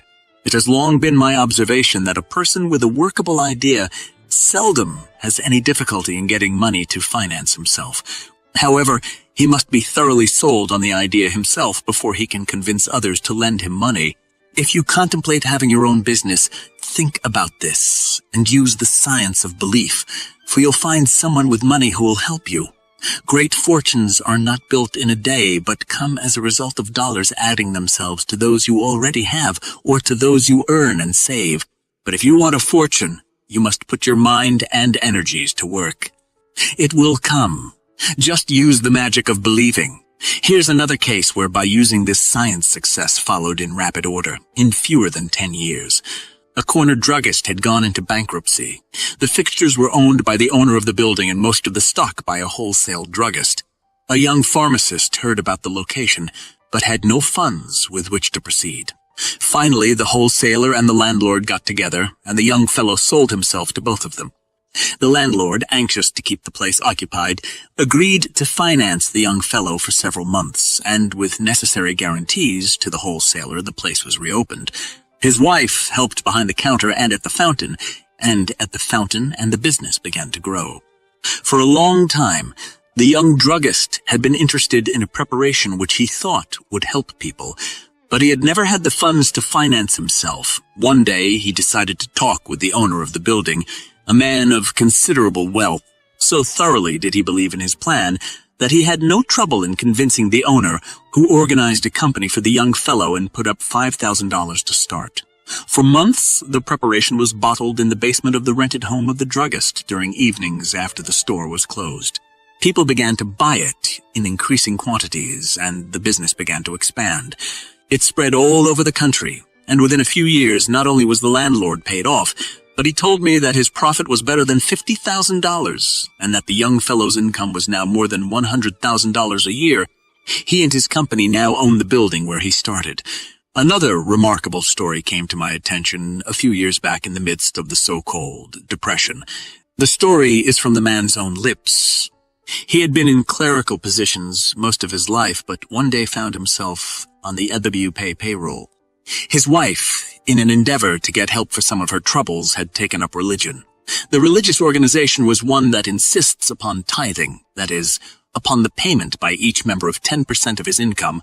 By the way, there are thousands of people who are firm believers in tithing, and, as a matter of fact, one of our greatest industrialists who preaches religion in his own organization and to outsiders attributes much of his success to his practice of tithing. Another man who is very successful in the selling of baking machines and equipment credits his success entirely to his tithing. Whether this giving of 1/10 of their income to the church or to some religious or charitable organization has anything to do with the success of these individuals is, of course, something that the writer cannot answer, but surely these tithers believe thoroughly in the efficacy of their practices, and who is there to say that it doesn't work for them? One night, the husband on double pie was prevailed upon to accompany his wife to church, and then the light hit me, as he told me. Upon arriving at his home, something led him to search for an old formula, which his father had used in preparing a lotion or a tonic that could be used in all barber and beauty shops. With the finding of the formula, he began to gather old bottles from junk shops and scrap piles, which he took home and washed, and they became the first containers. This man went personally from barbershop to barbershop, from beauty parlor to beauty parlor, and so convincing were his stories that it wasn't long before he gave up his uppie job and opened up a plant of his own. He believed thoroughly that the tithing principle was responsible for his good fortune and for all of the ideas that came to him. His product became widely known throughout the country, but the trade was no longer supplied by the man personally. Wholesalers pushed it, and he had his own sales organization as well. Another illustration of the magic of believing. Everything on the material plane is first an idea, a thought in someone's mind. A person selling a commodity is actually selling an idea. If it's a machine, what the machine will do. If building material, how it can be used. If food, how nutritious and tasty it will be, and so on endlessly. All businesses, all fortunes are the outgrowth of an idea, the workings of someone's imagination followed by action. For years, I have watched the progress of the Janssen knitting mills, makers of the famous Janssen swimming suits. I have seen this manufacturing concern grow from practically nothing but an idea to an organization that circles the globe, and the success story of those behind it rivals any told by Horatio Alger. Several times I've discussed this science with J.A. Zentbauer, president of the company and chairman of its board, and with his permission I quote a letter he wrote to me. As you say, some people seem to possess an indefinable something which spurs them onto a successful and happy life, while others apparently work hard, but without that something in their characters, which brings them satisfaction and success. I've never tried systematically to develop this indefinable spirit, but believe it has been developed in me by my parents, and especially by my mother, who promptly fought our inclination as youngsters to say, I can't do this, or I can't do this, or I can't do that, by saying to us that we should not say we can't do it, but that, of course, we can do anything anyone else can do, and all that was necessary was to tackle the job and keep on trying until it was mastered, and that we would then be ready to tackle a bigger job and to shrink from no job because it was great or unimportant.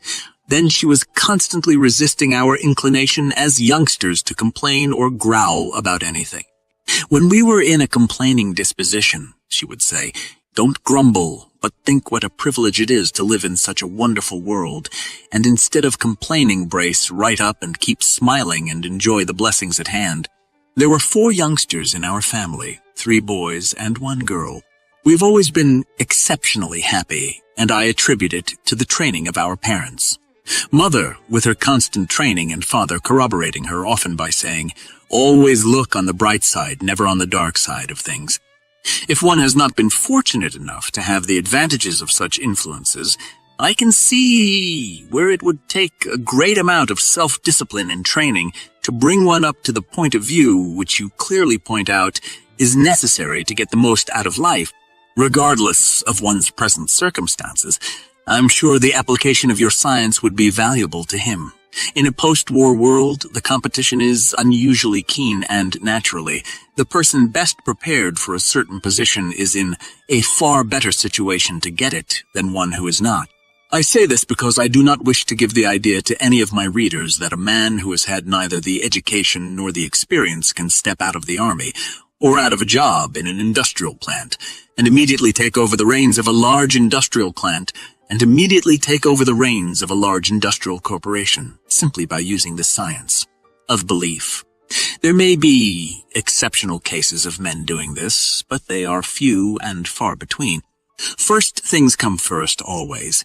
And if a man feels and believes he is entitled to a better job and has prepared himself for it, then with the use of this science, he can get that job or some other as good or better.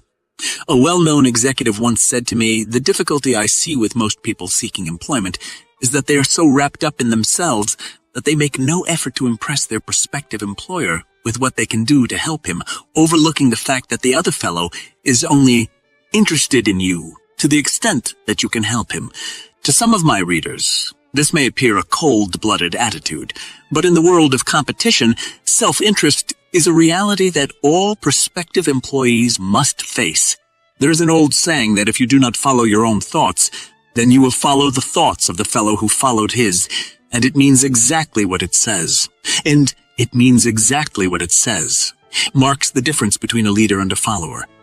You who do not think or use your creative ability are always being given orders by those who do. Unless you are willing to think, you will have to labor physically, and this means you will receive less for your work. Therefore, visualize the kind of job you want. And use your cards and your constant affirmations until belief in your goal becomes a vital part of you, and you feel it in your blood, your bones, and in every tissue of your body. See yourself actually doing the things you visualize, and it will all work out, because every thought held constantly and persistently sooner or later materializes after its kind.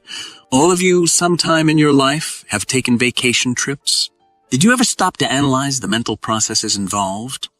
First you got the idea of the trip, then you decided where you would go, and shortly you began to visualize yourself in the mountains, at the seashore, or visiting some new city, and the vacation turned out as planned because you saw yourself doing it, actually before the vacation trip became a reality. Could anything be clearer? Whatever you want to do, just apply the same principles and you will get the same successful results. You will remember the card device, which I explained in detail. There is another device, which I call the mirror technique. Before explaining it, I want to tell you how I happened to discover what a truly wonderful thing it is, and how it can be used to bring quicker and more effective results. Many years ago, I was the dinner guest of a very wealthy man who owned many patents covering logging and sawmill machinery. He had invited a number of newspaper publishers, bankers, and industrial leaders to his suite in a prominent hotel in order to explain a new method he had devised for mill operations. Liquor flowed freely, and it wasn't long before the host himself was very much intoxicated. Just before dinner was served, I noticed him staggering into his bedroom and pulling himself up abruptly before his dresser. Thinking that I might help him, I followed him to the door of his room. As I stood there, I saw him grab the edge of the dresser top with both hands and stare into the mirror, all the time mumbling as a drunken man sometimes does. Then his words began to make sense, and I moved back a little to watch the performance. I heard him say, "John, you old thief for efferfice. They tried to get you drunk, but you're going to fool them. You're sober, you're sober, you're sober, cold sober. This is your party and you've got to be sober." As he kept repeating these words while continuing to stare at the reflection of his eyes in the mirror, I noticed that a transfiguration was taking place. His body was becoming more erect, the muscles of his face were tightening, and his drunken look was disappearing. The whole performance was over in perhaps 5 minutes, but in all my experience as a newspaperman and more especially as a police reporter, where I had opportunity to observe many drunken people, I had never seen such a rapid change. Not wanting him to know that I had observed him, I made for the bathroom. When I got back to the dining room, I found the host at the head of the table, and while his face was still a little flushed, to all appearances he was sober. At the end of the dinner, he presented a very dramatic and convincing picture of his new plans. It wasn't until long afterward, when I got a better understanding of the power of the subconscious mind, that I understood the science involved in transforming the obviously drunken man into a cold, sober host. I have for many years given the mirror technique to thousands of people, with some very unusual results. During these years, a large number of people came to me for help with their problems. There were a surprising number of women, and practically all of them started their stories with weeping spells. The first thing I did was to stand them before a full-length mirror and have them take a good look at themselves. I made them look into their eyes and tell me what they saw there. Crybabies or fighters. Their crying soon ceased, and those cases convinced me that a woman cannot weep while looking at herself in a mirror. Whether it be pride, shame, or the repudiated idea that they are weaklings that stops them short, is of no moment. The fact remains that the tears cease flowing. Many great orators, preachers, actors, and statesmen have used this mirror technique for years. Winston Churchill, according to Drew Pearson, never made a speech of importance unless he made it before a mirror first. Pearson also declared that Woodrow Wilson employed the same technique. It's what I call a supercharging method of stepping up the subconscious forces of the speaker, so that when he appears before an audience, those forces flow out to and affect his listeners. By using the mirror in rehearsing the speech as you are going to deliver it, you are creating at that moment a picture of yourself. Your words, the sound of your voice, and your sight of your voice, and your sight of the audience, to which the immediate future is to bring reality. By looking into the mirror, you increase the mental vibrations by which the force and meaning of your words will quickly penetrate to the subconscious minds of your audience. This mirror technique gives a clue to the power and the personal magnetism of Billy Sunday, the evangelist. I knew Bill Sunday in his heyday and often heard him preach, but in those days, knowing little or nothing about this mind stuff, I was puzzled as to how he, as well as Gypsy Smith and other great evangelists, was able to influence people to such a remarkable degree. However, we now have proof that Billy Sunday was versed in the use of the mirror technique. It is given by Eric Sevareid, Columbia Broadcasting System commentator, in his book Not So Wild a Dream, published in 1946. Mr. Sevareid tells how he, as a young newspaper reporter, secured an interview with Billy Sunday. He bounded about the hotel room, now peering intently out of the window, with one foot on the sill, now grasping the dressing table firmly in both hands, while lecturing his reflection in the mirror. One of the most outstanding insurance salesmen in America, who early accepted the science of belief, told me that he never called upon an important prospect without first giving his sales presentation in front of a mirror. His sales were phenomenal. Every salesman has heard the statement, "If you can convince yourself, you can convince the other fellow," which is basically true. Every great mass movement in history, from religious to military, has come about through one individual whose flaming belief in his own cause gave him the power to convert thousands of others. A man need not be a student of psychology to know that enthusiasm is very contagious and can readily be transmitted to others if one is bursting with it. The mirror technique is a simple and effective method by which a person can strengthen his belief in his own sales ability and thus intensify the power of his enthusiasm. When the mirror technique is considered in the light of the science given in this book, it becomes a master method by which the mighty forces of the subconscious mind can be employed to influence those with whom you are dealing. Whether we know it or not, we're all engaged in selling something. If not our wares, then our personalities, our services, our ideas. As a matter of fact, all human relationships are based upon selling of one kind or another, and we all engage in it whenever we undertake to persuade others to our way of thinking. Legally, a contract or an agreement is based upon a meeting of the minds, and unless you can get the other person to think your way, you do not get very far. But once the minds meet on the major issues, the rest is easy, and the name on the dotted line is but a matter of a few more moments. During the Depression days, when I was working with many business and sales organizations to increase their business, I introduced this mirror method with some startling results. In one concern, a pea-making organization, I had mirrors fastened to the inside of the back doors of all the trucks, so that when the driver salesmen opened the doors to get their goods for delivery, the first thing to be seen were the mirrors. I always admonished each man to determine before calling upon a customer how many pies he was going to sell him, and then to tell himself in the mirror that pies to that number would be left on the customer's counters. One driver told me that for many months he had been trying to sell one woman restaurant owner, but she had always refused to purchase. Then he decided to try the mirror technique. That day he sold her 10 pies. At the time he related his story to me, he was selling her an average of 15 pies daily. The mirror technique was used with great effectiveness in insurance companies, financial houses, rubber mills, automobile agencies, cookie manufacturing plants, and many other organizations where there were salesmen or where there was a combination of salesmen and production operators. In my own old organization, where a complete about-face movement had to be made to avert disaster, I first used this technique by placing a mirror in a back room of the office where the employees left their hats and overcoats. It was so placed that everyone had to see it when entering or leaving the room. At first, I pasted strips of paper with such slogans as "We're going to win," "Nothing is impossible to an indefatigable mind," "We've got the guts, let's prove it," "Let's show the world we're not licked," and then go to town. "How many are you going to sell today?" And a great many others.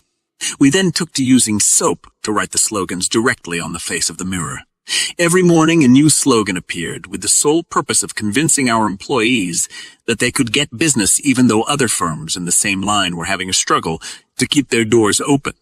Later, this setup was augmented by a second mirror placed alongside the door frame of the main door to the office, which would always be the last thing seen by the salesmen as they left the office. Subsequently, I had mirrors placed alongside calendar frames on the desks of all salesmen and executives, and the startling thing about it all was that during the worst of the Depression, days the salesmen, and I mean all of them, trebled and quadrupled their incomes, and they have maintained their progress ever since. There are a number of men whose monthly income probably never exceeded, in the best of times, $300, who now and for several years have averaged better than $1,000 a month. This may sound incredible to some of my readers, but it's true. In my files are many letters from executives, salesmen, and others who have testified to the effectiveness of the mirror idea. Now, to outline the technique, stand in front of a mirror. It need not be a full-length mirror, but it should be of sufficient size so that you may at least see your body from the waist up. Those of you who have been in the army know what it means to come to attention. Stand fully erect, bring your heels together, pull in your stomach, keep your chest out and your head up. Now breathe deeply 3 or 4 times until you feel a sense of power, strength, and determination. Next, look into the very depths of your eyes. Tell yourself that you are going to get what you want. Name it aloud so you can see your lips move and you can hear the words uttered. Make a regular ritual of it. Practice doing it at least twice a day, mornings and evenings. And you will be surprised at the results. You can augment this by writing with soap on the face of the mirror any slogans or keywords you wish, so long as they are the key to what you have previously visualized and want to see in reality. Within a few days, you will have developed a sense of confidence that you never realized you could build within yourself. If you are planning to call on an exceptionally tough prospect or are proposing to interview the boss whom you may have previously feared, use the mirror technique and keep it up until you are convinced that you can make the proper presentation without any trepidation. And of course, if you are called upon to make a speech, by all means practice before a mirror. Gesticulate, pound your fist on the palm of your other hand to drive home the arguments. Use any other gestures that come naturally to you. As you stand before the mirror, keep telling yourself that you are going to be an outstanding success and that nothing in this world is going to stop you. Does this sound silly? Don't forget that every idea presented to the subconscious mind is going to be produced in its exact counterpart in objective life. And the quicker your subconscious gets the idea, the sooner your wish becomes a picture of power. Certainly, it is not good business for you to tell anyone of the devices you employ, because you might be ridiculed by scoffers and your confidence shaken, especially if you are just beginning to learn the science. If you are an executive or sales manager and you want to put more push into your entire organization, teach your employees the mirror technique and see that they use it, just as many organizations now do. Much has been written about the power of the eyes. The eyes are said to be the windows of the soul. They reveal your thoughts. They express you far more than you imagine. They permit others to get your number, as the saying goes. However, you will find that once you start this mirror practice, your eyes will take on a power that you never realized you could develop. Something that writers have referred to as a dynamic or fascinating power. This power will give you that penetrating gaze that causes others to think you are, looking into their very souls. Sooner or later, there will come an intensity that will bespeak the intensity of your thought, which people will begin to recognize. It will be recalled that Emerson wrote that every man carries in his eye the exact indication of his rank. Remember that your own gradation or position in life is marked by what you carry in your eyes. So, develop eyes that bespeak confidence. The mirror will help you. This mirror technique may be used in many different ways and with very gratifying results. If you have a poor posture or are slovenly in your walk, you will find that practice before a full-length mirror will work wonders for you. Your mirror shows you the person others see when they look at you, and you can fashion yourself into any kind of person you would like them to see. It is said that if you act the part, you will become that part, and here again there is no better way than rehearsing your acting before the mirror. Vanity has no part in this science. Consequently, don't use the mirror in a supercilious manner, but use it to build yourself into the person you wish to be. Surely, if some of the world's most outstanding men and women use this mirror technique to build themselves and increase their influence over other people, you can use it for your own special requirements. Much has been written about intuition, hunches, and the like. Some psychologists claim that ideas which come to us intuitively are not something out of the blue, but come as a result of our accumulated knowledge or because of something we may have seen or heard in earlier times. That may be true to some extent with chemists, inventors, and others who work by the trial and error method of using their knowledge and the results of previous experiments, but it's the writer's belief that by far the greatest number of discoveries, illuminations, and inspired works come from the subconscious mind without previous knowledge having been planted in the mind. Every custom we follow, everything we utilize was first an idea in someone's mind, and those ideas came first in the way of hunches, intuitive flashes, or call them what you will, so it is wise to heed your intuitions and to trust them to the end. Many great leaders, industrialists, and inventors have openly declared that they have followed the hunches which have come to them in odd moments of relaxation, or in periods when they were engaged in some other task than trying to solve their problems. A good way to let your subconscious mind solve a problem is for you to tackle it from all angles consciously. Then, some night just before dropping off to sleep, order the subconscious mind to bring you the answer. You may awaken in the middle of the night with the answer, or it may come to you upon awakening in the morning or at some odd moment of the day when you are engaged in something quite different. Be quick to grasp it when it comes and waste no time in following through with it. You may have a hunch to call on or telephone a certain man. He may be the head of some concern and in a position to be of great help to you. However, because of his position, you may fear to make the move and you struggle with your hunch on one hand, and you struggle with your hunch on one hand and your fear on the other. The fear too often wins. The next time fear or doubt enters your mind, ask yourself this question: what have I got to lose if I do see him or call him? What harm can I do? Your fears and doubts can't answer that question. So obey your hunch without delay. A word of warning should be given here, however. Many people like to gamble. Some play cards, others bet on the horse or dog races, and many play the market. Undoubtedly, there are those who say that they follow their hunches and now and then make a killing, but the writer urges you not to use your hunches in an endeavor to get something for nothing. There is something fundamentally wrong about it, because most gamblers die broke. Also, beware of hunches that would lead you into untried fields. They may not be hunches at all, but just sudden fanciful longings. The true kind of hunch is always concerned with something that is related to you directly or indirectly, and it gives you the idea to do a certain thing, followed by the momentum to carry out the necessary action. The writer takes it for granted that none of his readers will assume that this book is an open sesame to riches and fame overnight. It is intended only as a key to unlock the door that opens on the roadway, which will lead to the goal of your desire. Certainly, it wouldn't be wise to rush into undertakings far beyond your capabilities or your development. If you would be the head of a great utility concern, you would naturally have to know the business, just as you would if you aspired to become head of a huge transportation system. But by using this science, you could learn the various steps which would take you to the top. However, you must have a plan of action before any program is undertaken. You wouldn't go to the corner drugstore and ask just for drugs. You would be specific and name the drugs desired. And so it is with this science. You must have a plan of action. You've got to know what you want and be specific about it. If you have definitely determined what you want and have fixed a goal for yourself, then consider yourself extremely fortunate, for you have taken the first step that will lead to success. As long as you hold on to the mental picture of your idea and begin to develop it with action, nothing can stop you from succeeding, for the subconscious mind never fails to obey any order given to it clearly and emphatically.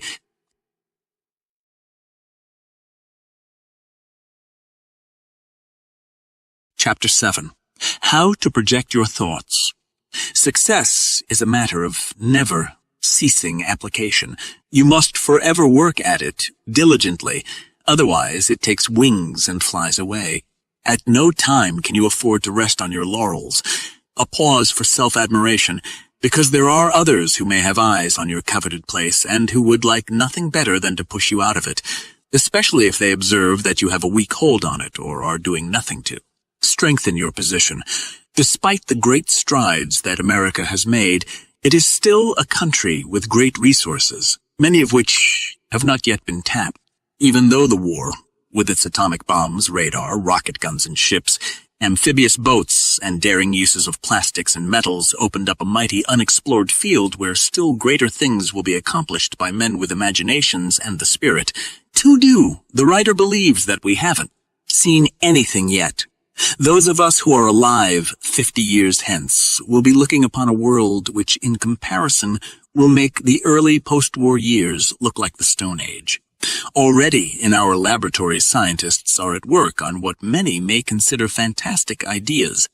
These include light and wearable fabrics from wood and other products that will be fire, and water-resistant materials that will make ships unsinkable, machines that will capture energy from the sun, and even apparatus that will actually record our unspoken thoughts.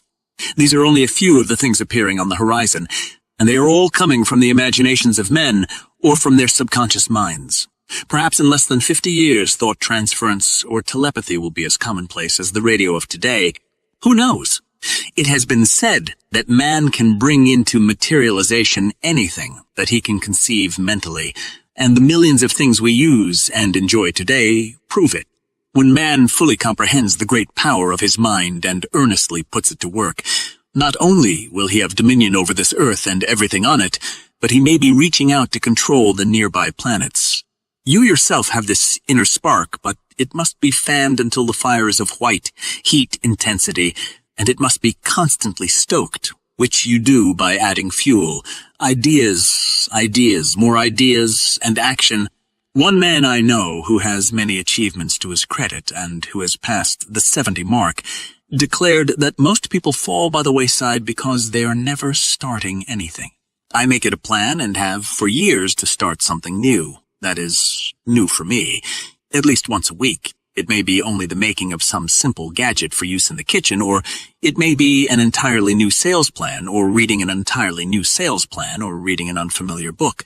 I find in following this plan not only that I keep my body and mind active, but also that I put to use a lot of imaginative qualities that otherwise might fall asleep and atrophy. This idea of a man's retiring when he's 60 is to me a great mistake. As soon as a man retires and quits becoming active mentally and physically, he's on the way to his grave in short order. You have seen what has happened to fire horses when they are retired. You know what happens to your automobile when you leave it outside unused and neglected. It starts to rust and is soon headed for the junk. Shop. Humans are the same. They rust out or wither and die when they go on the shelf. The plan of starting something new at least once a week brings us to the matter of initiative and how valuable an asset individual initiative is for any person who seeks success. Without it, a man is stopped almost as soon as he starts. Men and women remain in minor clerical positions all of their lives because they never display initiative in their work, never attempt to find new ways of doing their work, and never suggest improvements. During the war, a number of organizations placed suggestion boxes in their plants and offered prizes for those that were considered most practical. Frequently, these suggestions led to greatly improved methods in plant operations, as well as rewards in advancement for the employees offering the suggestions. In a number of instances, employee suggestions led to patentable devices that brought fame and fortune to those supplying the initial ideas. Bear in mind that no matter how long a piece of work has been done in a certain way, there's always a better way. The war demonstrated that, so give heed to initiative. Even if you are just a clerk behind the counter in some store, you certainly must have some ideas of how goods may be better displayed or how the customers may be better served. Good ideas for lighting, color schemes, arrangement of the counters. Display shelves are always acceptable to management and are rewarded. Closely linked with this matter of initiative are interest and attention. The more interest you take in your work, naturally the more attention you give it and the greater are the results. We all know that we do best the things in which we are interested. So if you do not find the task before you have interest, the more absorbing the interest, the better. The interest factor alone will give you momentum that will carry you a long way forward. One woman I know who was employed in a large department store as assistant to the manager of one of its largest departments, although her salary was fixed under the wartime ceiling, for several years received the store's highest Christmas bonus because of her interest and initiative, and her Advice, rather than that of the manager of the department, was often sought by the head of the store, the personnel manager of a huge defense plant employing many thousands of both men and women told me that the greatest fault he had to find with people was that they could not be depended upon. Some fail to keep their word. Others are always late for their engagements. Still others are forever changing their minds. So if you tell another person that you are going to do a certain thing, even though its fulfillment may cause you some inconvenience, do it no matter what the consequences, or the cost in time or energy. You will be amply repaid, for you are building a reputation for reliability, which will be of great value as you proceed up the ladder. Many employees hold to the idea that their work is given to them merely that they may further the interests of their employers. They never entertain the thought that they are actually working for themselves, the employer merely furnishing the tools and the place for the employee to work. There's an old saying that unless a man has learned to take orders, he can never learn to give them. How true this is. But how few, working day after day, ever realize that it is within their own power to sit some day in the executive's place and give orders. The only way to have a friend is to be one, said Emerson, but few people ever give thought to this fundamental requirement. You can't cast your bread upon the waters without having it returned, and you can't do a good deed without having a good deed done to you in return. This is true, no matter how Pollyanna-ish it may sound to some people. Rare indeed is the man who doesn't make an enemy now and then. You get out of tune with a man, or perhaps he gets out of tune with you. Naturally, you don't like him. As a result of your thinking, he doesn't like you. Fortunate is he who is able to make a friend of that enemy. And it's so easily done. Several men who had taken a violent dislike to me, perhaps because of something I may have said in an unguarded moment, and would have liked figuratively to cut my throat, have become my staunchest friends merely by my thinking, and believing that they were really friendly people. I don't know where I got the idea of converting enemies into friends. Whether it came to me out of the blue, whether I read it, or whether I read it, or whether someone told me, but for years it has been part of my creed, and I've always found it to work. In illustration, let me tell the story of an executive who had taken a dislike to me for something I said critically about the operations of his company. For months, he was profanely knocking me at every opportunity. Naturally, my first impulse was to fight back and knock him in return. But the day came when I realized that his enmity had resulted from something I had said about him rather than the company, and I said to myself, he's not a bad guy. I'm wrong. I started the feud, and I'm sorry. The next time I get near him, I'm going to tell him that mentally. One night, I met him in a club of which we were both members. He would have avoided me, but we met nearly face to face, and I spoke first, saying, "How are you, Charlie?" He immediately responded, and in the friendliest of manners. He caught something from my voice, which meant a gesture of friendliness on my part, and today we're the closest of friends. So remember this.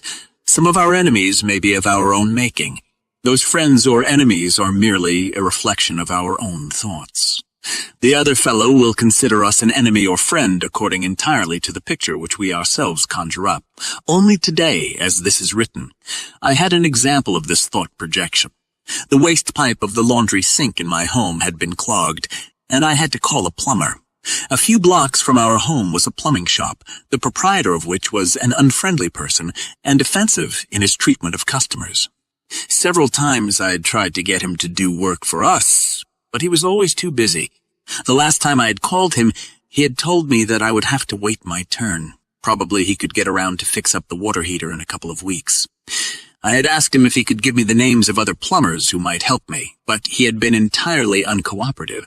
Naturally, his unfriendly treatment had given me a bad impression of plumbers in general, and I found myself damning all of them.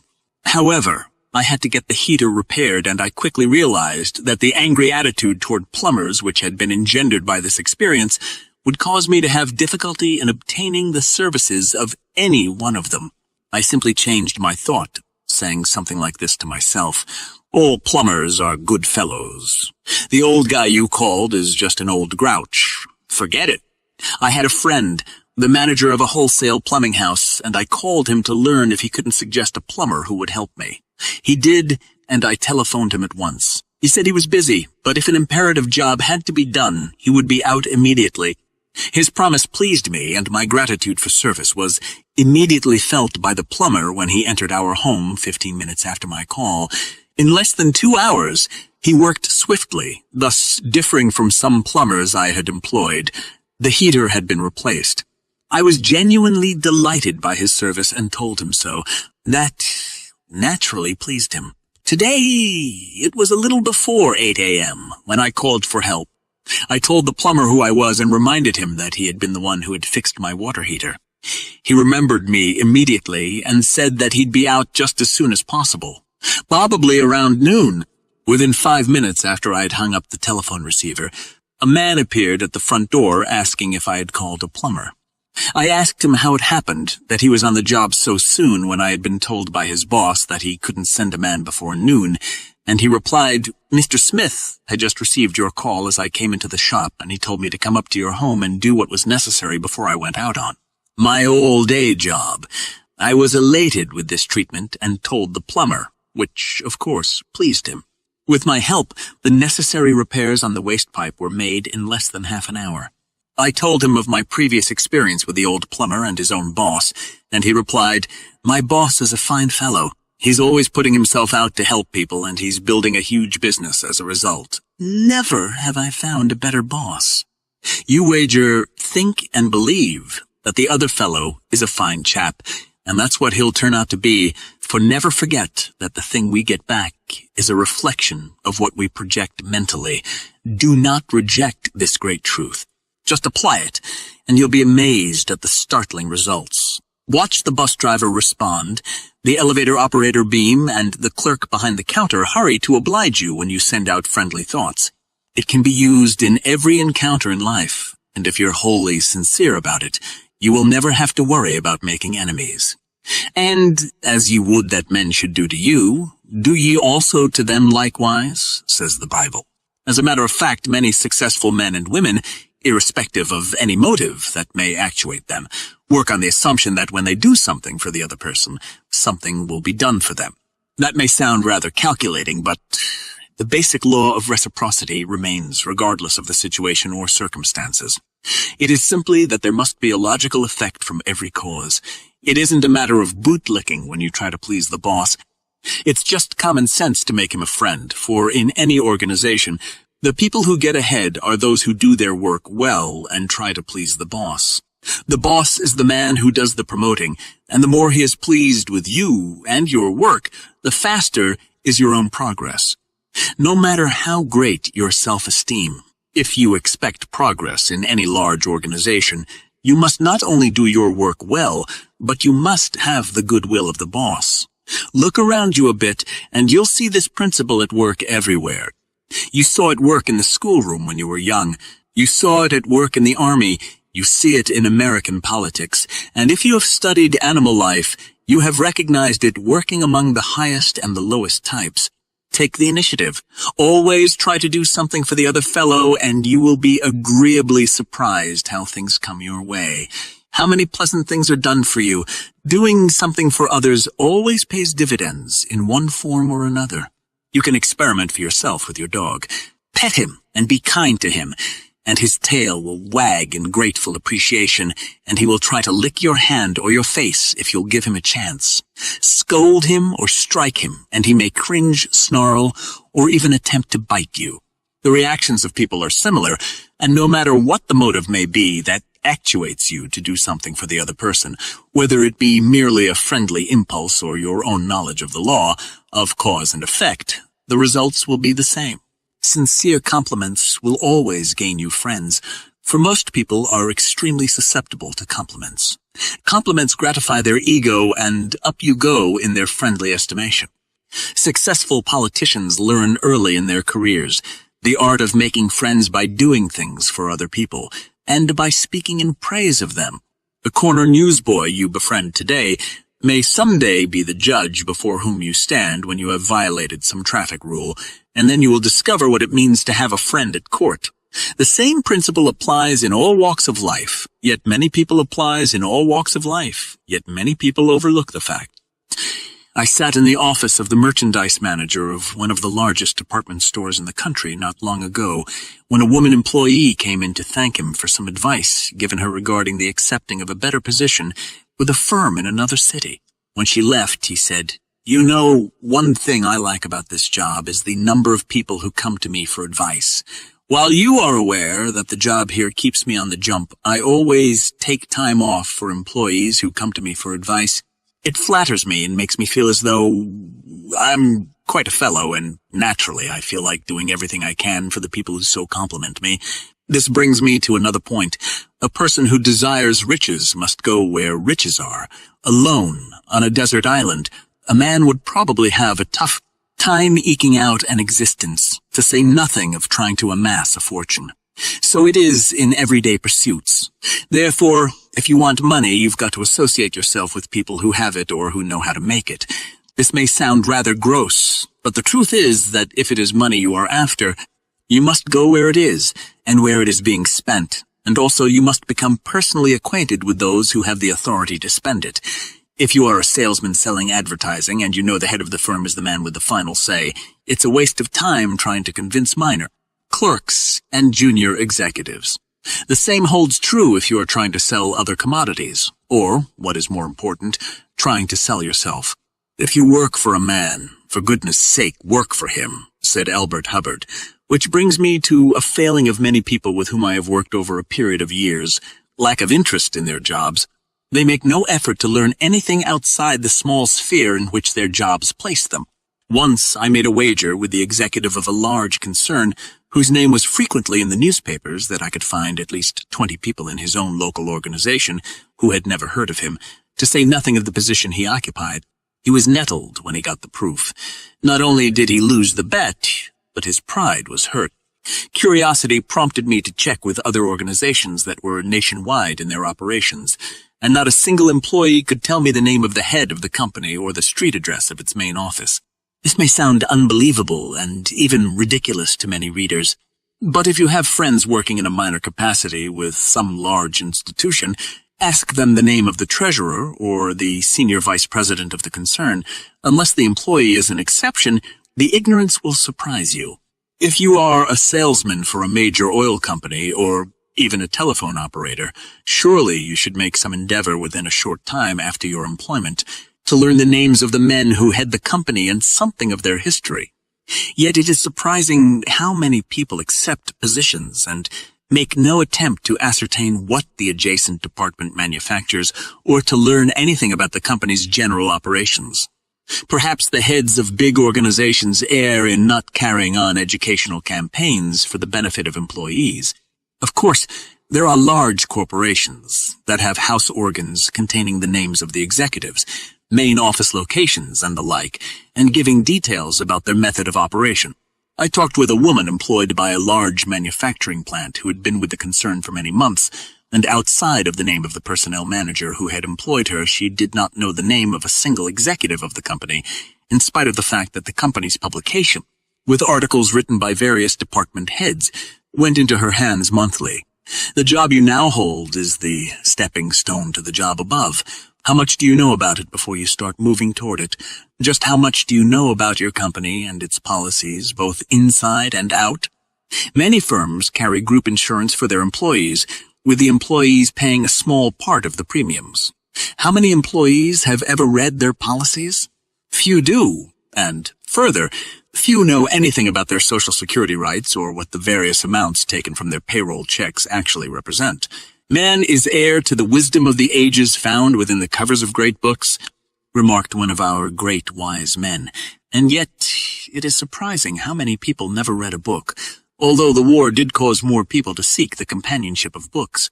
Strange as it may sound, few businessmen read anything besides the newspapers and a few trade journals, and when a check is made among professional men, you find that they more or less limit themselves to books and literature dealing with their respective fields. I mention books, for no matter what the book may be, biography, fiction, history, or a scientific text, it is a rare book that doesn't contain an idea or two useful in your own work. No one has a monopoly of knowledge, and yet we all know that knowledge is power when put to use. The greater the reader, the more his thinking is stimulated, and if he is a man of action, the more his efforts are accelerated. Now is the right time to mention the highly interesting phenomenon of association of ideas and how one idea quickly links itself with another. This is of great value and should be cultivated by everyone, especially by a person engaged in creative work such as advertising, writing, selling, or kindred lines. For example, you see an automobile on a country road. Consider for a moment how many ideas can be derived from the mental picture of the automobile. It's made of steel, alloys, and plastics, each furnishing major ideas that can be broken up into many others. Then we consider the wheels and tires, casings, the inner tubes, the valves, all bringing further association of ideas.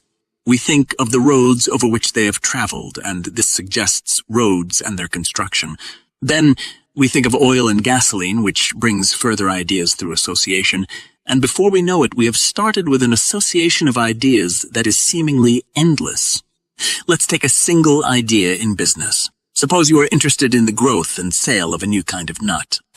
The first question naturally is, can it be grown and sold at a profit?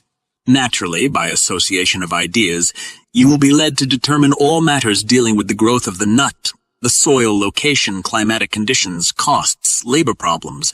These will lead on to marketing programs, packaging dealers who would be interested, brokers, shippers, and finally the interested brokers, shippers, and finally the ultimate consumer.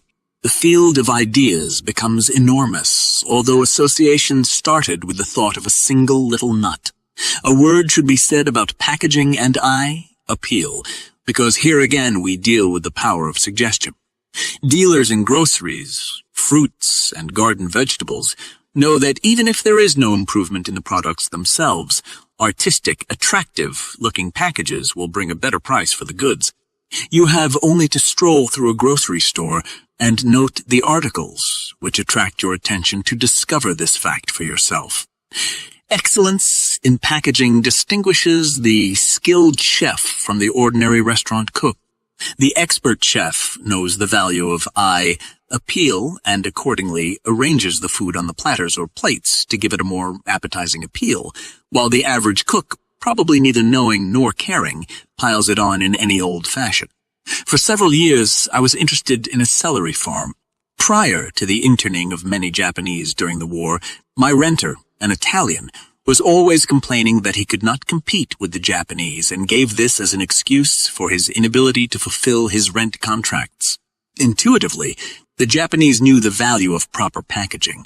Their celery would be thoroughly washed, placed in new crates, and frequently, if sold in the form of hearts, would be attractively wrapped in paper carrying a boastful little message about the quality of the celery. My renter, a slovenly fellow, never, in my memory, washed a single bunch of celery. He placed it in second-hand crates, and then he complained that his Japanese competitors were getting all the business. Anyone who has traveled through the great farming belts of our country and Canada can tell by a glance at the house or barn whether the farmer is alive or whether he is dying on his feet. I think of some of the great orchardists of the Pacific Northwest who 20 or 30 years ago couldn't sell a whole wagon load of pears or apples for $20. And yet, men who had the idea of attractive packaging and marketing in recent years have made large fortunes. It's nothing to get people to pay $2 or more for a dozen apples or pears carefully wrapped in tissue, waxed paper, or tinfoil. Some of these alert orchardists sell their products by mail to thousands of buyers throughout the world. I happen to know personally a number of these operators, and their success in each instance has been predicated upon an idea that came to them in a flash and which developed as a result of their believing. Now consider this matter of packaging in connection with yourself. Do you have eye appeal? Do you wear clothes to give yourself the best appearance? Do you know the effect of colors and study those which best suit your form and temperament? Does your whole appearance set you apart from many who pass unnoticed in the crowd? If not, give thoughtful attention to personal packaging, for the world accepts you as you appear to be. Take a tip from the automobile manufacturers, the Hollywood makeup artists, or any of the great show producers who know the value of eye, appeal, and package their goods accordingly. When you have a combination of proper packaging and highest quality goods within the package, you have an unbeatable combination. The you within can do the same thing for the you outside, and you too have the unbeatable combination. To satisfy yourself on what the right appearance will do for you, just pass by where there is construction underway. If you are well dressed and have an air of prosperity and importance, workmen who may be in your path will step aside as you pass. Or you might try stepping into an outer office where others may be waiting to see a certain executive. Notice that the important-looking individual with the air and voice of authority gets first attention not only from the office attendants but from the executive. No better example of the impressiveness of a good appearance can be given than the distinction made between individuals by attendants at a police station or jail. The stylishly dressed, well-poised businessman is seldom ill-treated, while the man who has the appearance of a bum lands almost immediately in a cell. As a police reporter on metropolitan newspapers for a number of years, I saw this happen times without number of years. I saw this happen times without number. The fellow who looked as though he might be somebody, and who had been arrested for a minor law infraction, often got a chair in the captain's office until he could telephone the judge or some friend to obtain his release, while the bum was carted off to jail. To get his release, when and if he key, the head of a huge automobile distributing agency told me that he was frequently called upon to close a sale with wealthy men who always bought the most expensive cars. Not only do I take a shower, he said, and change all my clothes, but I go to a barber shop and get everything from a shave to a shampoo and manicure. Obviously, it has something to do with my appearance, but further than that, it does something to me inside. It makes me feel like a new man who could lick his weight in Wildcats. If you are properly attired when you are starting out on some important undertaking, you will feel within yourself that sense of power which will cause people to give way before you and will even stir others to help you on your way. The right mental attitude, keeping your eyes straight ahead and fixed on your goal, throwing around you the proper aura, which is done by an act of your imagination or an extension of your personal magnetism, will work wonders, as Theos Bernard, in his Penthouse of the Gods, learned when he was cornered and stoned by a crowd of natives in Tibet. In his book, he says that his first reaction was to fight, but the thought was immediately dismissed when he recalled that he had been taught to assume and maintain his own aura. Thus he straightened his shoulders, lifted high his head, directed his eyes straight ahead, and moved forward with a firm and rapid stride. Not only did the crowd give way, but others came forward and made a path for him. A number of years ago, I was on intimate terms with the chief of a large metropolitan fire department, a middle-aged man who seemed to fear nothing. His associates declared that the chief bore a charmed life. Once, in getting material for a personal story, I asked him if he thought he had a charmed life, and he laughed. I don't know as you'd call it that. Maybe I'm somewhat of a fatalist, but I have never believed that I would be killed as long as I am chief. When I go into a place of danger, I always throw a white circle about myself, and nothing can come through that circle. It was a trick I learned from the Indians who lived near us when I was a kid. Maybe it's the worst kind of superstition, but that white aura has saved my life more times than I like to think about. He lived to be retired and died in his 70s from natural causes. We all know the story of Babe Ruth, the great baseball player, and how he called his shots. If he wanted to make a home run by batting the ball into right or left field, that's where he batted the ball. How he did this is perhaps known only to that great hero of all American boys, but surely it was uncanny. Against the mightiest pitchers, he was able to bat the ball where he wanted, and his home run record is something that will stand for a long time to come. The name Ernie Pyle immediately brings to mind the premonition of death this famous war correspondent experienced before shipping out to the Pacific War. It will be poignantly recalled that the beloved Ernie had the feeling that when he left for the Pacific theater of war, he would not return. On the contrary, there are many of the stories told by ex-servicemen who had the feeling or belief that even though frequently under intense fire, they were going to come through without being wounded. And come through they did. You will find that many people subjected to great danger believe in the efficacy of this white circle aura. Perhaps, here again, It is the result of the magic of believing. There are millions of automobile owners in this world who have a small disc in their automobiles which they believe will save them from accidents. But why stop with discs in automobiles? The vibrations set up by others affect us much more than we realize, for we take on the characteristics of those with whom we are more or less constantly associated. It is well known that a man and wife frequently, after long years of association, grow to resemble one another and acquire many of the habits of one another. A baby will take on the emotional characteristics of the mother, or the person who habitually cares for it, becoming susceptible to the fears, the likes and dislikes of the mother or the nurse, and frequently these emotional qualities remain for life. And the lovers of pets, especially of dogs, declare that the animals will take on some of the emotional characteristics of their owners. They will be ugly, friendly, happy, or quarrelsome, depending upon the emotional pattern of the person with whom they are most closely associated. It is always important to remember that a negative person can raise havoc in an organization or a home.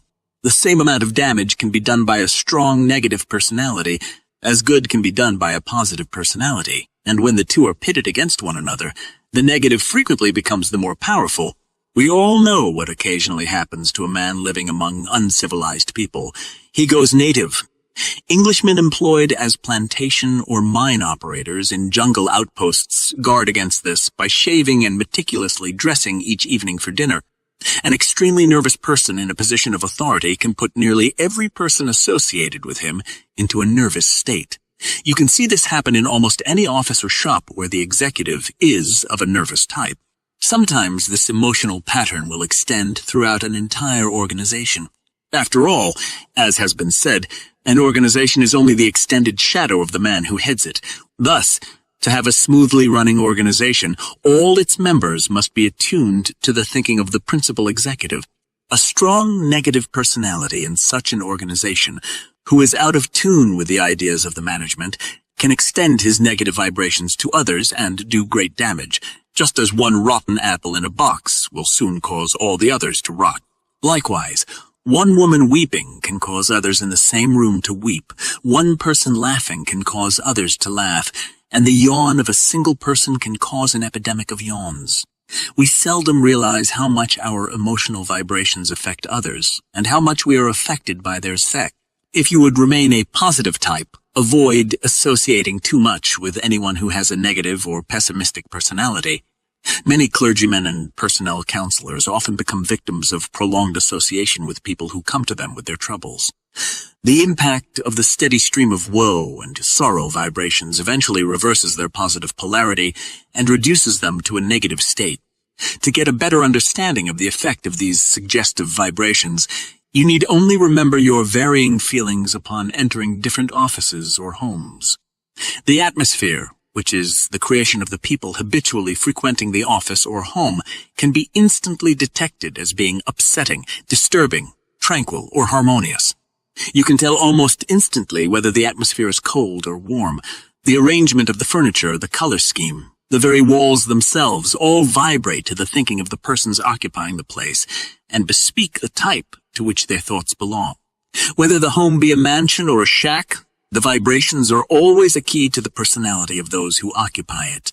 Are you afraid to take on responsibilities? Afraid to make decisions? Afraid to make decisions? Afraid to step out alone? Most people are. That's why there are so few leaders and so many followers. If you are confronted with a problem, the longer you put it off, the greater it becomes and the more fearful you become of your ability to solve it. Therefore, learn to make decisions, because in not deciding you fail to act, and in failing to act you invite failure. Experience will soon teach you that once a decision is made, the problems and troubles begin to disappear. Even though the decision you make may not be the best one, the mere deciding gives you strength and raises your morale. It's the fear of doing the wrong thing that attracts the wrong thing.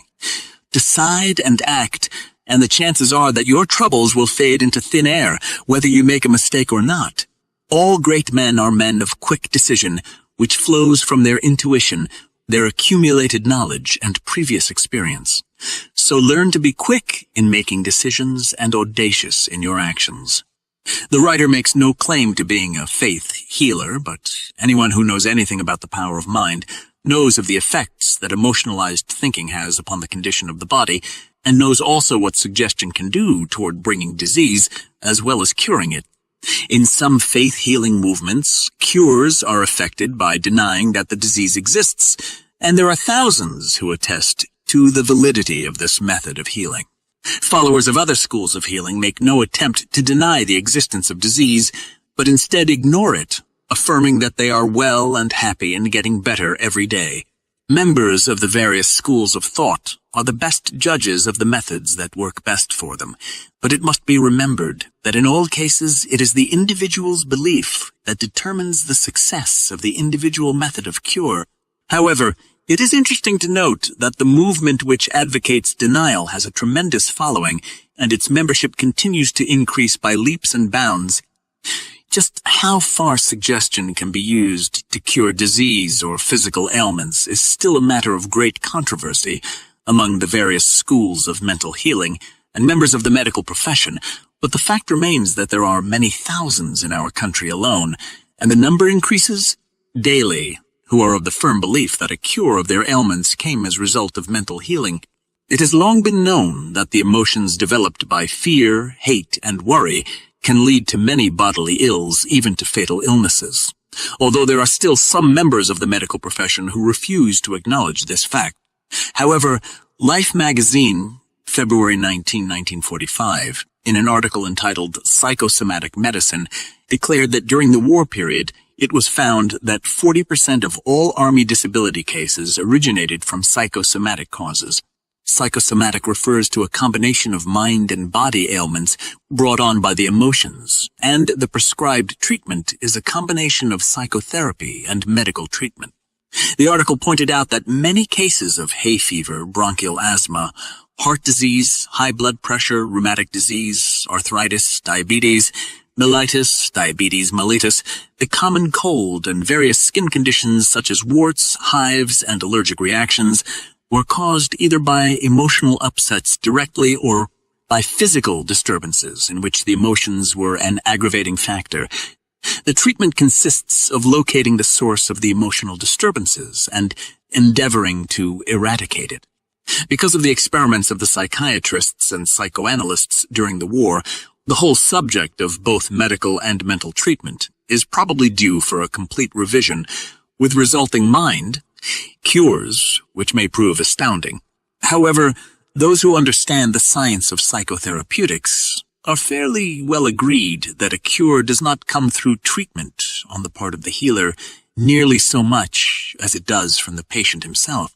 In other words, the suggestion, no matter in what form it is given by the healer, whether in accordance with the principles of psychotherapeutics or in conjunction with some special religious belief, is in turn transmitted by autosuggestion to the patient's own subconscious mind, where it becomes effective.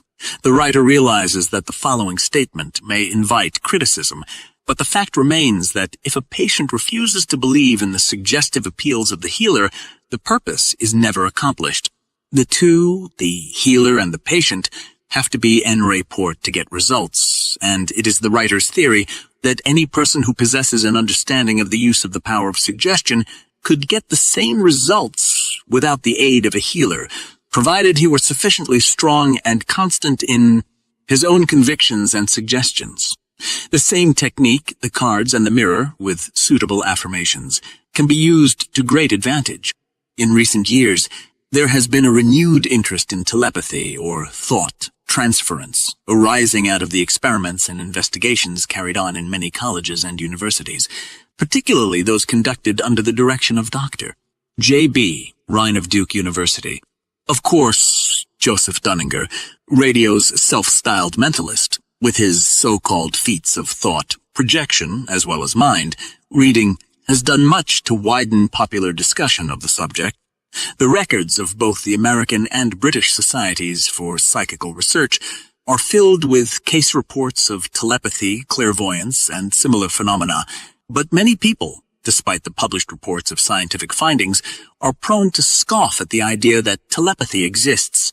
It has always struck the writer as odd that many people who profess to believe in the Bible, in which there are countless stories of visions, clairvoyance, and telepathy, declare that today telepathy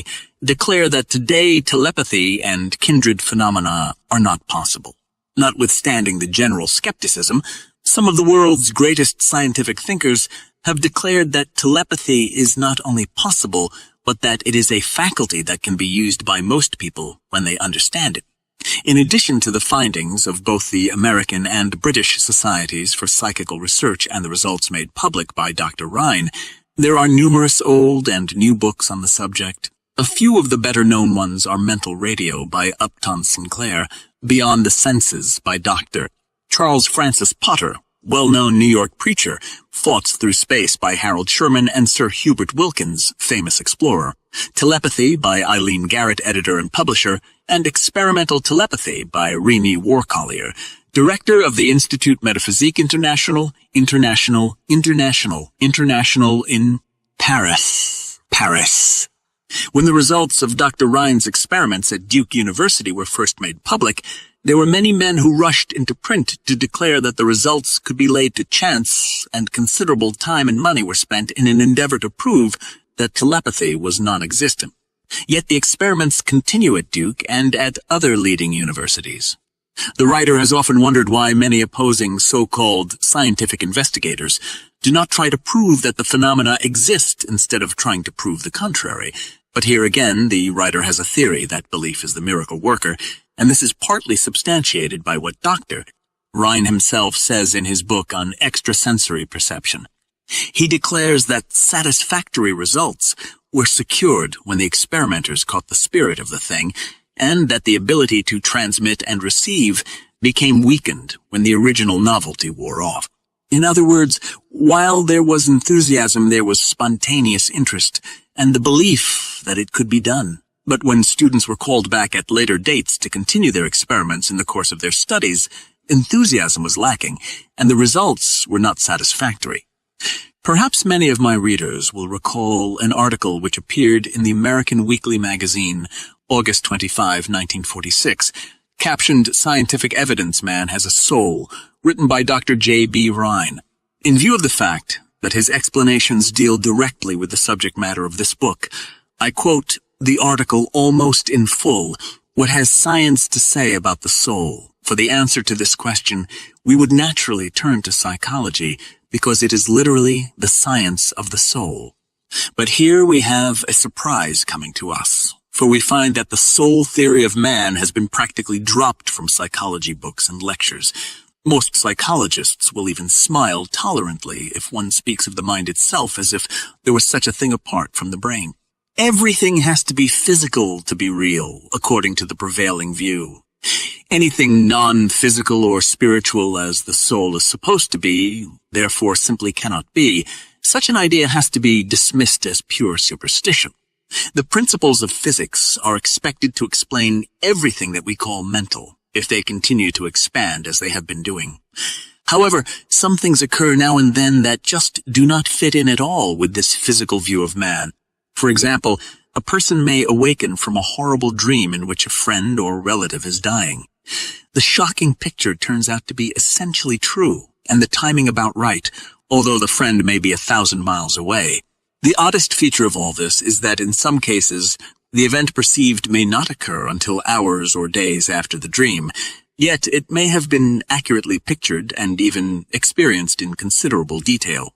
The first thought is, of course, that such experiences are mere coincidences. Not many people get beyond this first easy explanation, but fortunately a few have done so.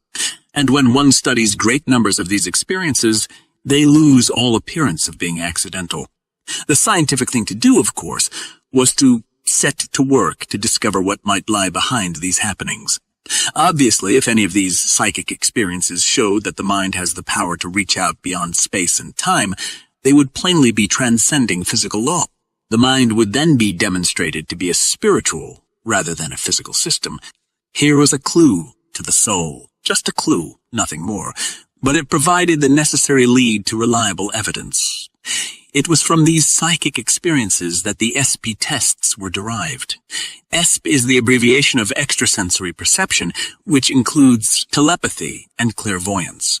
In other words, telepathy and clairvoyance are two different modes of acquiring knowledge, without the use of the recognized sense organs, such as the eyes and ears. In a typical telepathy test, the person being tested tries to identify which card or number or other symbol is being held in mind by another person, who is, let us say, located in an adjoining room. In a clairvoyance test, on the other hand, it is the object itself, commonly a card, instead of the thought of it, which the percipient tries to perceive. In a word, telepathy is the SP of the state of mind of another person. Clairvoyance, the SP of an object. At Duke University in 1930, a small group of psychologists began a series of SP experiments of both types, telepathy and clairvoyance. This work was sponsored by the great British psychologist William McDougall, Fellow of the Royal Society, who was at the time the head of the Department of Psychology at Duke.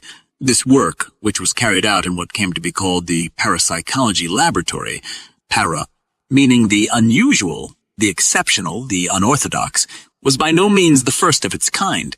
Experiments had been done here and there, some of them even in universities for as much as 50 years before, but there had been no systematic consecutive experimentation following up the problems through the years, such as took place at Duke. That university was the first to offer a permanent haven to active research on psychic problems. The experimenters in the parapsychology laboratory found fresh confirmatory evidence of both types of SP, telepathic and clairvoyant. They developed and standardized new tests, making it easier to repeat the experiments. This had the effect of starting a movement of SP experimentation, which spread to many other institutions here and abroad. Elaborate precautions were taken to ensure that no sensory cues were possible, and that no other type of error could affect the test results.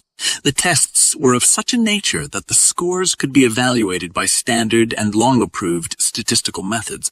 It could be shown clearly that the scores made in the tests could not reasonably be accounted for, either by chance or by experimental weakness of any kind. Once the experimenters were satisfied that the occurrence of SP was soundly established, they set to work on the vitally important question as to what relation that capacity had to the physical world.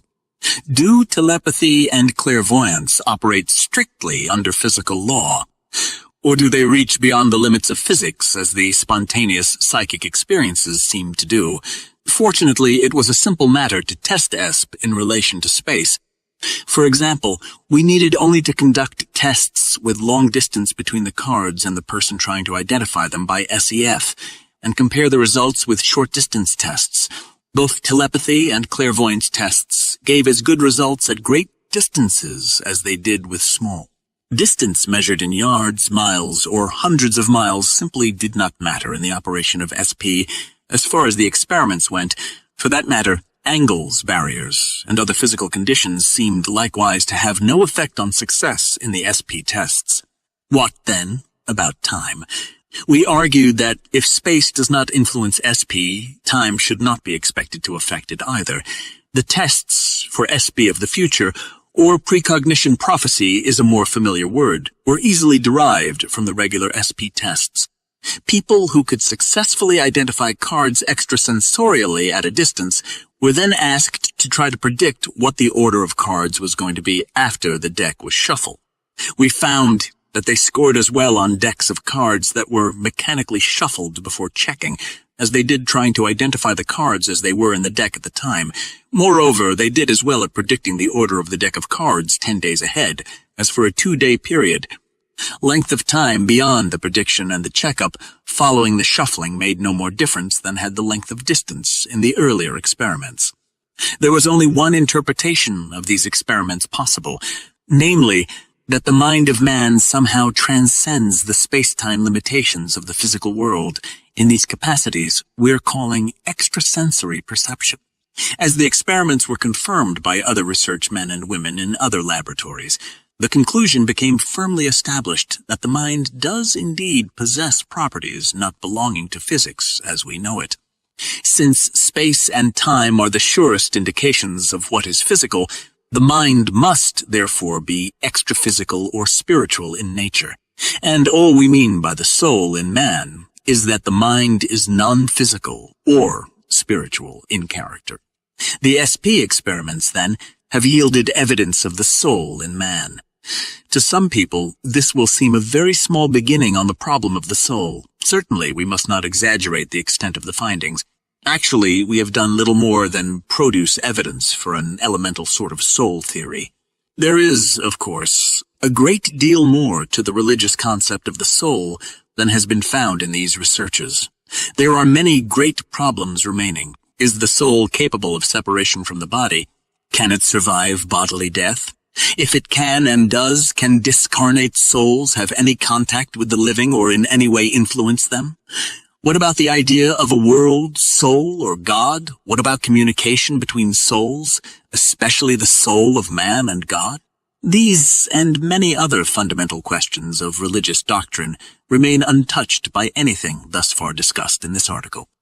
All we have a right to conclude is that the physical concept of man, which has increasingly prevailed in intellectual circles since the rise of materialism, is now thoroughly disproved. There is something, how much, we do not know, Viets we do not know, definitely extra-physical about humans. There is an order of reality in human life, not subject to the laws of time and space. But it is just as important, I think, to recognize, too, the tremendous possibilities we can now see.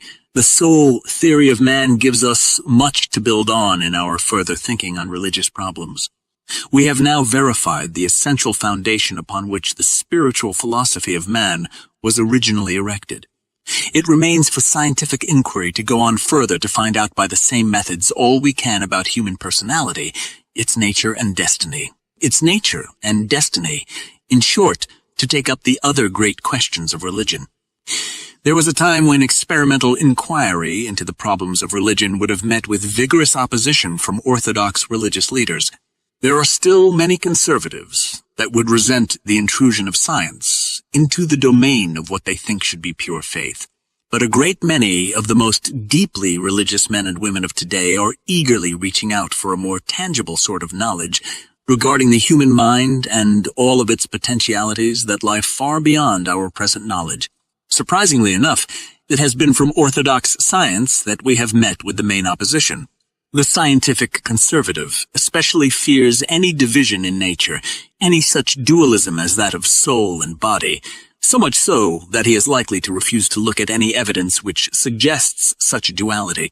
Such anxiety is quite groundless, for if, as we may now claim to know, man does have a soul as well as a body, both fundamentally different, the two are still in some sense unified. They do interact. Therefore, they have something in common. Two things cannot affect each other if they differ in every single point. We see, therefore, that there must be a world of hidden realities, probably neither physical nor mental as we know them, from which the manifestations of mind and body, the psychical and physical, originally stem. This realm beyond mind and matter lies there almost as unknown as the American continents were to Columbus, silently awaiting some fortunate explorer of the future. But he will have to be someone who, like the great Genoese sailor, was daring enough to question existing charts of knowledge and belief and put them to experimental test. The writer has frequently attended seances at which the medium has refused to perform, declaring that someone in the audience was a scoffer, a non-believer whose vibrations were creating a hostile atmosphere. The materialistic skeptic may laugh at this, but the writer has been present at large meetings where one lone heckler in the audience, with his persistent hostility, has not only disrupted the meeting, but completely defeated the efforts of the speaker. I think that anyone who understands the vibratory theory of thought power can also understand why unsympathetic vibrations can be monkey wrenches thrown into the machinery. Verification of this is found in the experiments by Dr. Rhine, who discovered in his psychokinesis tests that when a subject operated in the presence of an observer who tried to distract him and depress his scoring, the results were always below expectancy. And, contrariwise, When the same subject performed alone or in the presence of neutral or sympathetic observers, his score of successes was correspondingly high. You have only to read the history of witchcraft, the story of voodoo medicine men and hexers, and even the achievements of present-day mental healers, to realize that there is undoubtedly some force at work which influences others even at a distance. True, the suggestion first planted in the mind of the patient or victim, as the case may be, has for its purpose either good or evil, but that doesn't account for the results, especially in the absent treatment method where the patient may have no knowledge that the healer is working on him. Whether telepathy is involved here is something that has not yet been established. It is to be noted that practically all of the great electrical scientists, including Edison, Steinmetz, Tesla, and Marconi, were greatly interested in telepathy. Dr. Alexis Carrel not only believed in telepathy, but declared that a study of it should be made by scientific men, just as physiological phenomena are studied. Despite the fact that the secretary of the London Society for Psychical Research, after 20 years of investigation, by its members stated that telepathy is an actuality, and the further fact that experiments at the various colleges continue to pile up amazing evidence of its existence, there are many scientific men who refuse to accept the findings. Moreover, the number of people who are carrying on investigations of their own is constantly growing, even though they are regarded in certain quarters as being eccentric and somewhat gullible. I have often wondered if those who belittle this research work are really being fair, both to themselves and those interested in the phenomena, especially when the research work may lead to greater discoveries than hitherto dreamed possible. Many horse and dog fanciers, especially those who have kept horses and dogs as pets over a long period of years, stoutly maintain the existence of telepathy between the animals and themselves, and there have been countless stories told regarding telepathic phenomenon among primitive people in all parts of the world. Long years ago, a business executive told me that he got rid of people who were taking up his time by simply repeating mentally to his visitor, "It's time for you to go. Leave now. Leave now. Leave now." The visitor would shortly get fidgety, look at his watch or get up from his chair, reach for his hat, and soon be on his way out. You can get the same results when visitors overstay their time in your home. When you feel it is time for them to go, simply say to yourself, "Go home now. Go home now. Go home now. Go home now," and you will find that they glance around the room looking for the clock and say, "Guess it's about time we were leaving." I recognize that some skeptics will say that telepathy has nothing to do with this, that your facial expressions, your bodily movements, signs of nervousness or weariness are what warn the visitor that it is time for him to leave. However, experiment for yourself, but take care that you give the visitor no outward sign, either by word or facial expression, that it is time for his departure. You will find that there are times, especially if the visitor is intent upon putting over a point or winning an argument, that this procedure will not work, but the moment there is a lull in the conversation, try it, and the results will astonish you. A number of years ago, I had my office on the second floor of a large office building. In later years, the firm with which I had been associated moved to the 10th floor. Often upon entering the elevator, I would say, "10, please," to the operator, and then immediately begin thinking about the second floor and of its various associations in connection with my work. Time after time, I found the elevator operator, who didn't know me or my earlier association, stopping at the second floor and then turning around to look at me. A well-known Pacific Coast clergyman who was a deep student of mind stuff told me that every time he wanted flowers in his church, he simply sent his thoughts out to members of his congregation and someone would send flowers. He also told me that every memorial window in his church came as a result of the mental suggestions, which he gave whenever he felt the time was propitious for another window. Dr. Roy Chapman Andrews, in a radio program in April 1945, told of one of the most unusual coincidences on record. He related the story of an American songwriter who just after the publication of one of his songs discovered that the same piece of music, note for note, had been composed and published in Germany only a short time previously. The fact that the compositions to the last note were identical makes the story more unusual than the many cases that have been reported of widely separated people who have had the same idea at the same time. The writer, living on the West Coast, submitted a short time before this book was written an article to an Eastern publication, only to receive a note from the editor saying an article embracing the same material had just been accepted from another writer living in the East. Elisha Gray claimed that he had the idea of the telephone at the same time as Alexander Graham Bell. Independent, simultaneous discovery of ideas often happens among writers, inventors, chemists, engineers, and composers. Even during the preparation of this book, when suggestions were being made for changes and additions, both my agent advisor and myself were often surprised to learn that we both received ideas at almost identical times.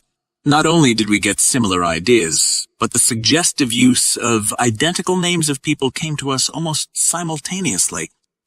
Early, when my publishers suggested additional matter, I had been engaged in research work for a week when I received a letter from my advisor stating that he had suggested to the publisher the identical subject matter on which I had been working. Checking disclosed that the same thoughts had come to us at approximately the same time. Naturally, there is no way of knowing whether my advisor in New York caught my thoughts or whether I caught his. I merely report the facts.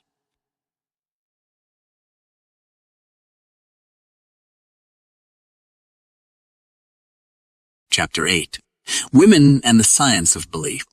As ideas for this book occurred to me, I frequently thought of the many famous women who had used the power of belief, and once in discussion with Ben-Hur Lampman, nationally known author and naturalist, he suggested that I specifically cover its use by women, saying, many women, perhaps, may not realize that they can use your science just as advantageously as men, and you should be specific in your message to them.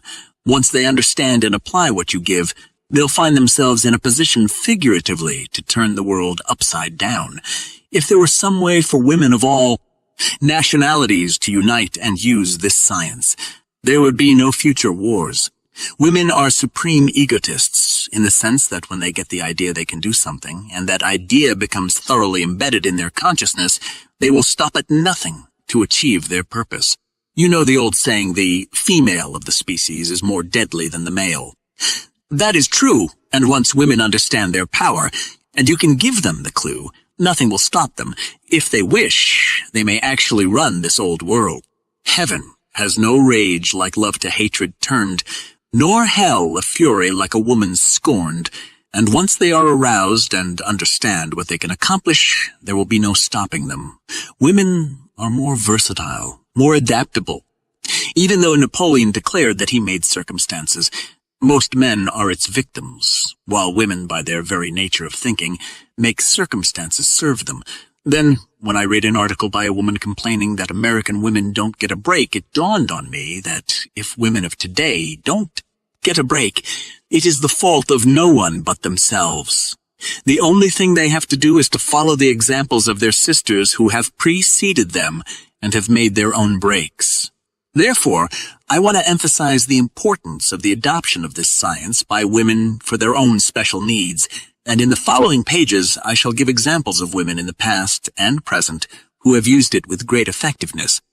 Let us realize that when woman awakens, she is going to play a more vital part than ever in the affairs of the world. As a matter of fact, even today, American women, although they may not be aware of it, are potentially in a position to have things pretty much their own way, for they actually control the wealth of this country. Statistics prepared shortly before World War I showed that of the country's total wealth of approximately $300 billion, about 70%, or the huge sum of 210 billions, was in the possession of women. During the war, we had women welders, women riveters, the wax, waves, and spars, and they all had a taste of actually performing tasks heretofore handled only by men. To thousands of single girls and housewives who had never had an opportunity to do anything outside the home, those experiences should have pointed out their own potential opportunities for taking a more active part in the work of this world. In our own country today, there are thousands of outstanding women, from great educators to bankers and industrialists, to say nothing of the numerous writers, editors, and other professional women. Many of the greatest reforms in America have been the ideas of women. If the facts could be assembled, it could easily be proven that not only did the ideas for these great reforms originate with women, but the women were the driving force behind the ideas. Some male readers may resent these statements, but there is no escaping the facts. As a former newspaperman, naturally, I had to follow the feminist movement, and for nearly 40 years I have seen and felt the power of outstanding women. When it was first suggested that I emphasize the use of this science for women, I immediately thought of Mrs. R.E. Bondurant, who has been active in women's work, charities, the inauguration of child labor laws, the building of homes and hospitals for delinquent girls, numerous legislative measures to further the interest of women and children, and public movements to aid the blind and other handicapped people. Her nationally known record of nearly 40 years is an outstanding one, and today, at 71, even though perhaps a partial cripple for the rest of her life, she is just as enthusiastic as ever, and is seeking new worlds to conquer. Of late years, Mrs. Bondurant has been an ardent worker in the cause of the Chin-Uppers, an organization consisting of blind, crippled, and otherwise partly disabled men and women. Now she is planning to open a store where articles made by these people may be sold. In this, she has the cooperation of a number of businessmen. Mrs. Bondurant told me that if necessary, she was going to pay the rent out of her own pocket, but that all the profit would go to the Chin-Uppers. I spent a Sunday afternoon with her in her sitting room, among her books and flowers. A pair of crutches stood in a corner near the door. For months, Mrs. Bondurant has had to use them, but even at her advanced age, she gets around on trolley cars, buses, and in and out of automobiles without help. Although today she uses a cane when she leaves her home, in my presence, she moved around the room without limping. We discussed at length this matter of believing. Mrs. Bondurant said, "There is no question about it, and I can speak from a pretty full life of 71 years, during which time I not only raised a family, but have taken part in the various movements and activities with which you have long been familiar. There is certainly something, call it a power, God, or anything you wish, which is always there to sustain us in time of need. I have never seen it fail. We've just got to believe, and when I look back through the years and recall the fine women with whom I was associated when we were working for legislation to bring about better working conditions for women and children, I realized that it was the indomitable spirit of these women who thoroughly believed in the righteousness of their cause that made the legislation possible and effective. I am astounded at the fact that the average woman doesn't realize her tremendous power. I don't call it stupidity, because I would never admit that women are stupid, but rather they lack interest. I am amazed, in talking to women's groups, to realize that many of them never knew that these great reform movements to help them and their children were initiated by women, and it is my opinion that once women become aware of their strength and power, they can do more to bring about lasting peace, and make this world a better place in which to live than all the famous male warriors and would-be peacemakers. All the great forward movements, as a matter of fact, I might say, all the great things in this world have been done by men and women who were dreamers and believers and believers in their dreams coming true. They could not have accomplished things otherwise. It's like the old story about climbing to the top of the mountain in search of that indefinable something. It makes no difference from which side the approach is made. Those who steadfastly climb reach the top, and so it is with this matter of believing. It isn't so much what the real or imaginary object of our belief may be, it's the belief and following through that makes the thing possible. I don't want to appear critical, but it has been my observation that people don't have sufficient action or driving force behind their beliefs. For example, some women's organizations will pass resolutions in favor of or against this and that, and think that settles the matter. The resolutions are no good unless the sentiments expressed are actually brought to the attention of the powers that be. I don't know of any greater thing in life than the satisfaction that comes through serving. During the many years I spent in sponsoring the various causes and getting legislation adopted, I never received a penny in pay or to cover my expenses. While it may sound like Pollyanna business to many people, bread tossed upon the waters does come back. In illustration, I might tell you that during the Depression my husband lost $80,000. He was sick in bed at home, and I would go to the office daily to get the mail and check the routine. Sometimes it looked as if we would not have sufficient money to meet imperative needs, but just about when we had to meet the obligations, checks would appear in the mail from people to whom Mr. Bondurant had lent money or from long overdue accounts. We had some pretty hard times those days, but help always came through just in time, and I never lost my belief. As I watched and listened to Mrs. Bondurant, I realized that I was in the presence of no ordinary woman, but rather of a human dynamo who had the spirit and determination to get things done through her great belief. When I recalled that she had been credited with having had more laws in the interest of women and children passed than any other woman or organization in the state, I realized what it would mean to the world if all women with her vision and driving force undertook to use this science. In the news, not so long ago, were found the stories a few weeks apart of the passing of two great women, one of whom was Grace Moore, she with the beautiful singing voice, and the other, that fiery British woman leader, Miss Ellen Wilkinson. Both women knew early in life what they wanted. In common with a great many men and women who have reached great heights, Grace Moore won her success in the face of difficulties that would have stopped even some of the strongest of men. As a child, she dreamed of becoming a great opera singer. The little girl went out to win the hearts of people everywhere. Even as a penniless runaway in New York, where often she had to sing for her supper in small Greenwich Village cafes, Grace Moore never lost her courage. She made her debut at 17 and was close to the zenith of her career at 45. Again and again, when it appeared that she was hopelessly defeated, she, with unquenchable courage, emerged victorious. When she lost her voice and was told by a throat specialist she would never sing again, she put up a tremendous battle and emerged from a year of retirement and rest, singing more beautifully than ever before. Her glorious voice brought her great fame, and up to the time of her unfortunate death in the airplane crash at Copenhagen, early in 1947, Grace Moore continued to believe in her dreams. She was one of the few stars who believed in helping other talented people to achieve their objectives, and her timely aid assisted many unknown aspiring singers. When one of her protégés who had achieved success became temperamental about her part in a performance, it is said that Ms. Moore told her that a famous singer had once advised her that to great artists there was no such thing as a small part, and to small artists there were no big parts. Ellen Wilkinson, who was the British Minister of Education, was a tiny, red-haired woman who drove her way upward through her persistence.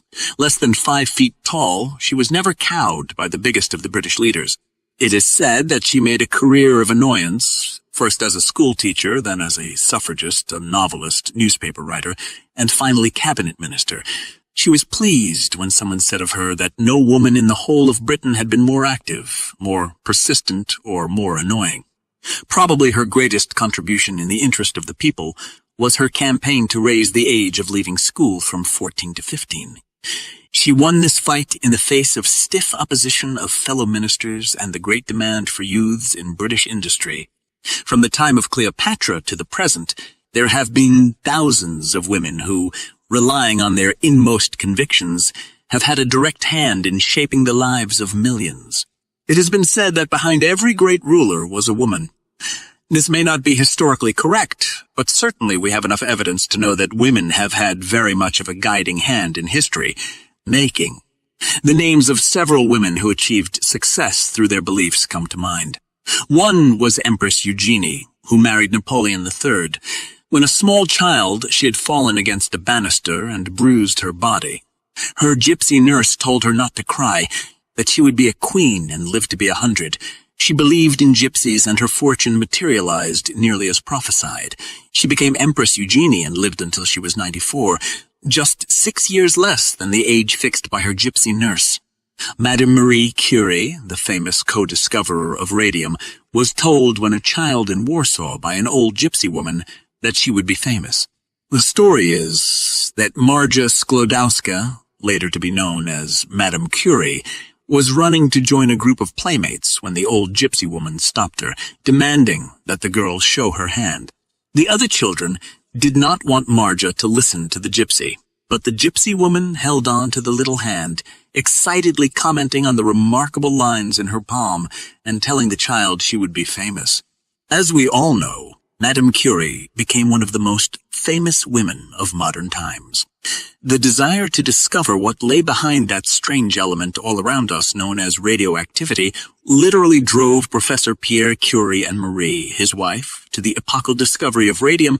Whether or not the words of the old gypsy fortune-teller inspired Madame Curie and influenced her career, perhaps history will never know. But as one reads about her life, that conclusion would appear to be an obvious one, for early in her girlhood, Madame Curie made up her mind to become a scientist. When she was refused permission to study science at the University of Krakow, the secretary told her that women should not concern themselves with science, and suggested that she enter cookery classes. She went to Paris and entered the Sorbonne, supporting herself by teaching and working in laboratories.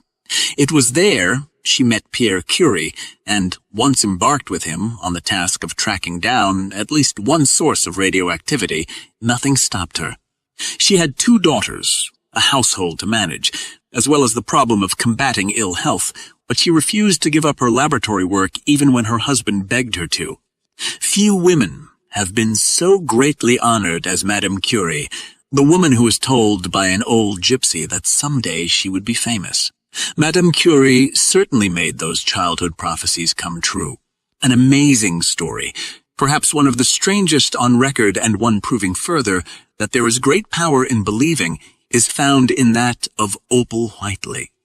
This astounding historical case clearly shows that, as pointed out by William James, belief creates its verification in fact.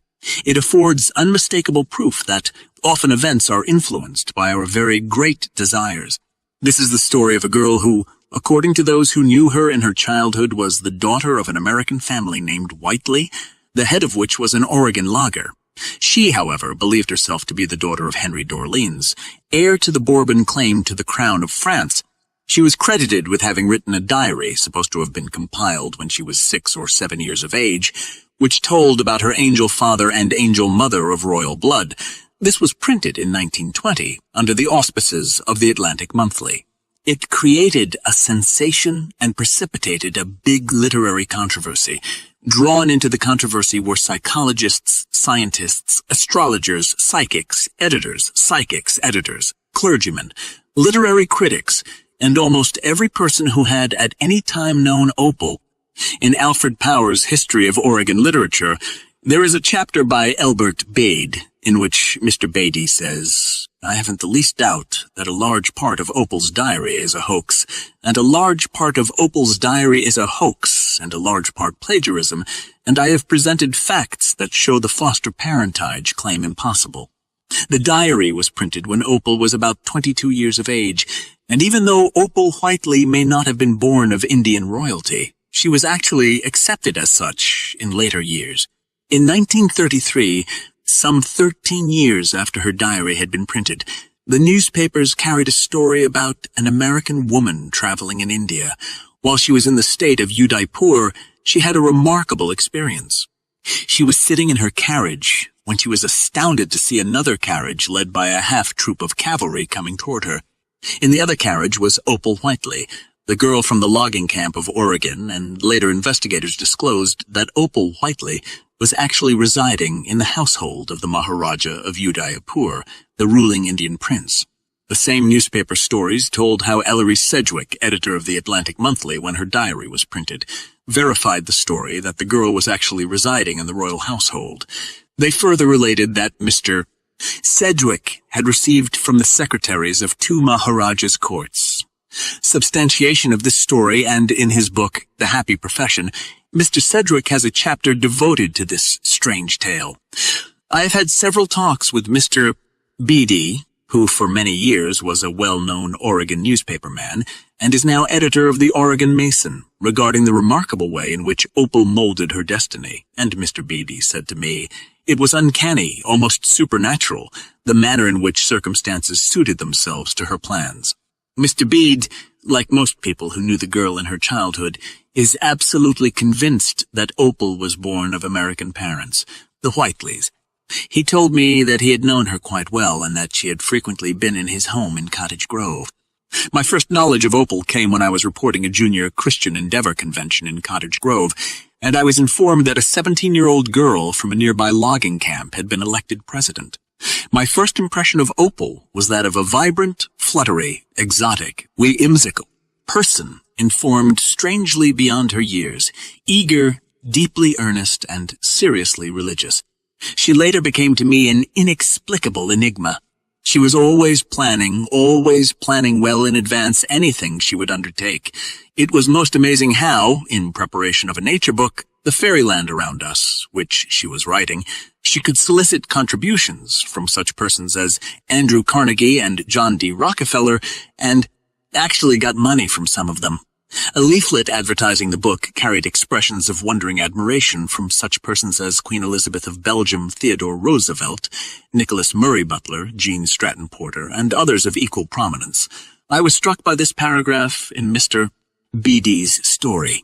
With all these plans so well laid, so long before the jaunt of Opal to Massachusetts' center of culture, I have often wondered what plans she had made to give the diary to the publishers, and then how Ellery Sedgwick should accidentally ask for this diary. As I studied these words, I wondered if it was really an accident that Mr. Sedgwick should ask for the diary, and if this strange girl had not telepathically given the thought to Mr. Sedgwick. I did not discuss this point with Mr. Bede, but if Opal Whiteley knew how mentally to transmit her thoughts to others in advance, then it explains how Mr. Sedgwick happened to ask if she had kept a diary. For years I have carried the conviction that people close to nature, and those intimately associated with both wild and domesticated animals, have an understanding or an insight that enables them to see far beyond the horizons of most ordinary folks who live in the cities and never get nearer to a cow than a milk bottle. I have always believed that to these people, nature reveals many of her secrets which are withheld from those who live in penthouses in our modern cities. Whether or not telepathy, or the ability to transmit our thoughts silently so that others catch them, is one of the secrets which nature reveals to those close to her, is something I cannot answer, although it is common knowledge that jungle dwellers and savages in all quarters of the world know the secret of telepathy and have used it for centuries. There are numerous books on telepathy among primitives. As a famous editor once said to me, to accept the idea that these natives don't use it would put us in the class of the uninformed. Now, let's review what Mr. Bede had to say about Opal and her closeness to nature. A volume would hardly suffice to summarize the personality of the nature. Tutored child, who had at the age of 6, so her diary would have us believe, confided her most intimate secrets to Michelangelo Sanzio Raphael, a fir tree, and whose associates instead of people were Lars Porsenna, a Clusium, a crow, Thomas Chatterton Jupiter Zeus, a most dear wood rat, brave Horatius, a shepherd dog, Peter Paul Rubens, a Peter Paul Rubens, a pet pig, and other characters with equally classical appellations. In her adolescent years, Opal gathered geological specimens and bugs and worms by the thousands by the barrel. She garnered chrysalises by the bucketful and watched how God brought life to his fairies of the great outdoors. Somewhere, somehow, she gained a prodigious amount of knowledge about these things. Without having completed a high school course, this little maid of mystery presented herself at the University of Oregon, where entrance requirements were waived because of her knowledge of geology, astronomy, and biology. According to Mr. Bede and others who knew Opal as a girl, no one was ever heard to mention anything that would cause others to believe that she was an adopted daughter of the Whiteleys, and Mr.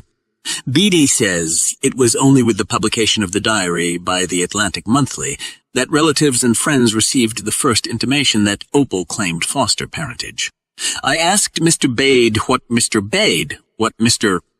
Whiteley, Opal's real or foster father, thought about her claim to royal blood, and he told me that the father thought his daughter had been caught in the meshes of some wily promoters. Shortly after her diary was printed, Opal Whiteley left the United States very secretly, traveling with a confidential document. not an ordinary passport, signed by our Secretary of State and Sir Edward Grey of England of the British Foreign Office. Just how she was able to do this is amazing to Mr. Bayday and others who knew the girl in her childhood. But obviously, if she was the bona fide daughter of American parents and not of Indian royal blood, we certainly have here evidences of the workings of the strange powers of the human mind, of which, I repeat, we know little. At this writing, Opal Whiteley is reported to be living in England.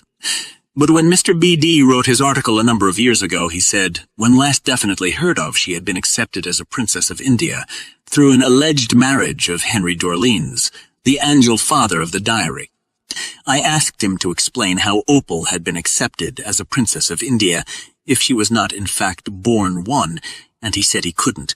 Then I asked him if he thought her constant thinking so, her very deep belief, had anything to do with it.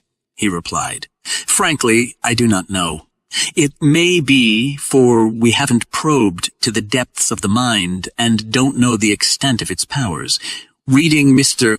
Sedgwick's own story of this strange girl, it would appear that he is also convinced that Opal's real parents were the Whiteleys and that her belief that she had been born of royal blood was pure fantasy. It may have been fantasy, but she was accepted by royalty because Opal obviously knew a lot of secrets unknown to the average person. Here, in his own words, is Mr. Sedgwick's theory of how this nature child from Oregon made her vision come true. I have a theory and hold to it. Among an infinitude of letters came one written by an American of French parentage, whose father, so he told me, was a sergeant in the Franco-Prussian War of 1870. Of this sergeant's regiment, the colonel, or perhaps the general of his division, was Prince Henry of Bourbon, and toward the close of his life the prince, traveling across America, stopped in Oregon to have a chat with his old soldier. Whether or not this is fact, I cannot say, but my correspondent had no doubt of it since. Chief among his childhood memories was the arrival of the prince at the cottage door of his father. I sat on his knee, he told me, and I believed him. Now, according to my theory, the visit of a prince of the blood to an Oregon hamlet was an event. The truth and the legend of it spread through the lumber camps, and what is more likely than that such a tale captivated the mind of a lonely and imaginative child, and that her daydreams centered about it. At the heart of every little girl, Cinderella sits enthroned, and with Opal the legend grew to be true, and the truth magnified with the years and finally permeated her entire mind, her fancy, and her life. Such is my theory of Opal's childhood. But in after years, the story becomes an attested record of fact, and yet, to my thinking, loses nothing of its wonder thereby. Opal, who had come to know many notable people in New York and Washington, and who had been petted and patronized by them, grew sick of it all. She went to England, always making friends, took up the faith of her father, and established herself in a Catholic community at Oxford. Then one day I had startling news of her. A friend of my youth, Mrs. Rosina Emmett Sherwood, mother of a playwright long since grown famous, wrote me asking whether it was possible to believe a correspondent of hers who stated that with her own eyes she had seen Opal sitting like the princess in the story in an open barouche, driving in state down the streets of Allahabad, royal outriders clearing the way for HRHR Mile Francoise de Bourbon. The story was credible, for it was true. I verified it beyond conjecture. First, I wrote to Opal, who sent me a collection of photographs of her Indian tour. There she was, perched in a howdah on an elephant's back, ready for a tiger hunt. Henry de Bourbon, be it noted, was famous for his bag of 36 tigers, and I laughed as I recalled Opal chanting French verses in honor of his victory, and there she stood the center of many another group. Photographs, as I've remarked frequently in the narrative, can be liars, and many of them stem from Hollywood, which hardly contradicts the term. I was not satisfied, and since Opal's narrative identified two of the greatest Maharajas who had been her hosts, I wrote to both their courts. In due time, 2 letters returned emblazoned with regal crests, each informing me the writer's royal master bade the secretary reply that it had been his high privilege to entertain H.R., H. Melly, Françoise de Bourbon, and that a series of feats had been given to do her honor. And the wonder of all this had not subsided when an unsolicited letter arrived from a lieutenant colonel of His Majesty's forces, occupied at the moment with maneuvers at Aldershot, informing the editor with some asperity that the colonel himself had been honored by an order to attend Her Royal Highness at an official garden party given for her entertainment, and further, he begged to ask who it was that had questioned the authenticity of the lady who had graced the occasion. I close this account on a melancholy note. In the journal which Opal sent to accompany her photographs, no vestige remained of the contagious fascination of an earlier day. She described things as they are. The dew of the morning had vanished. The hard sunlight of middle age beat down upon a world that everybody sees only too clearly. The fairy kingdom was now the playground of other children. Its gates were closed, and Opal stood without. But while she was still the Opal of the Journal of an Understanding Heart, she had had her vision, and the vision was true. There is no truth more certain than that which makes bright the heart of childhood.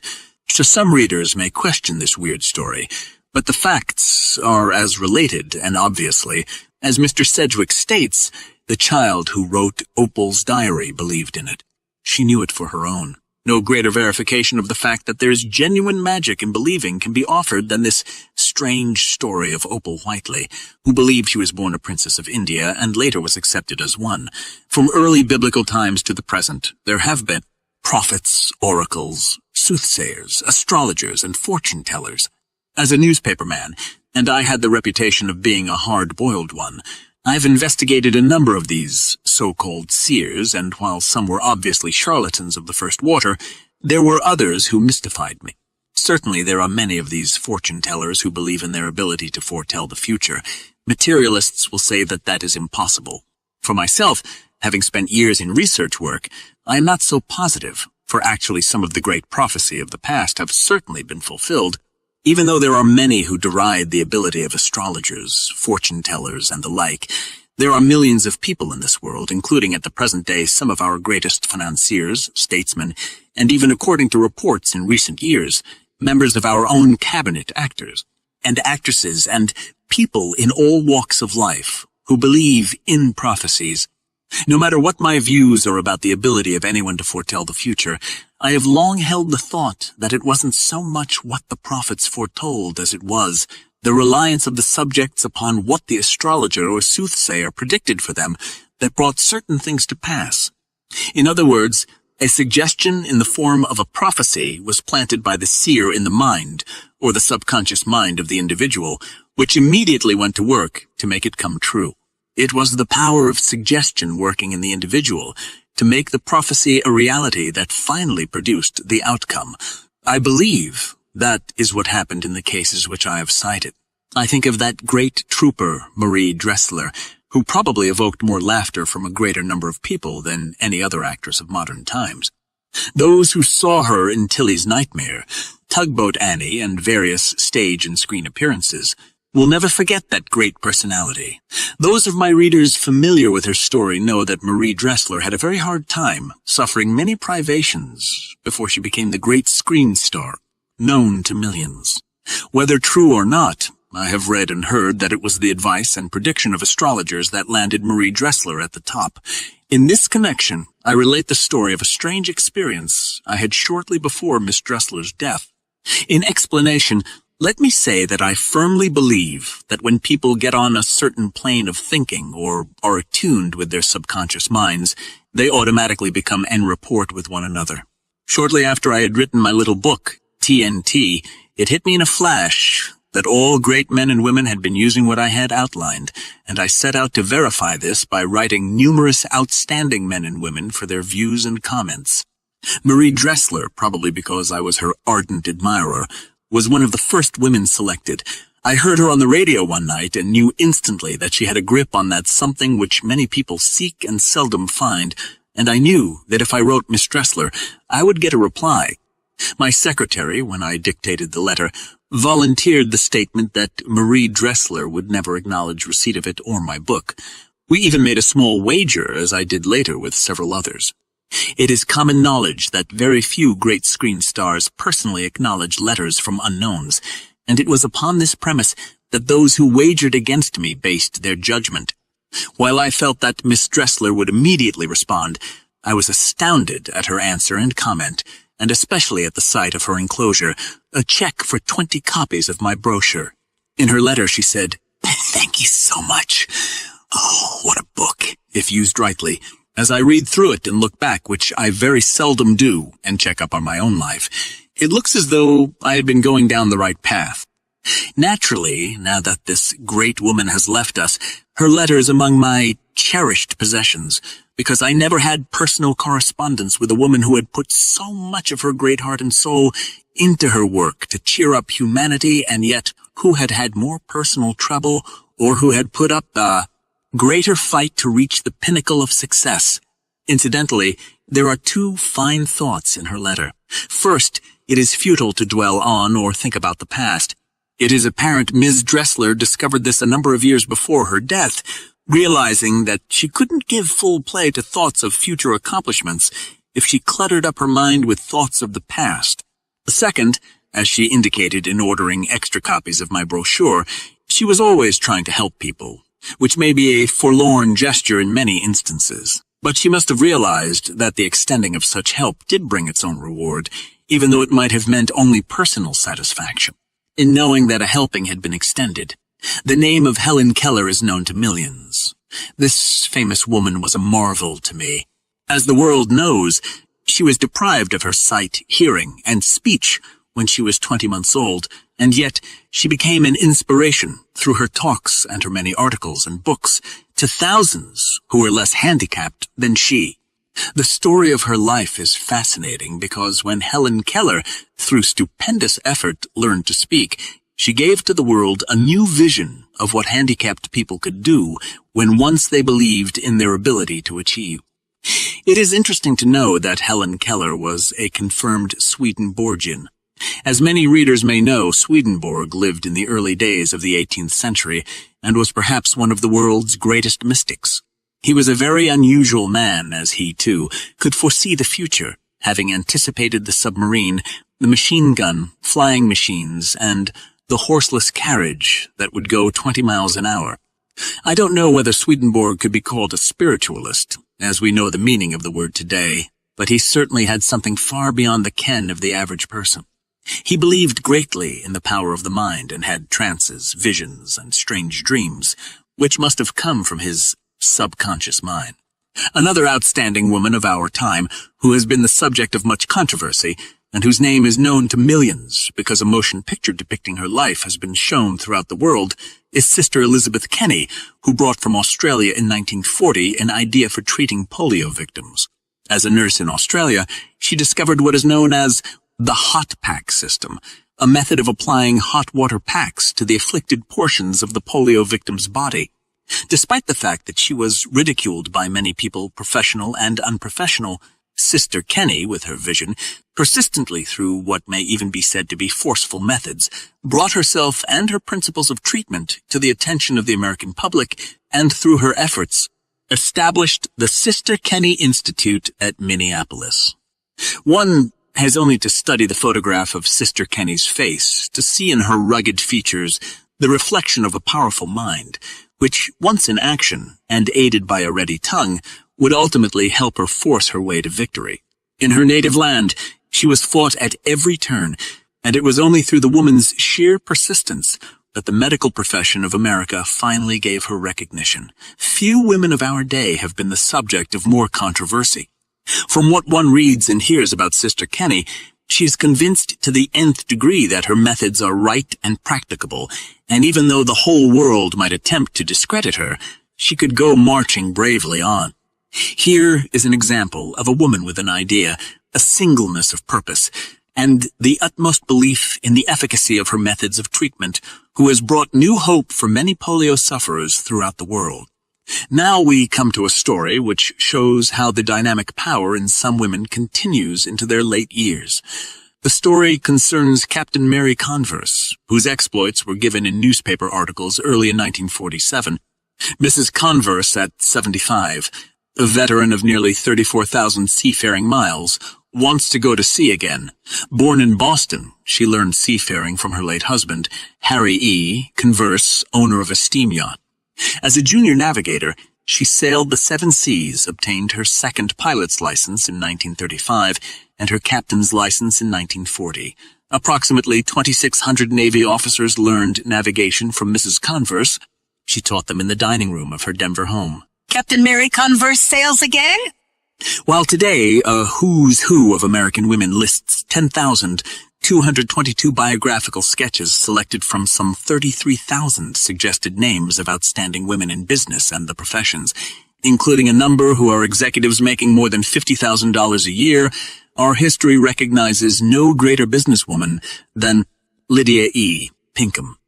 Her name may not be so well known to the women of today as to those of 50 years ago, but the business which she established and its product, Lydia Pinkham's vegetable compound, still go merrily on.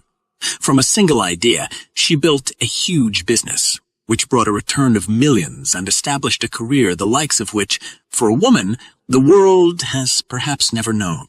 Being a man, I know nothing about the efficacy of Mrs. Pinkham's vegetable compound, but I can remember, as a boy, often seeing a bottle of it in the family medicine chest. It was Mrs.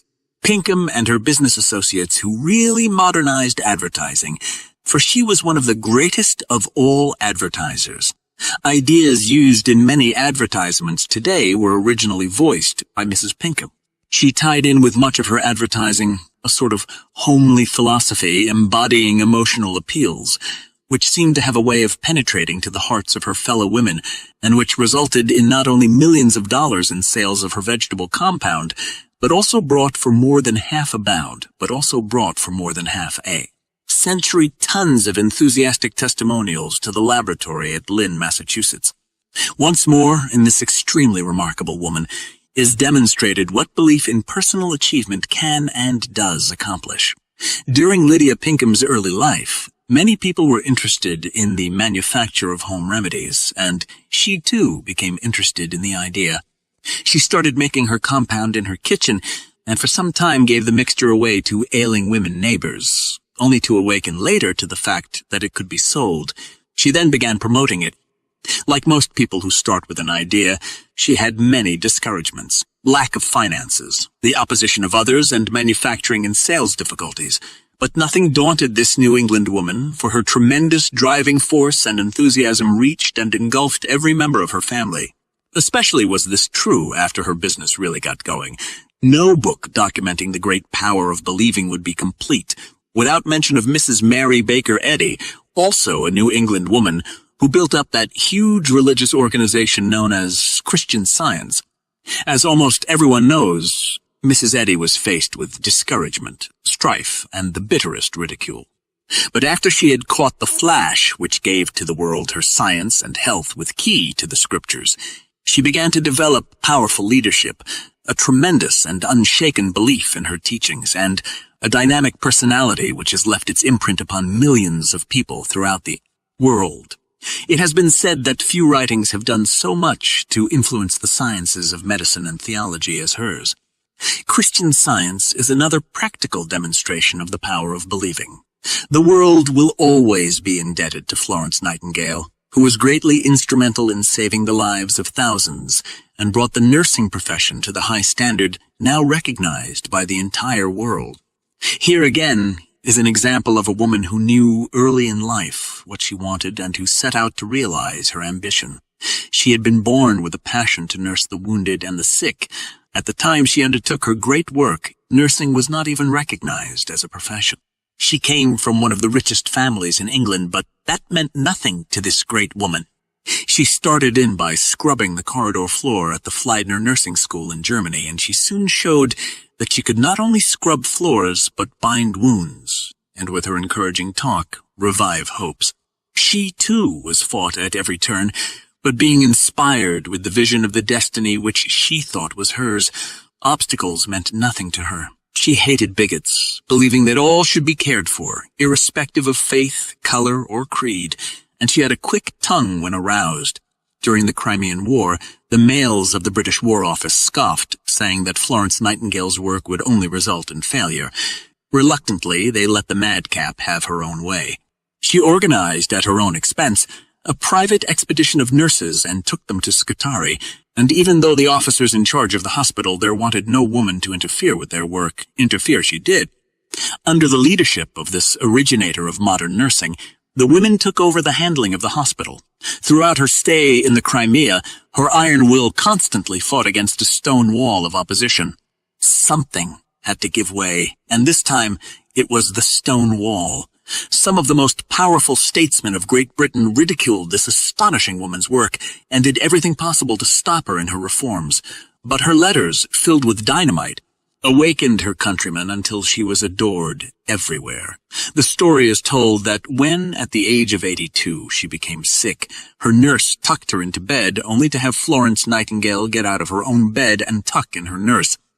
At the age of 90, just before she died, a friend asked her if she knew where she was, and she replied, "I am watching at the altar of murdered men, and I shall be fighting their cause." When we think of martyrs, most people have in mind men who have died or been crucified or jailed for espousing causes in which they believed. Let us always remember there are many outstanding women of history who have suffered martyrdom as much as men, from Joan of Arc, who was burned at the stake, to women of modern times who fought and were jailed because of their efforts in furthering women's rights. The name of Carrie Nation is probably becoming dim to the younger generation, and perhaps is fading in the memory of many of the older generation. But during the years around the turn of the century, Carrie Nation was one of the greatest of women martyrs. Like many people imbued with an idea, Carrie Nation was convinced that she was divinely appointed to destroy the saloons, and she set out to end the illegal sale of liquor in her own state of Kansas. Aided by some of her followers, Mrs. Nation succeeded by public prayer and denunciation in closing many illicit barrooms. When she saw this method was slow in its effectiveness, she took to wielding a hatchet, smashing bottles and beer kegs, and demolishing bar fixtures. She was constantly ridiculed and frequently jailed, but so thoroughly was she convinced of the righteousness of her cause that she accepted martyrdom gladly. Surely everyone knows the story of Sarah Bernhardt. She had the temper of a tigress, and yet history records her as one of the greatest emotional actresses of all times. She suffered innumerable failures in her early days on the stage, but she had a passion to make good, and make good she did. By the time she was 24, she was famous. She, a woman who smoked cigars and drank strong drinks, was a creature of extraordinary moods. She would visit cemeteries and sit on tombstones as if in grief for the departed. Sarah Bernhardt never appeared to be concerned with what people thought about her, and as a matter of fact, she reveled in their comment. She was an individualist in the highest sense.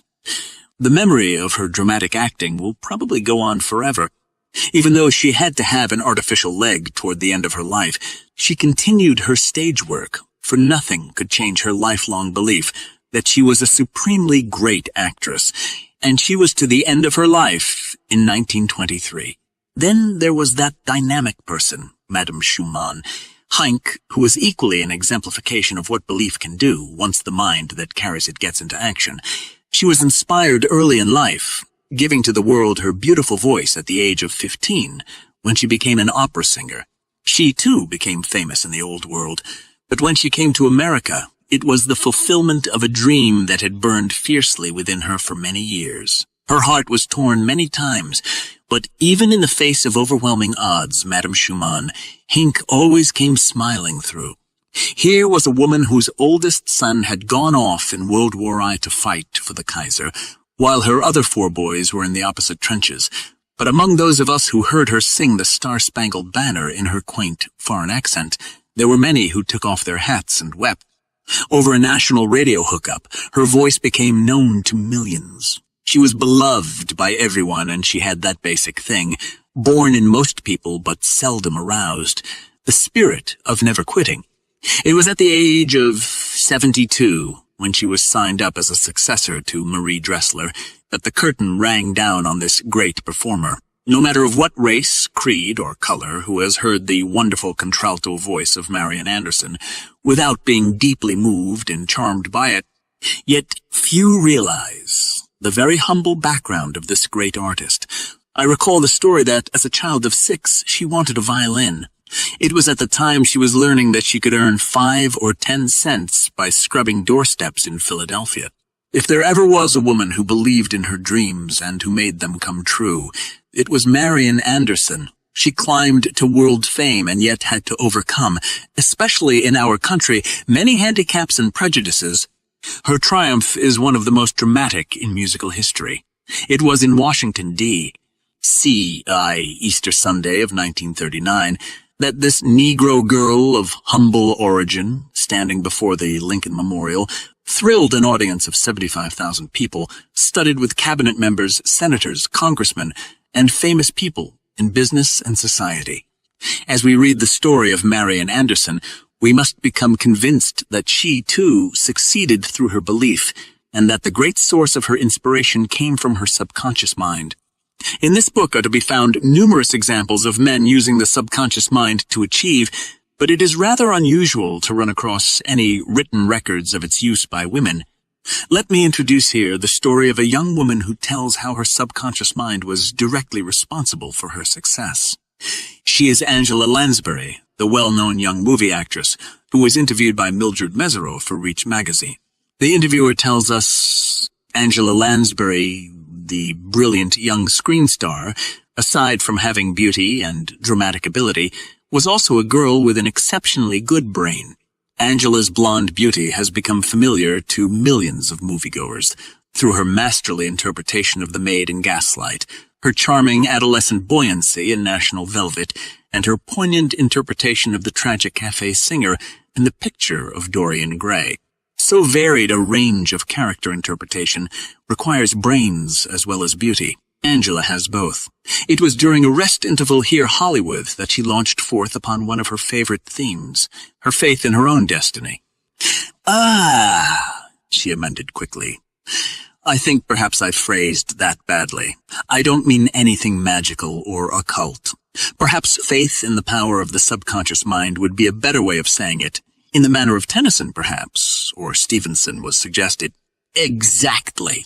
Not that I think my abilities in any way resemble their genius, you understand. But I think I've learned how to tap the resources of the subconscious. Everyone knows that the subconscious mind stores all sorts of abilities, memories, and aptitudes we don't ordinarily utilize. What I'm trying to say is that when you've learned how to draw on your subconscious powers, there's really no limit to what you can accomplish. Angela has schooled herself in the technique of this self-suggestion. Since first she chose acting as a career, she has constantly held in her mind a picture of what she aspires to achieve. She has even, she confessed, written down from time to time the goals she wants to reach. Obviously, she has tapped the reservoirs of creative material which few of us know how to use. Within the subconscious lie the materials of genius itself, of powers which, when properly recognized, may burst into the mental field of activity in patterns which surpass our conscious abilities. And how do you go about tapping your subconscious mind, I ask? Heavens! I don't want to sound stuffy and highbrow, but it's really awfully simple.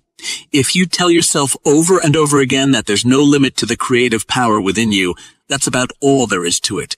Honestly, I believe that's true. Whatever intelligence or creative force, or whatever it is that resides in the world is like...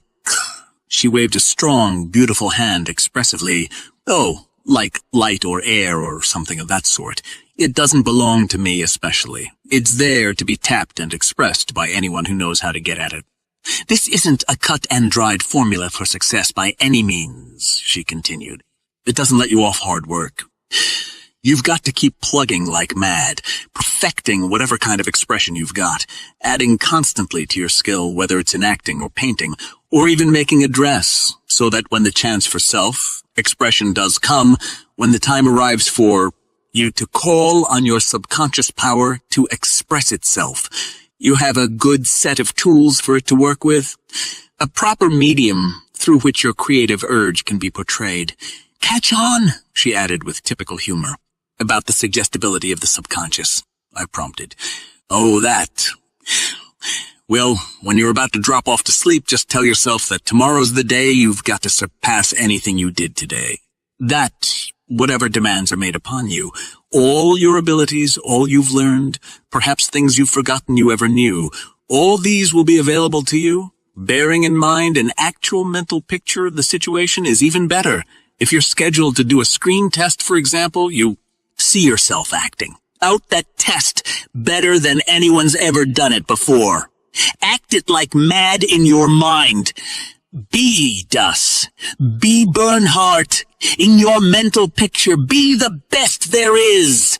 And when the actual test comes off, you find, often to your surprise, that you're acting better than you know how. The subconscious is a pretty dramatic factor in personality, I believe. It likes to act and sing and paint and express itself. It likes to surpass in anything it's called on to do. Your responsibility is to equip it with tools for expression, to give it a chance, and then make it an ally behind. The scenes.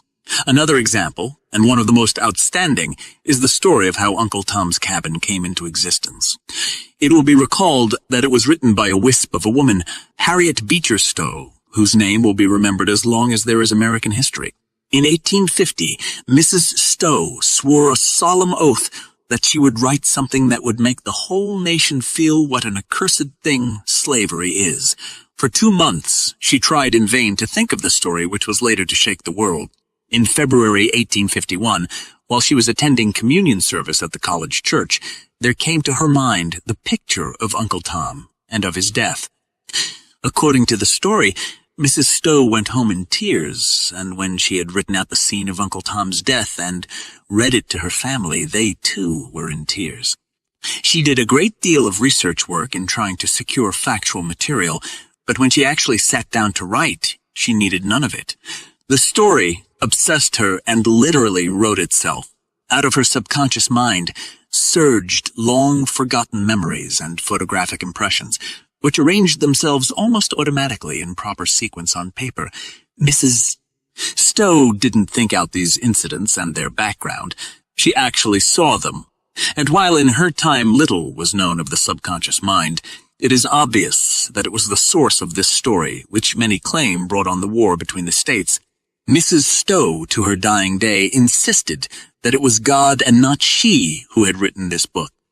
There are many famous women, including the Bronte sisters, Elizabeth Browning, Susan B., Anthony, Evangeline Booth, Jane Addams, who attained niches in the Hall of Fame, and today, while it is too early to tell the complete story, there are 3 women whose names will go down in history as having influenced and shaped the destinies of millions of Chinese. These are the famous Sung sisters, perhaps the best known of whom is Madame Chiang Kai-shek.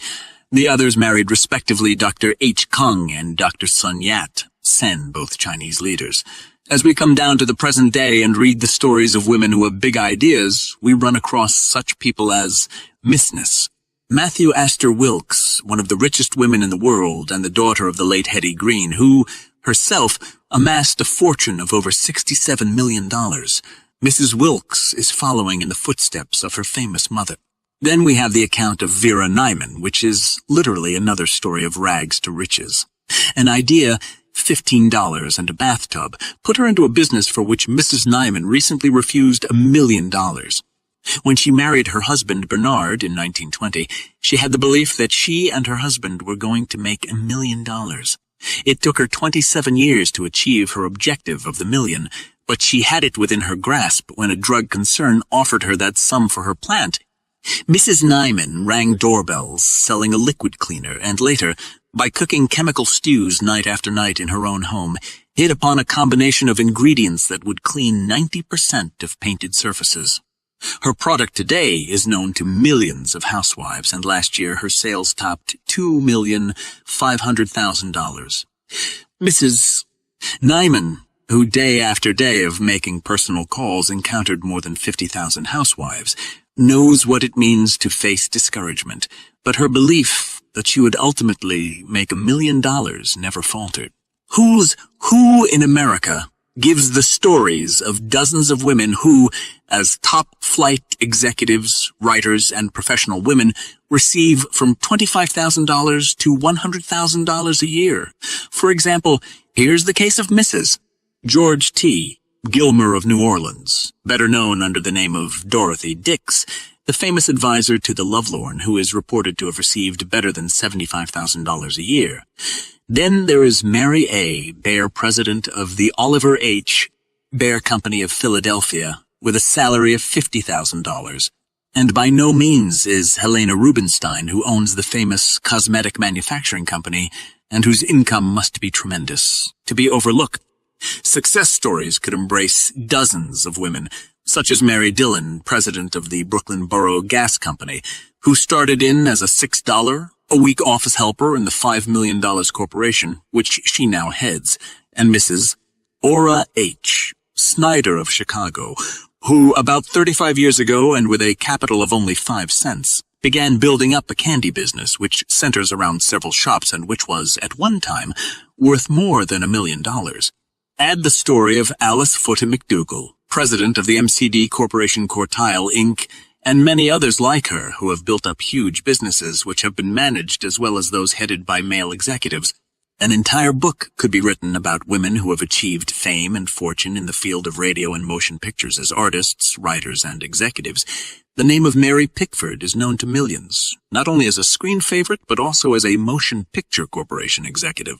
For a number of years, Bertha Brainerd was program director of the National Broadcasting System, with a salary that ran into 5 figures. She was said to be one of the highest-paid women radio executives. It all came about through her getting an idea for feature radio programs. That was in 1922, and her first effort brought her a return of $50. The whole world knows the story of Amelia Earhart, famous American aviatrix who was lost with her plane in the South Pacific. While a teacher and a social worker, she became interested in aviation and became one of the world's greatest flyers. She was the first woman to cross the Atlantic in an airplane. In 1931, she made a solo flight across the Atlantic and 4 years later flew the Pacific alone from Honolulu to California. One writer has said that the vast majority of American men do not believe that women are ever their equals. But when we stop to examine the record, the list of women who have achieved success in every line of endeavor is an impressive one. Here's the story of a great American woman who scored a double success. As a homemaker and a career woman, she is Mary Roberts Reinhardt, who for more than 40 years has thrilled the mystery story fans of the world. Necessity forced her to make some money to retrieve the family fortunes which she and her doctor husband had lost in a stock market crash. With one hand, she wrote those great stories of fiction which gained her more than 10 million readers, while with the other hand, she tended her babies and handled the details of housekeeping. There are many women who have remained single simply because they feel deeply about marriage and are not willing to marry just any man. But surely, if this science of creative thinking can work for men, it can work also for women, even to the point of woman's actually creating an image of the man of her desires and literally bringing him into reality.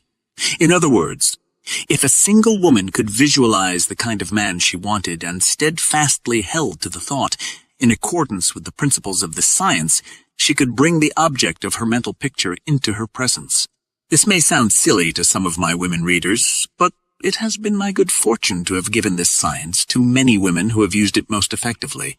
Therefore, if you are single and with your whole heart and soul, you desire a certain type of man to walk into your life as a husband, merely picture him, not necessarily in physical form, but in the abstract setting forth in your thought projection the attributes that you would like to have in.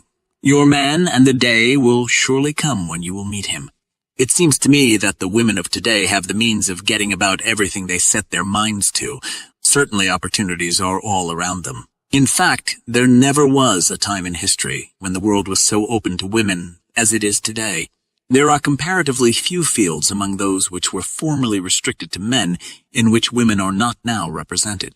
Today you'll find women in science, the fine arts, journalism, publicity, government, and various other branches, all working intelligently and with full knowledge of their duties, and aware of their new opportunities and responsibilities.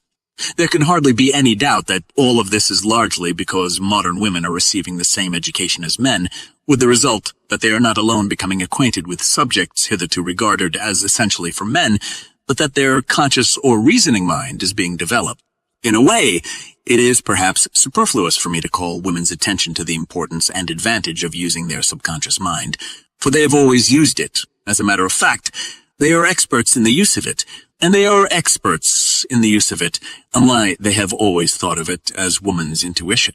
My point is that the subconscious is much more than intuition, and that it possesses great forces which can be set in motion for the benefit not only of men, but of women also, through the application of the power of dynamic believing.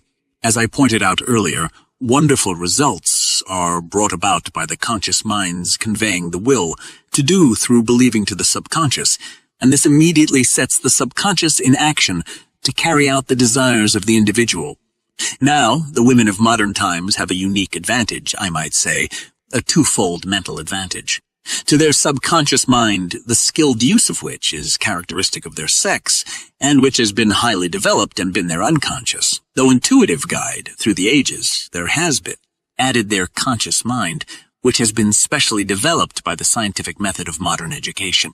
In my opinion, it is this combination which accounts for the speed with which women have acquired such rapid proficiency in so many of the so-called masculine subjects, and it is largely responsible not only for women's emerging from the traditional life within the home, but also for their entrance into the world where their view of people and practical affairs is broadened, made more objective and more understanding.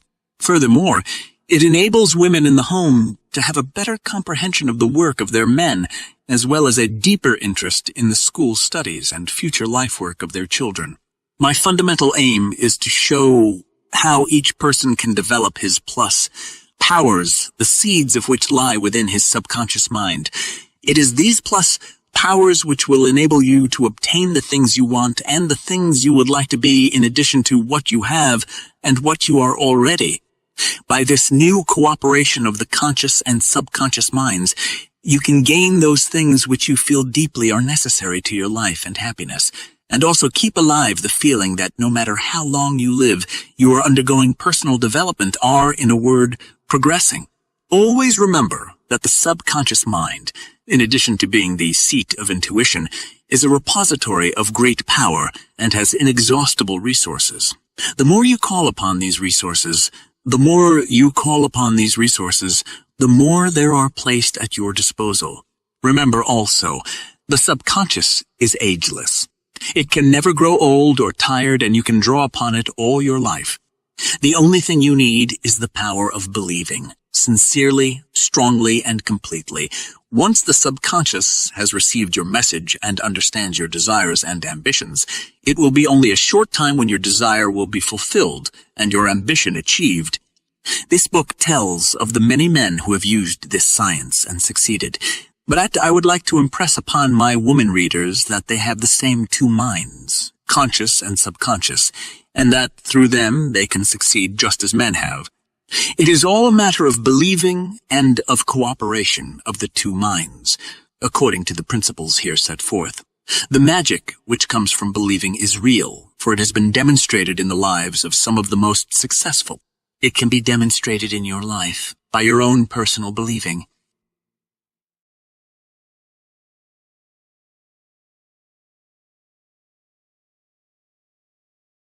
Chapter 9. Belief makes things happen.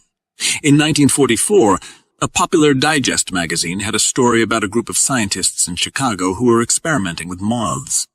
A female moth of rare species was placed in a room, and 4 miles away a male moth of the same species was released. In a few hours, the male moth was found beating its wings against the window of the room in which the female was confined. The editor declared that he believed that this experiment showed that ideas fly with the sureness with which the female moth communicated her whereabouts across incredible barriers to the one mind for which they are originally intended. Here is a simple experiment that will make you wonder whether the birds don't possess telepathic or clairvoyant power. In the off-season, put some scraps of bread in the backyard. There isn't a bird in sight, but hardly have you entered the house before birds begin to congregate. First come sparrows and wrens, then robins, and in 2 or 3 minutes the yard is filled with birds. Put out anything but food, and not a bird appears. What brings them to your yard? How do they know the bread is food for them? Science can give no answers. Edwin C. Hill, in his broadcast of February 17, 1947, in talking about butterflies, made the statement that the more scientists investigate, the more they are becoming convinced that birds and insects have a wireless of their own, or some other invisible manner of communication with one another. This has long been a theory expounded by nature students, and, as a matter of fact, many books have been written on the subject, notably one by William J. Long, How Animals Talk. It's interesting to note that during the last war, our Army Signal Corps, in experimenting with carrier pigeons and shortwave radio, found that the pigeons were affected by the radio waves and often, when confused, flew in circles and were lost. When we consider that the swallows of San Juan Capistrano, California, fly away each October 23 and return each March 19 with unfailing punctuality, that tagged salmon released from Columbia River points spend 4 years in the Pacific Ocean, then consistently return to the spots from which they departed, that cats and dogs taken many miles from their homes have returned, that wild ducks and geese wing their way back to their original localities, that other inexplicable things are too numerous to mention here, are we not faced with the fact that there are wave radiations and telepathic forces also operating in the fish, bird, and animal kingdoms? In fact, in everything around us. Some writers claim that all living things have the means of communicating with each other, and in view of the Yale experiments, this may not be so far-fetched after all. Early in 1945, radio listeners heard the voices of blinded soldiers telling of their experiences in facial sight, through which they were able to detect objects in their paths through a sixth sense or kind of mental radar. Dr. Jacob Levine, a Boston psychologist who had charge of the school at Old Farms, in the Avon district of Connecticut, where war-blinded veterans were taught the use of this sixth sense, declared that he could not explain its mechanics, but he knew that it worked. This facial sight is based on the hypothesis that the body radiates definite rays of an unknown variety which, coming into contact with an object in front, assemble or group themselves in such form as to make a picture of it, after which they return, still bearing the picture to the blinded person, who sees it through the sensation of the returning rays as they radiate through his body. I have long had the conviction that various forms of telepathy or thought transmission are used every day of our lives, far more than most people suspect. I believe that many great leaders, preachers, orators, executives, and so-called super salesmen, some unconsciously and others thoroughly conscious of its workings, exercise the power to varying degrees. We meet a person, and before a word is spoken, we experience a like or a dislike. What is it that causes the feeling to register but some form of thought, transmission? I've already stated that the only possible explanation of healing and affecting others at a distance is through the medium of this phenomenon, of which we are only now beginning to get a scientific explanation. As I write, I have a mental picture of a famous lawyer in whose office I have often sat as he dictated letters concerning business affairs in which I was interested. When he dictated, he always paced the floor, and his concentration was intense. Once I asked him why he stood while dictating and how it happened that his letters always accomplished the end intended. His reply was, in the first place, I think better on my feet. Then, before I start dictating and during the whole period that I talk, I actually visualize before me the person to whom I write the letter. If I do not know him, I try to picture him as I think he may look. In both cases, I direct all my thought and words to him in person as though he were actually before me in the flesh, and tell him mentally that my premises are right and should be followed by him. A successful book saleswoman told me that if she was satisfied that a customer had the money and really wanted to purchase a book, but was hesitating between two choices, she would keep repeating to herself, but directing her thought to the customer, the title of the one best suited to that customer. She added that many of her sales were made by thought directive power. An automobile executive told me that when he had a prospect who had the money to purchase, he always said to himself, "You're going to buy this car. You're going to buy this car. You're going to buy this car." And the prospect did. I am aware that few people like to believe they are influenced by the silent thoughts of others when it comes to a matter of purchasing anything or doing something, but the fact remains that all of us are subject to this subtle influence, be it telepathy or anything else you want to call it. The fact remains, too, that this invisible power exists, and a little experimenting on your part will convince you that it is both formidable and active. I am certain that mothers use it on their children, and often children use it on their parents. Not infrequently, husbands and wives use it on one another without the knowledge of either one. This is especially true where a man and wife are closely attuned to one another. You who are married and have never used this science have a new field to explore.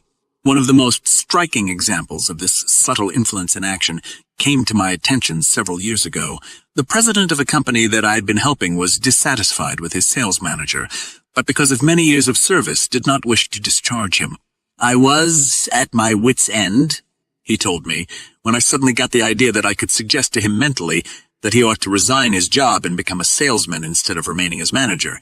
I thought about it for hours one night, but I nearly fell off my chair when the first thing next morning he came into my office, saying that he would like to resign as manager as he felt that he could make more money by getting out on the street as a salesman. I don't know whether I was guilty of using some sort of magic, but my conscience is clear, because the man today is making twice as much money as he did when sales manager, and he's much happier, and we're all going to town. In this connection, here is another story, that of a man and wife who came to see me. The man told me that, until a few months before our meeting, he had been one of the largest clothing manufacturers in the Middle West, but had sold out and was now traveling the country. His story, taken from a memorandum transcribed at the time, is briefly as follows. For more than 30 years, I had been a member of one of the largest and oldest secret organizations in the world, which embraces this theme of believing from A to Izzard. But I, like thousands of others, never had. My mind opened to it, and I never realized the truths contained therein. However, several years ago I attended a series of lectures on the subject of mind control, and my eyes were opened for the first time to what a wonderful power man could make available for himself if he saw fit to do so. I could see how it would work in our business to tremendous advantage, and I used it. Needless to say, our business started to increase as soon as I put it to work, and it has been increasing ever since. During the Depression, when firms like ours were having a terrific struggle, we consistently made money, and when I sold out my interests, I guess I can say, with all modesty, that I was at the top. At this point, his wife entered the conversation saying, "My husband wouldn't openly scoff at me when I talked this subject and what I had learned at the lectures before he started, but he gave me to understand that he believed I was wasting my time. I just knew there was something to it, and I was certain that if my husband could, get hold of it, it would mean a great deal more business for him. I talked to him about attending the lectures until I was tired, and then one day I realized I was doing the wrong thing. Instead of talking to him, I should use the very science which I had been taught. I went at it with a vengeance. Both my daughter and I several times a day kept repeating to ourselves mentally, 'Dad is going to go. Dad is going to go.' It took us nearly 3 weeks, but Dad did go. Here the husband broke in, saying, 'You speak about your tap idea.' Well, she certainly worked it on me. When she first talked about what she had heard at the lectures, I just couldn't believe them to be true. I had been brought up in a very practical business world, and I couldn't get myself to believe in many of the so-called abstract things. However, one day, something impelled me to make up my mind to go with her. I didn't know at the time that the something was my wife's mental suggestion, and I had no idea that she and my daughter had been working on me. However, it was the greatest thing that ever happened to me. After the first lecture, I did some experimenting, and our business began to improve and continued to improve until the day I sold out. Don't get me wrong. I'm not religious in an orthodox sense, and what I talk about is not goody stuff, but an exact science. What we think or contemplate develops into reality. We radiate our thoughts, perhaps unconsciously to others, and we affect them. We give forth vibrations of dislike or hatred, which we engender in ourselves. And bingo, they come right back and floor us. All one needs to do is to study and understand the law of cause and effect, and it all becomes plain. Thought has been referred to as a powerful, unseen influence, and so it is. There are so few people you can talk with on this subject. Most people ignorant of the subject look at you askance when you mention something about it, and now I understand why the Master spoke in parables. However, I've reached the conclusion that it will not be many years before people generally are into the subject up to their ears, for there are thousands of enlightened people who are recognizing that we are on the threshold of great developments dealing with thought power, and the number is rapidly increasing. I wonder why more men in the business world don't catch hold of it and apply it in their businesses, but I guess that most of them are like I used to be. They keep their minds closed, and no one ever takes the trouble to work on them as my wife did on me. All a person has to do is to believe earnestly and sincerely that such a power of mind exists, and then conscientiously apply the science. It's all just as you say. When one starts tapping the subconscious mind, your own or others, the bricks fall into place as though by magic. Does it work? And how? Alfred F. Parker, a highly respected general insurance agent in the Pacific Northwest, has given me permission to quote a letter he wrote to me in 1937 in connection with the use of this science. I do not know whether Mr. Parker is even interested in the subject of telepathy, but I do know that he thoroughly believes in the efficacy of belief. His letter speaks for itself. Recently, I had opportunity to put into further practice your tap-tap idea, and I thought that you might be interested in knowing the circumstances. I have a small son who is quite naturally the apple of my eye. On December 29, 1936, he picked up some obscure infection, and for days he lay desperately ill in the hospital. There was grave doubt that he would live. I was in terrible anguish, but I resolved to meet the situation as best I could. Taking a tip from you, I put his picture on my desk and carried another in my pocket. Every hour of the day I kept looking at them and repeating to myself, "He will recover. He will recover. He will recover." At first I felt I was lying to myself, as he hardly seemed to have an even chance. However, I kept it up and gradually found myself believing what I kept repeating. At just about that time, thanks to the best medical and nursing attention and some of a friend's blood transfused into him, the boy actually did begin to recover. He is now at home and regaining his strength fast. It may have been a mere coincidence that the time when empty words began to turn into belief was the time when recovery began, but at least such coincidence is worthy of note. Some people have had the experience of walking into a darkened room and feeling the presence of someone there, even before a word was uttered. Certainly, it couldn't have been anything else but the vibrations of some unseen individual that indicated his presence to the other person. Evidence of telepathy. What do you think? It is maintained that if the first person in the room will, at the entry of the second person, think of something entirely foreign to himself and dismiss from his mind all thought of the possibility of his discovery, the second person will not sense his presence. There are thousands of people who have thought of someone, only to hear from them or see them shortly thereafter, and they have given no heed to the phenomena involved. These experiences are usually considered coincidences. But when we properly consider the power of thought, do we not have the real explanation? I cannot help but feel that anyone with an open mind and willing to read and experiment for himself will sooner or later come to the conclusion that the phenomena of psychokinesis and telepathy are realities, and as investigators have pointed out, that these powers are latent in everyone, though developed to varying degrees. Hudson, in his Law of Psychic Phenomena, originally published in 1893, recounted numerous experiments to prove the existence of telepathy, among them being the use of playing cards. One member of a group of people was blindfolded, after which a card was selected by another member, upon which the others present were told to concentrate. The blindfolded person was then asked to name it, according to the first mental impression he received.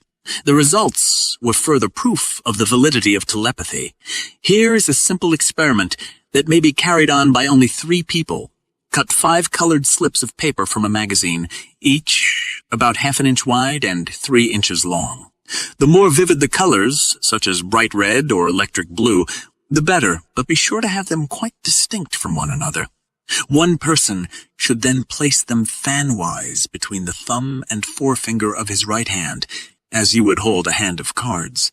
Let either of the other 2 people touch any one of the colored slips without being seen by the third person.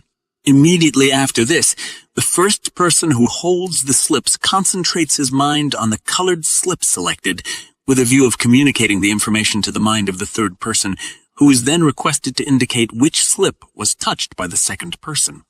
It should be made clear to the third person that his decision must be immediate and spontaneous, and that his mind should either be blank or thinking of something entirely remote from the experiment.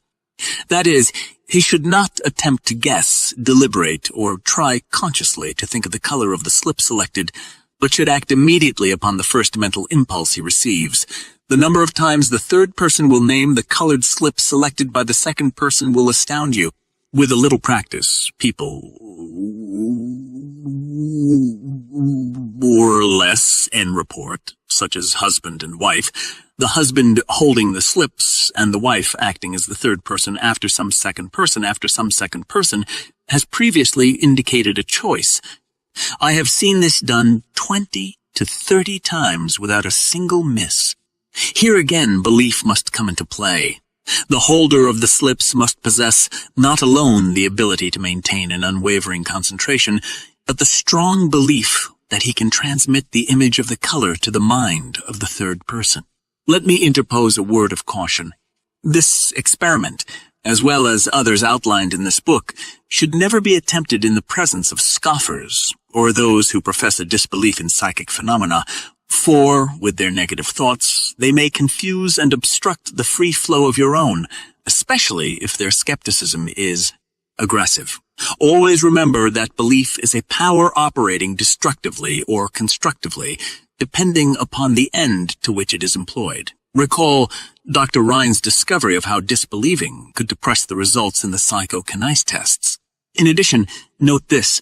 Dr. G.R. Schmiedler of the Harvard Psychological Clinic, where extensive experiments in telepathy have been made, has pointed out that subjects who maintain that telepathy is a myth or that the hypothesis is false invariably show scores far below those of chance.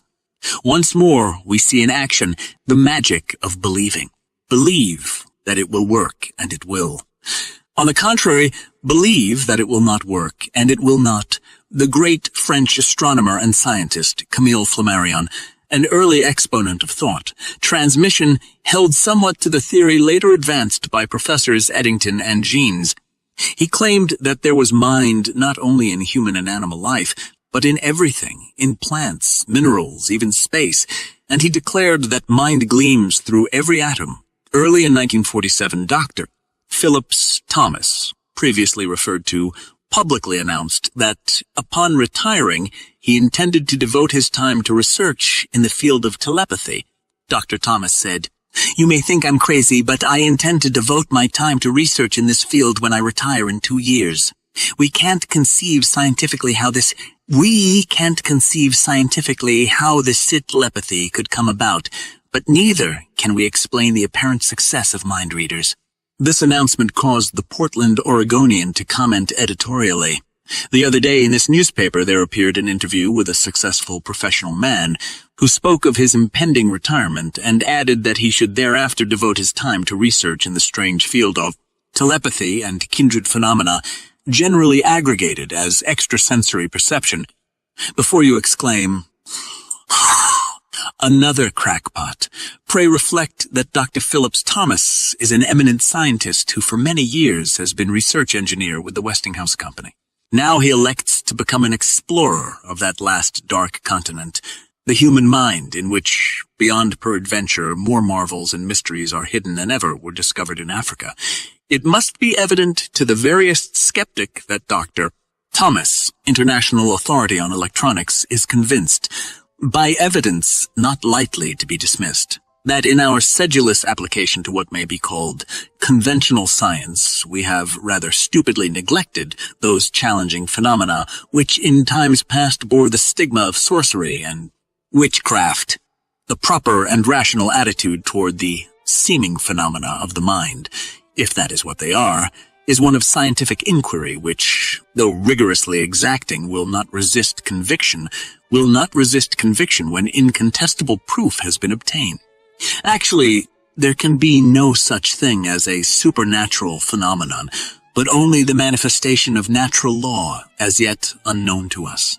Nor is it without precedent, this decision of a distinguished scientist to attempt penetration of the unknown continent of the mind.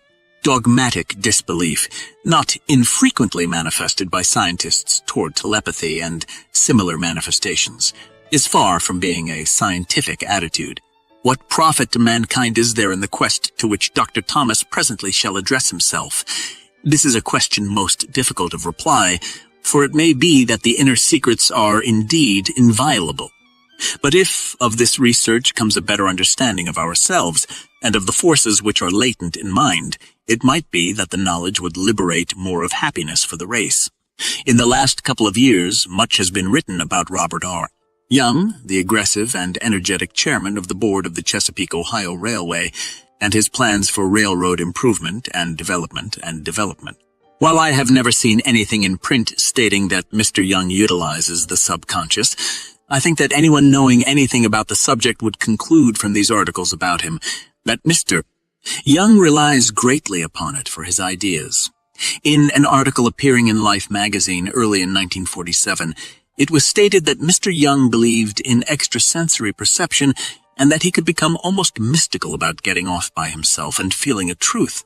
Whether it be mind, as we understand the general usage of the word, or whether it be electrical vibrations of some kind, it is the phenomena themselves with which we deal.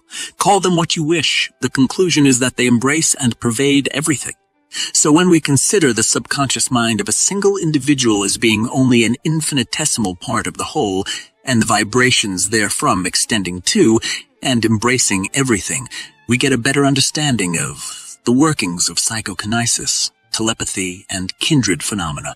In explaining psychokinesis, Dr. Rhine points out that there must be a mental attitude of expectancy, concentration of thought, and enthusiasm for the desired results if a person is to be successful in the experiments. Again, we have the magic of believing at work. The subject must have a prior belief that he can influence the fall of the dice. That belief is the basic factor in the ability to demonstrate psychokinesis, control of mind over matter. And telepathy was more recently confirmed in experiments at Duke University, as reported in the New York Herald Tribune by its science editor, John O'Neill. Mr. O'Neill declared that these experiments proved that it was possible to kid a person out of his power to demonstrate psychokinesis and telepathy. He told of how a young woman, by distracting the attention of one of the young men, attempting to control the fall of the dice, and by scoffing at his professed ability to demonstrate his power of mind to direct matter, succeeded in injecting such a strong negative factor that she weakened his belief in himself and ruined his score for the day. Mr. O'Neill made an interesting speculation about this when he went on to say, the converse of this experiment still to be made, in which a test would be made of the possibilities for improving the score by a confidence-inspiring peep talk, offers interesting possibilities. At this writing, the outcome of such an experiment is not known, but in view of the thousands of experiments previously made at Duke and other universities, it is apparent that scores improve when the experimenters believe and are confident of the results. Also, nothing is more logical than that pep talks should be helpful to those who lack confidence or belief, and thus they should improve their scores. If golf shots can be influenced by mental attitudes or proper visualization and the galloping ivories, turn up at the mental command of the players, who is there now to gainsay that events are not influenced by thought, and that before us is a field that is gradually yielding to modern man some of the secrets of the ancient mysteries? Do not the experiments at Duke University prove that the so-called luck factor is in reality an influence brought about by powerful thought vibrations rather than coincidence or chance? Writers, long before the experiments at Duke, declared that the luck factor came about from a determined mind, a combination of visualizing, concentrated thought, willing, and believing. Think about this in connection with yourself and the goals you have set for yourself, for in it is the primary secret of this science. Anyone who is associated with the garden variety of parlor gamblers knows that the word hot is often applied to card players or crap shooters. When they have a winning streak, when the hot period wears off, the gamblers either quit the games or begin to lose. What is this hot period? Nothing more than an all-knowing feeling, a deep-rooted belief that they can win. Even in gambling, the magic of believing plays a major role. Of course, this book is not written for professional gamblers, but for sincere men and women who wish to succeed in life. The material referring to the games of chance is included only to provide further evidence that with concentrated thought, expectancy, and steadfast belief, we actually set in motion vibratory forces that bring about material manifestations. As stated previously, charms, amulets, discs, talismans, etc. have no power in themselves, but those who firmly believe in them unquestionably tend to develop the kind of force or power now known as psychokinetic. I have tried to make plain how this power through belief can be developed and to take you up the ladder as far as you wish to go.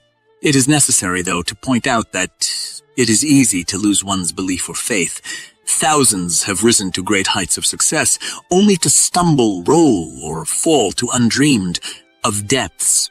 Others, seeking health, have appeared to be more or less miraculously cured, only to find that in later years or even months, there is a recurrence of their ailments. There are many weakening factors and influences, all suggestive in nature, which we, in unguarded moments, allow to slip into our subconscious minds and which, once there, begin their destructive work and undo all the good accomplished by our constructive forces. So step out in front, head toward the sun. Keep facing it, and the dark shadows will not cross your path. The writer knows that it is difficult for the average person who knows nothing of this subject to accept the idea that all is within.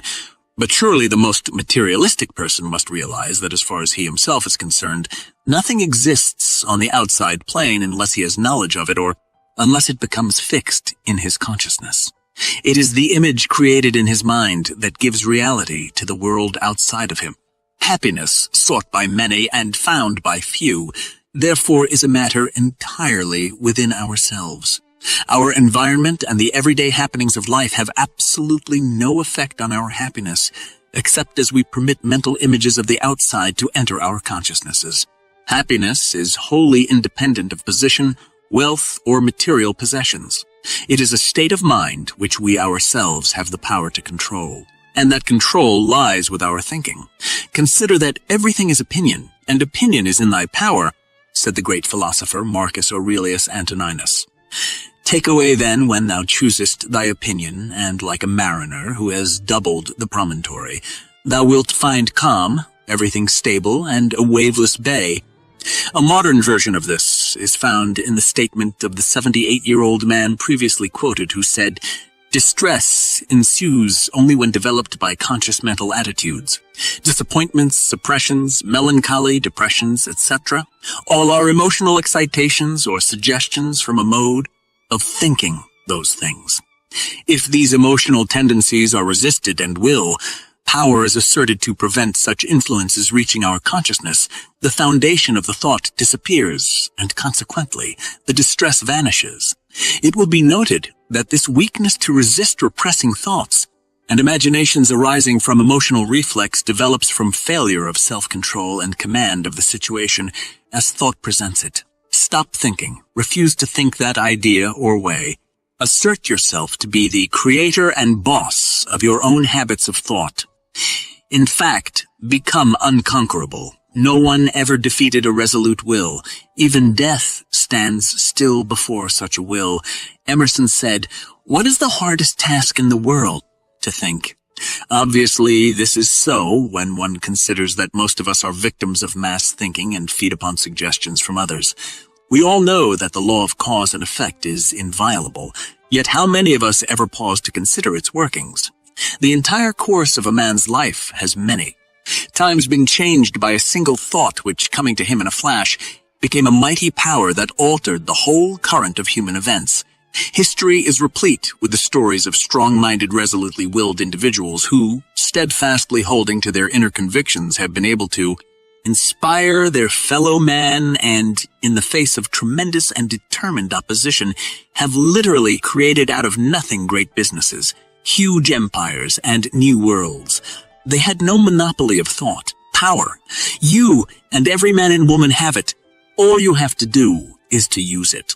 You will then become the person you envisage in your imagination. For with the working of the law of cause and effect, you bring into your life the new elements which your most dominant thoughts create within and attract from without. Positive, creative thought leads to action and ultimate realization, but the real power, much more than action itself, is the thought. Remember always, whatever man can conceive mentally, he can bring into materialization. Health, wealth, and happiness must follow if the proper mental pictures are created and constantly maintained, for the law of cause and effect is immutable. Know thyself. Know your power. Read and reread this book until it becomes a part of your daily life. Faithfully use the cards and the mirror technique, and you will get results far beyond your fondest expectations. Just believe that there is genuine creative magic in believing. And magic there will be, for belief will supply the power which will enable you to succeed in everything you undertake. Back your belief with a resolute will, and you become unconquerable. A master of men among men.